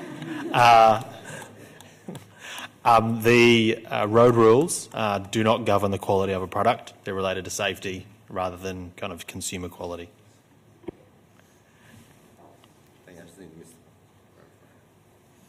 Sorry, normally we ask people to stand down and at this stage, but you're clearly wanting to say something. So yeah, it doesn't necessarily concern the quality necessarily, but we currently operate in for example, in New Zealand we have a national trips per vehicle per day rate of 7.5. So if these scooters are being ridden 7.5 times per day.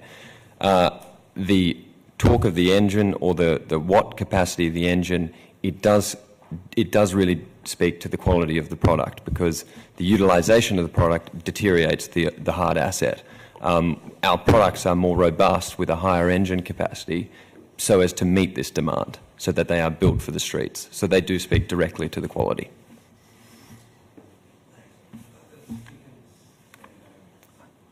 Sorry, the Whisperer wants to ask one more question. It's a fun topic. Worse person with the voice. So what exactly is it that we need, that needs to be changed with the state regulation to allow electric scooters? What specifically So specifically the watts of the motor, and that needs to be raised to enable that a higher product can be released and introduced to the streets, just like they are to Brisbane and soon to be Sydney. But as the recommendation says, it is the remit of the Victorian government, and we're at a stage where that's almost being finalised. Okay. Absolutely. Okay. If you have a higher watt motor, it's more robust.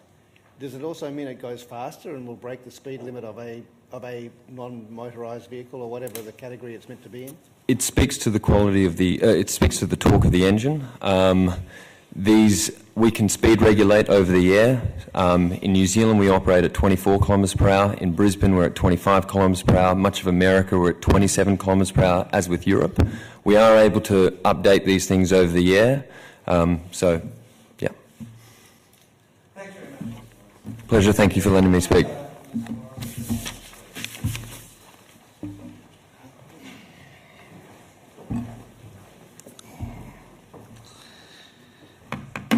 Hi, my name's Robert Morrison, and I'm from RIDE, R-I-D-E. We're a Melbourne-based company, and I just want to say thank you very much for allowing me to speak today. We've been working here in Melbourne at council, state level, as well as in Sydney and Queensland to discuss bringing this new technology to the people of Australia. Things haven't gone fast, which is fine, because we believe setting up the proper foundation, both with the government to help create regulations for a safe operation, is in the best interest of the industry. So I was planning to just discuss very quickly about the values we bring to the community about our product and stuff and the safety, but I think after listening to the other Mr. Morrison, it's very clear something that we can offer you, which is more information to understand clearly what the state of e-scooters is in Victoria and where it could be, which would be better for other people. So first of all, the speed limit is 10 kilometers per hour. That's really slow. That's like really, really slow. And the law states you should be on a footpath, but 10 kilometers on a footpath is really fast. You'll run into people and hurt them.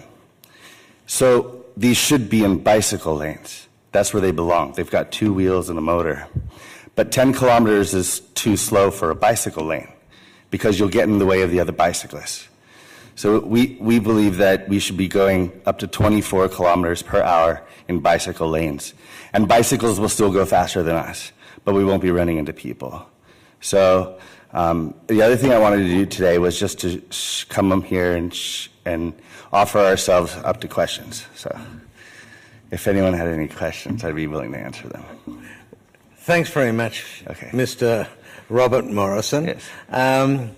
I generally try to discourage questions. Yeah, go for it. Would you be intending your scooters to be ridden on the footpath as well? Our scooters right now are configured to go 10 kilometers per hour. And after arriving here a month ago, we have not launched because we do not think it's in the best interest of the Melbourne population to have our scooters ridden on the sidewalks. So we do not encourage that or want that to happen. Yeah. Thank you. I have ridden one of your scooters, actually. But not in Australia.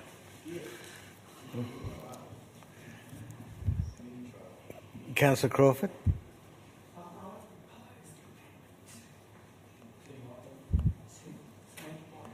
Turn your mic on. I was going to say, if we've run out of questions, I'd like to propose the amendment, given that probably we need the state regulation to catch up before we propose to do any trial.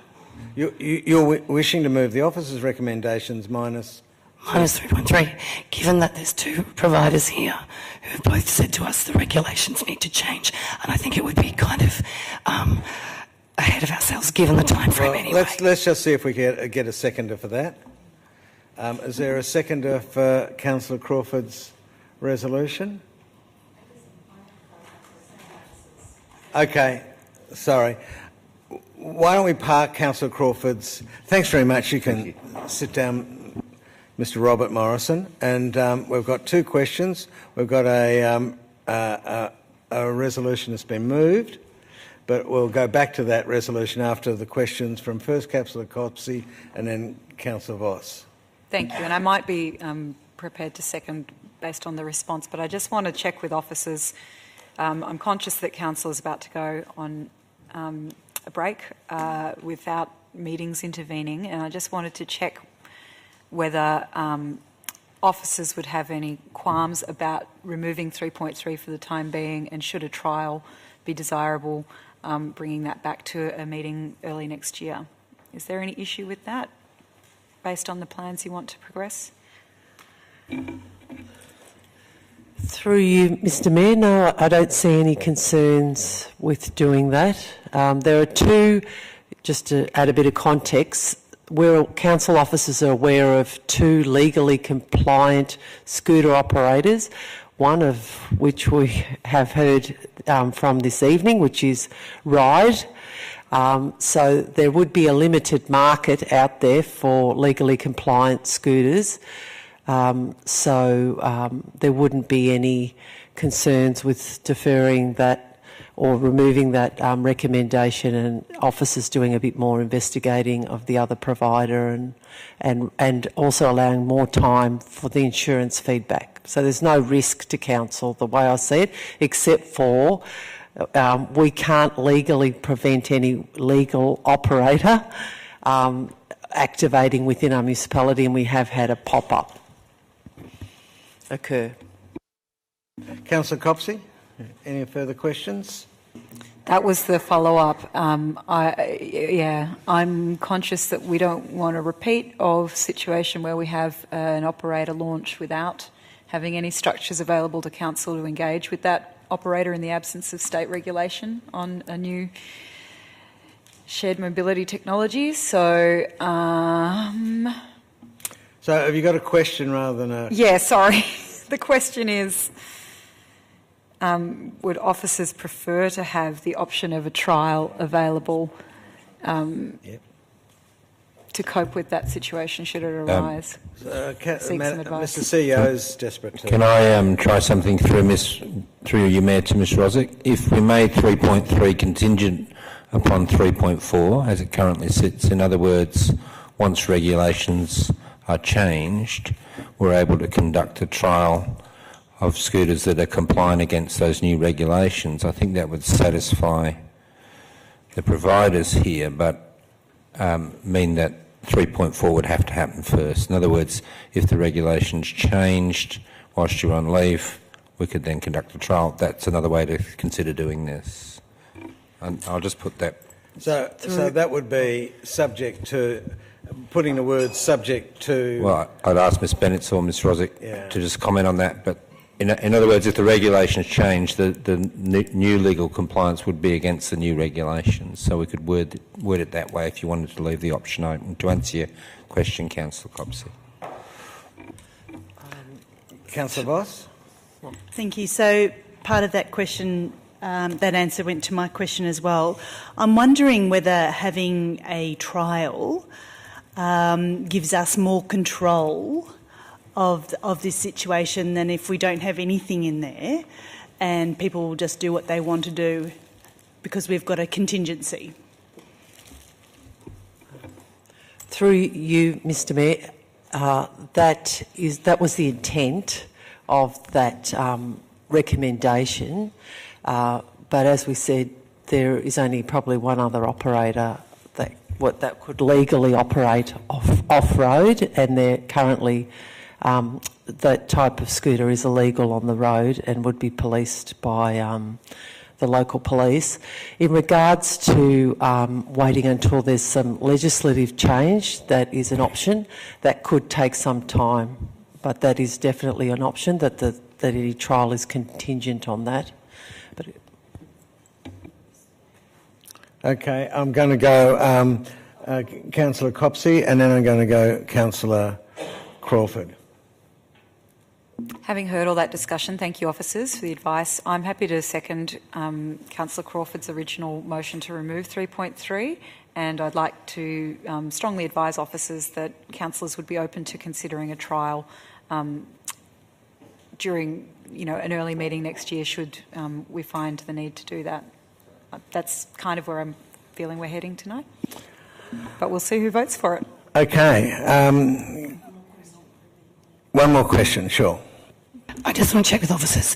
Even if we were to run a trial under the current regulation, that would not prevent any operators just turning up and doing it anyway. It won't actually leak. We have no legal way of stopping them. through you, Mr. Mayor, that's correct for legally compliant, yes. Okay, so we've got a motion that has been moved by Councillor Crawford and seconded by Councillor Copsey. Do you wish to speak, Councillor Crawford?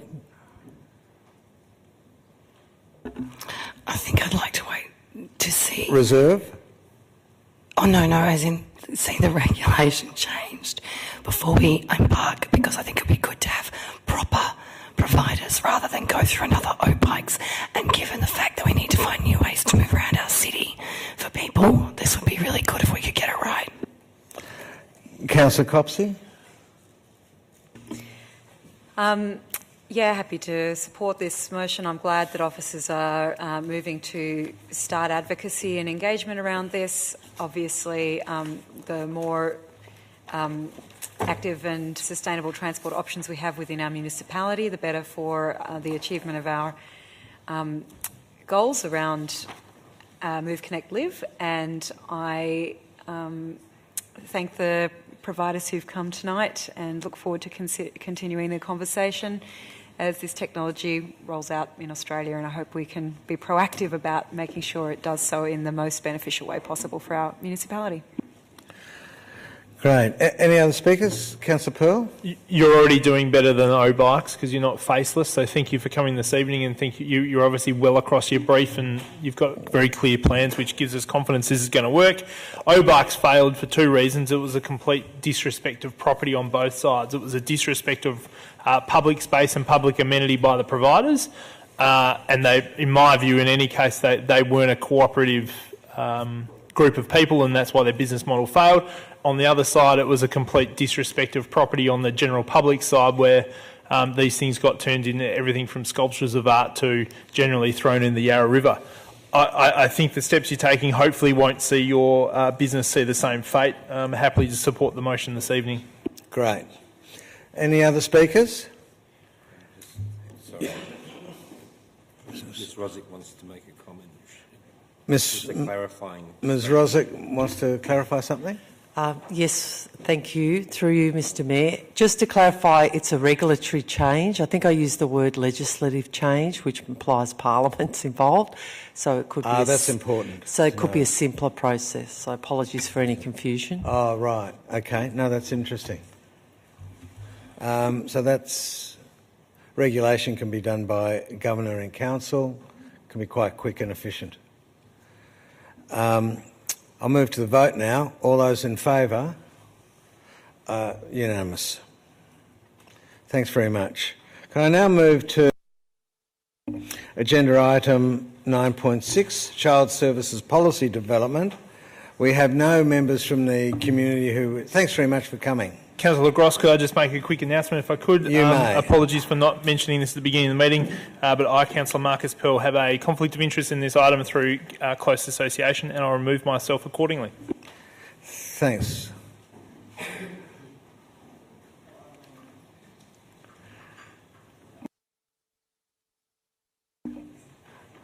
Okay, councillors, questions? There are no questions. Could I go for a resolution? I'm happy to move the officer's resolution. Is there a seconder? Seconded Councillor Crawford. Thank you, Madam Deputy Mayor. I don't wish to speak. The Whisperer is not speaking. Can I speak? You may. I just want to thank the officers for sticking it out to this point on this particular thing. It just seems wrong to move this without any comment whatsoever. You wait till I suggest we do the next en bloc, but anyway. Any further speakers? Councillor Copsey. I should have... Look, I just wanted to highlight that this is an ongoing process and an ongoing conversation with our community, and thank the officers for all the work that's gone in so far to, taking a close look at a really crucial service for our municipality. Early years and children's services is absolutely crucial in terms of social investment and a core service that council provides to our community and augments through other providers as well. I will note that we've got Stage 2 community consultation in February and March 2019, so I would like to highlight for anyone who's listening at home that there will be further chances to contribute to this very important discussion, and thank everybody who's been part of the policy development so far. Certainly the engagement sessions that I've sat in on, there have been fantastic contributions from the community, and in particular, from children. And it's been really heartening that there's been such deep engagement with this services, with the policy development so far. Thank you. Thanks very much for that. I just want to say in closing, is there any further? Councillor Voss. Thank you, Mayor. I just wanted to sort of point out that our city operates 5 early years centres, and we provide property for 11 community managed services, and we also provide premises and some subsidies for certainly the toy libraries. So I wanted to say that I also note the progress that we've done on this, and also prove the critical success factors and the parameters. But I continually remain disappointed that the council-owned and run centres run under capacity. And I believe this is a key reason for our over-subsidisation of those centres. We need to run at full capacity, and so not subsidise with ratepayers' money. So, but in terms of the policy, I am very supportive of the process that we've got to. That was interesting. Thanks very much, Councillor Voss. I want to close just by saying I'm devastated that we made you stay so long. But you're going to have more of a role than perhaps some of the people involved with the next few agenda items. I'll now move to the vote. All those in favour? That's unanimous.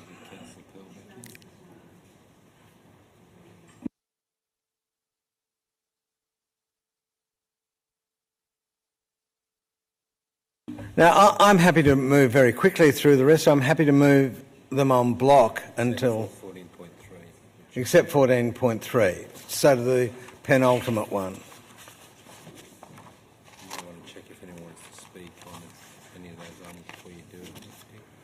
Yeah. So that's the contracts on curbside waste and recycling, the Alma Stormwater, the change to planning delegations, the Key Arts Organisations funding recommendations, just noting, extension and variation evaluation contract, and appointment of Audit and Risk Committee Chair. Do anyone want to pull any of those out? Yes? Which? I'd like to pull out the curbside waste contract, please. Sure. Righto. So I'm now going to move... Sorry? I'm now going to move on block 11.2. Sorry, Mayor. I just want to check with the Key Arts the funding. Do we need to actually identify publicly those arts organisations tonight? because it's not identified in the document. Through you, Mayor, no, we're not planning to publicly identify them tonight. We can, apart from 11.1. So I'm going to move on block 11.2, 12.1, 13.1, 14.1, 14.2. And it's been seconded by Councillor Pearl. Speakers against? All those, sorry? All those in favour? Might I please speak? I don't object to moving on block, but might I please speak to this segment of reports? Sure. The point of moving them on block is to avoid... Sorry, Mr Mayor, point of clarification. Are we on a motion to bundle these all up into a block, or are we moving the motion? Because I think Councillor Copsey wants to speak when we're moving the motion, not to the motion of us. So do you want me to pull one out for discussion? No. But I still, I don't object to it. Speak to me. Okay. All I want to do, perhaps I can just speak to the motion, Yeah. we're moving on block, and say that there are some really exciting developments and projects that the community is eagerly awaiting, particularly Alma Park Stormwater. It's very exciting to see this project moving ahead. It's going to provide stormwater and water management benefits to the community, which is very exciting. And in addition, the Key Arts Organisation funding recommendations. I did want to just highlight that our community reference group had come back to do additional consideration of applications under that funding round and did a great service to our community. The Key funding organisations is an outcome of our Art and Soul strategy, which has been requested by key arts organisations in the city of Port Phillip for many years. So it's great to see this funding round going, and I want to thank the committee members for their time in assessing those. It's not a small task. Okay. Thank you for indulging me once again this evening. I'm a very nice person. I wish people recognise that more. All those in favour? This is a substantive motions. We're doing... it is possible to pass a motion without talking about it.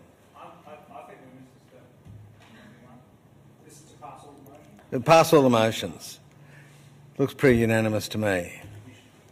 Okay, that brings us back to 11.1, 14.3 and a confidential item. So 11.1, Councillor Voss. So that is Kerbside waste contract? Yes. Yes. I was quite keen to understand, as per 2.3, what the contract performance requirements are for the 3 contracts, please. Mauro. Mr Vella. Through you, Mr Mayor. So basically all the contracts have KPIs listed in them regarding missed collections, spillages, return to collection points. So every month they've got certain targets to meet, and the current contractors are meeting those targets. And who sets those targets and KPIs? Through you, Mr Mayor, we set those targets at the start of the contract. We do benchmarking with other councils to see what targets they've got, and then we work on the amount of bins that are in the collection service to allow for missed collections. I'm wondering if we could get a copy of what those KPIs are. Through you, Mr Mayor, yes, I will provide those. Thank you. And have you had any feedback that the service levels are substandard? Through you, Mr Mayor, no. Okay. Another question from me is the hard and dumped waste has a 70% reuse rate. Can you explain how that's reused? Through you, Mr Mayor, basically the current contractor has a contract with Collegia Waste, which is located in Laverton. The material is basically all dumped on the ground from the collection service, and then the material is basically separated on site. So all the timbers, the metals, all the items that are collected are separated at that site. Okay, that probably because I see perfectly good tables and whatever go in, and they're all sort of crushed up in there, and then so it's not the actual table that's then reused; it's the parts from it that are reused, the wood, for example. Through you, Mr. Mayor, it's correct.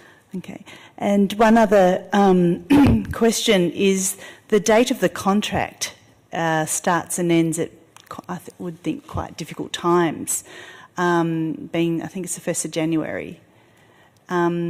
Is that a consideration? Is that a problem, or I'm just wanting to know your view? Through you, Mr. Mayor, no, it hasn't been a problem for the last 3 contracts that I've been here for. Yep. Any further questions? Could I have a mover? Moved Councillor Voss, seconded Councillor Pearl. Do you wish to speak? Anyone wish to speak? Move to the motion. All those in favour? That's unanimous. Thanks very much, Mr. Vella. Appreciate it. 14.3, proposed lease Linden Gallery. We have an alternative motion from Councillor Brand. It's from officers. Sorry, it's from officers. It's an officers alt rec. Officers alt rec.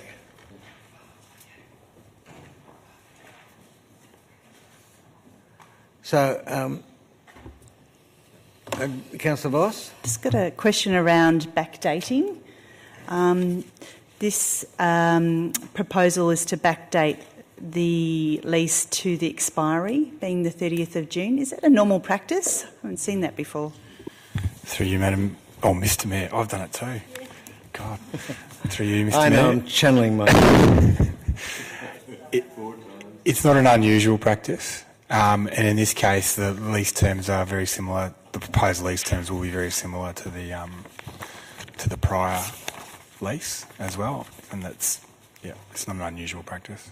If I may, what is the benefits of backdating it? Why would you backdate?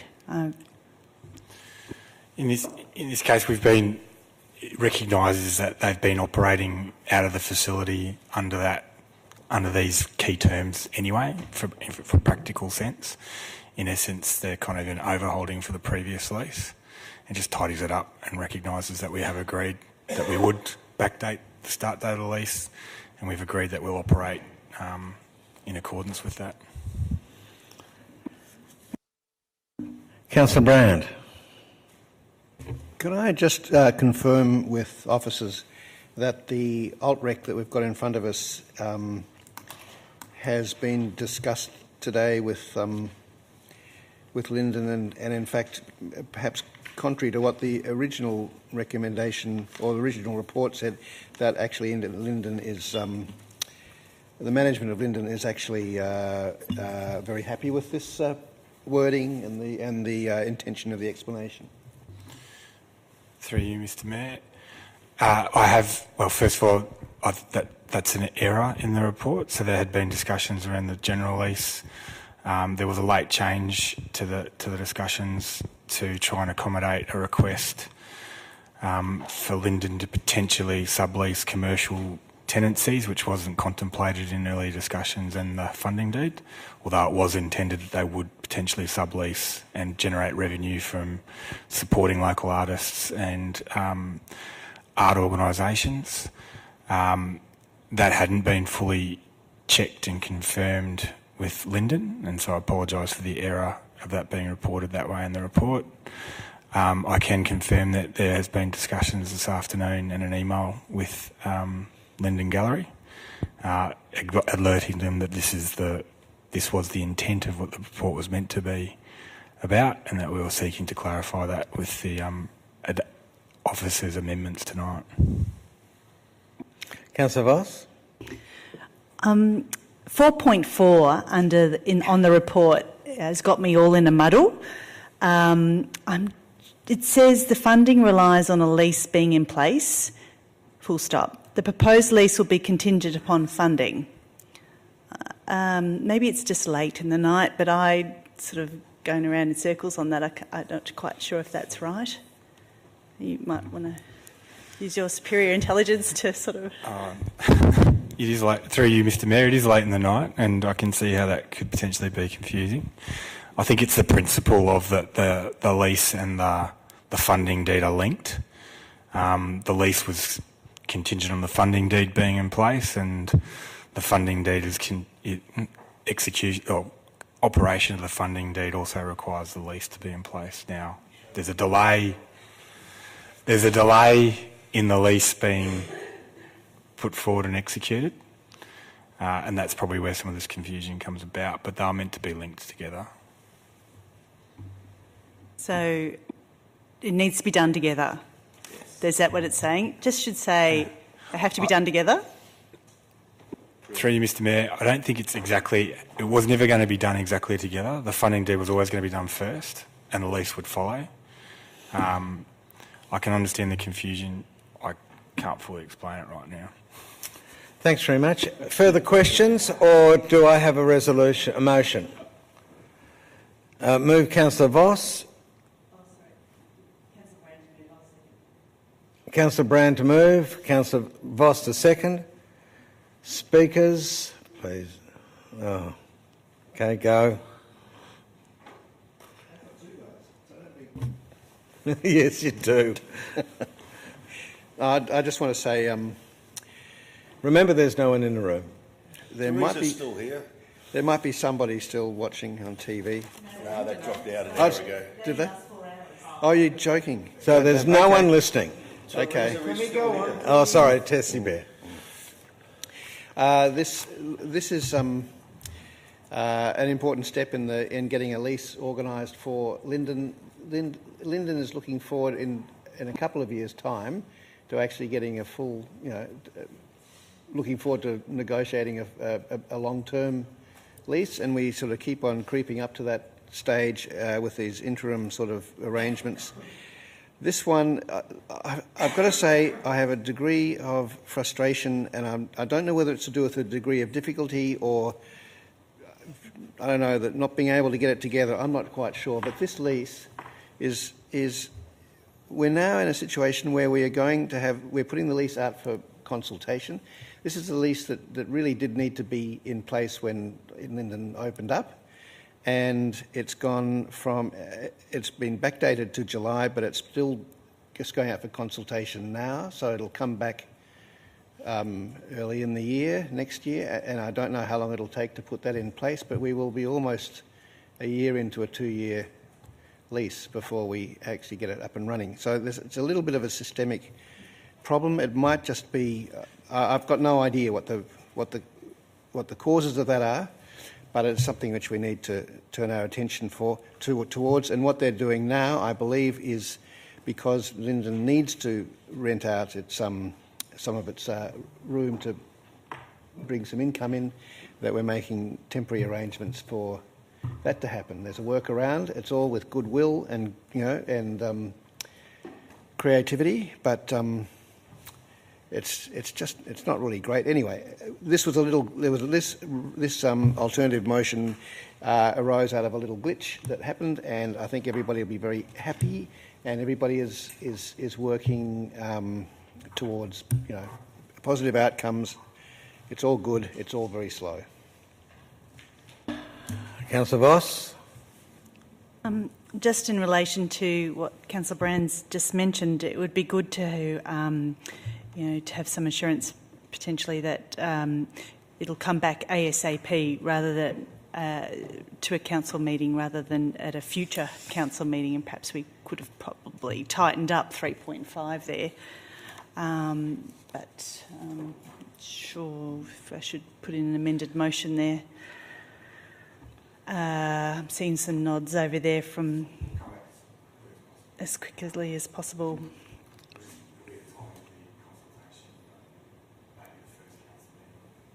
Okay. That's all I need to say. Okay, we're in debate now, so is any further people wishing to speak? I'll put the resolution. You don't get to close if no one's spoken against it. All those in favour? I call that unanimous.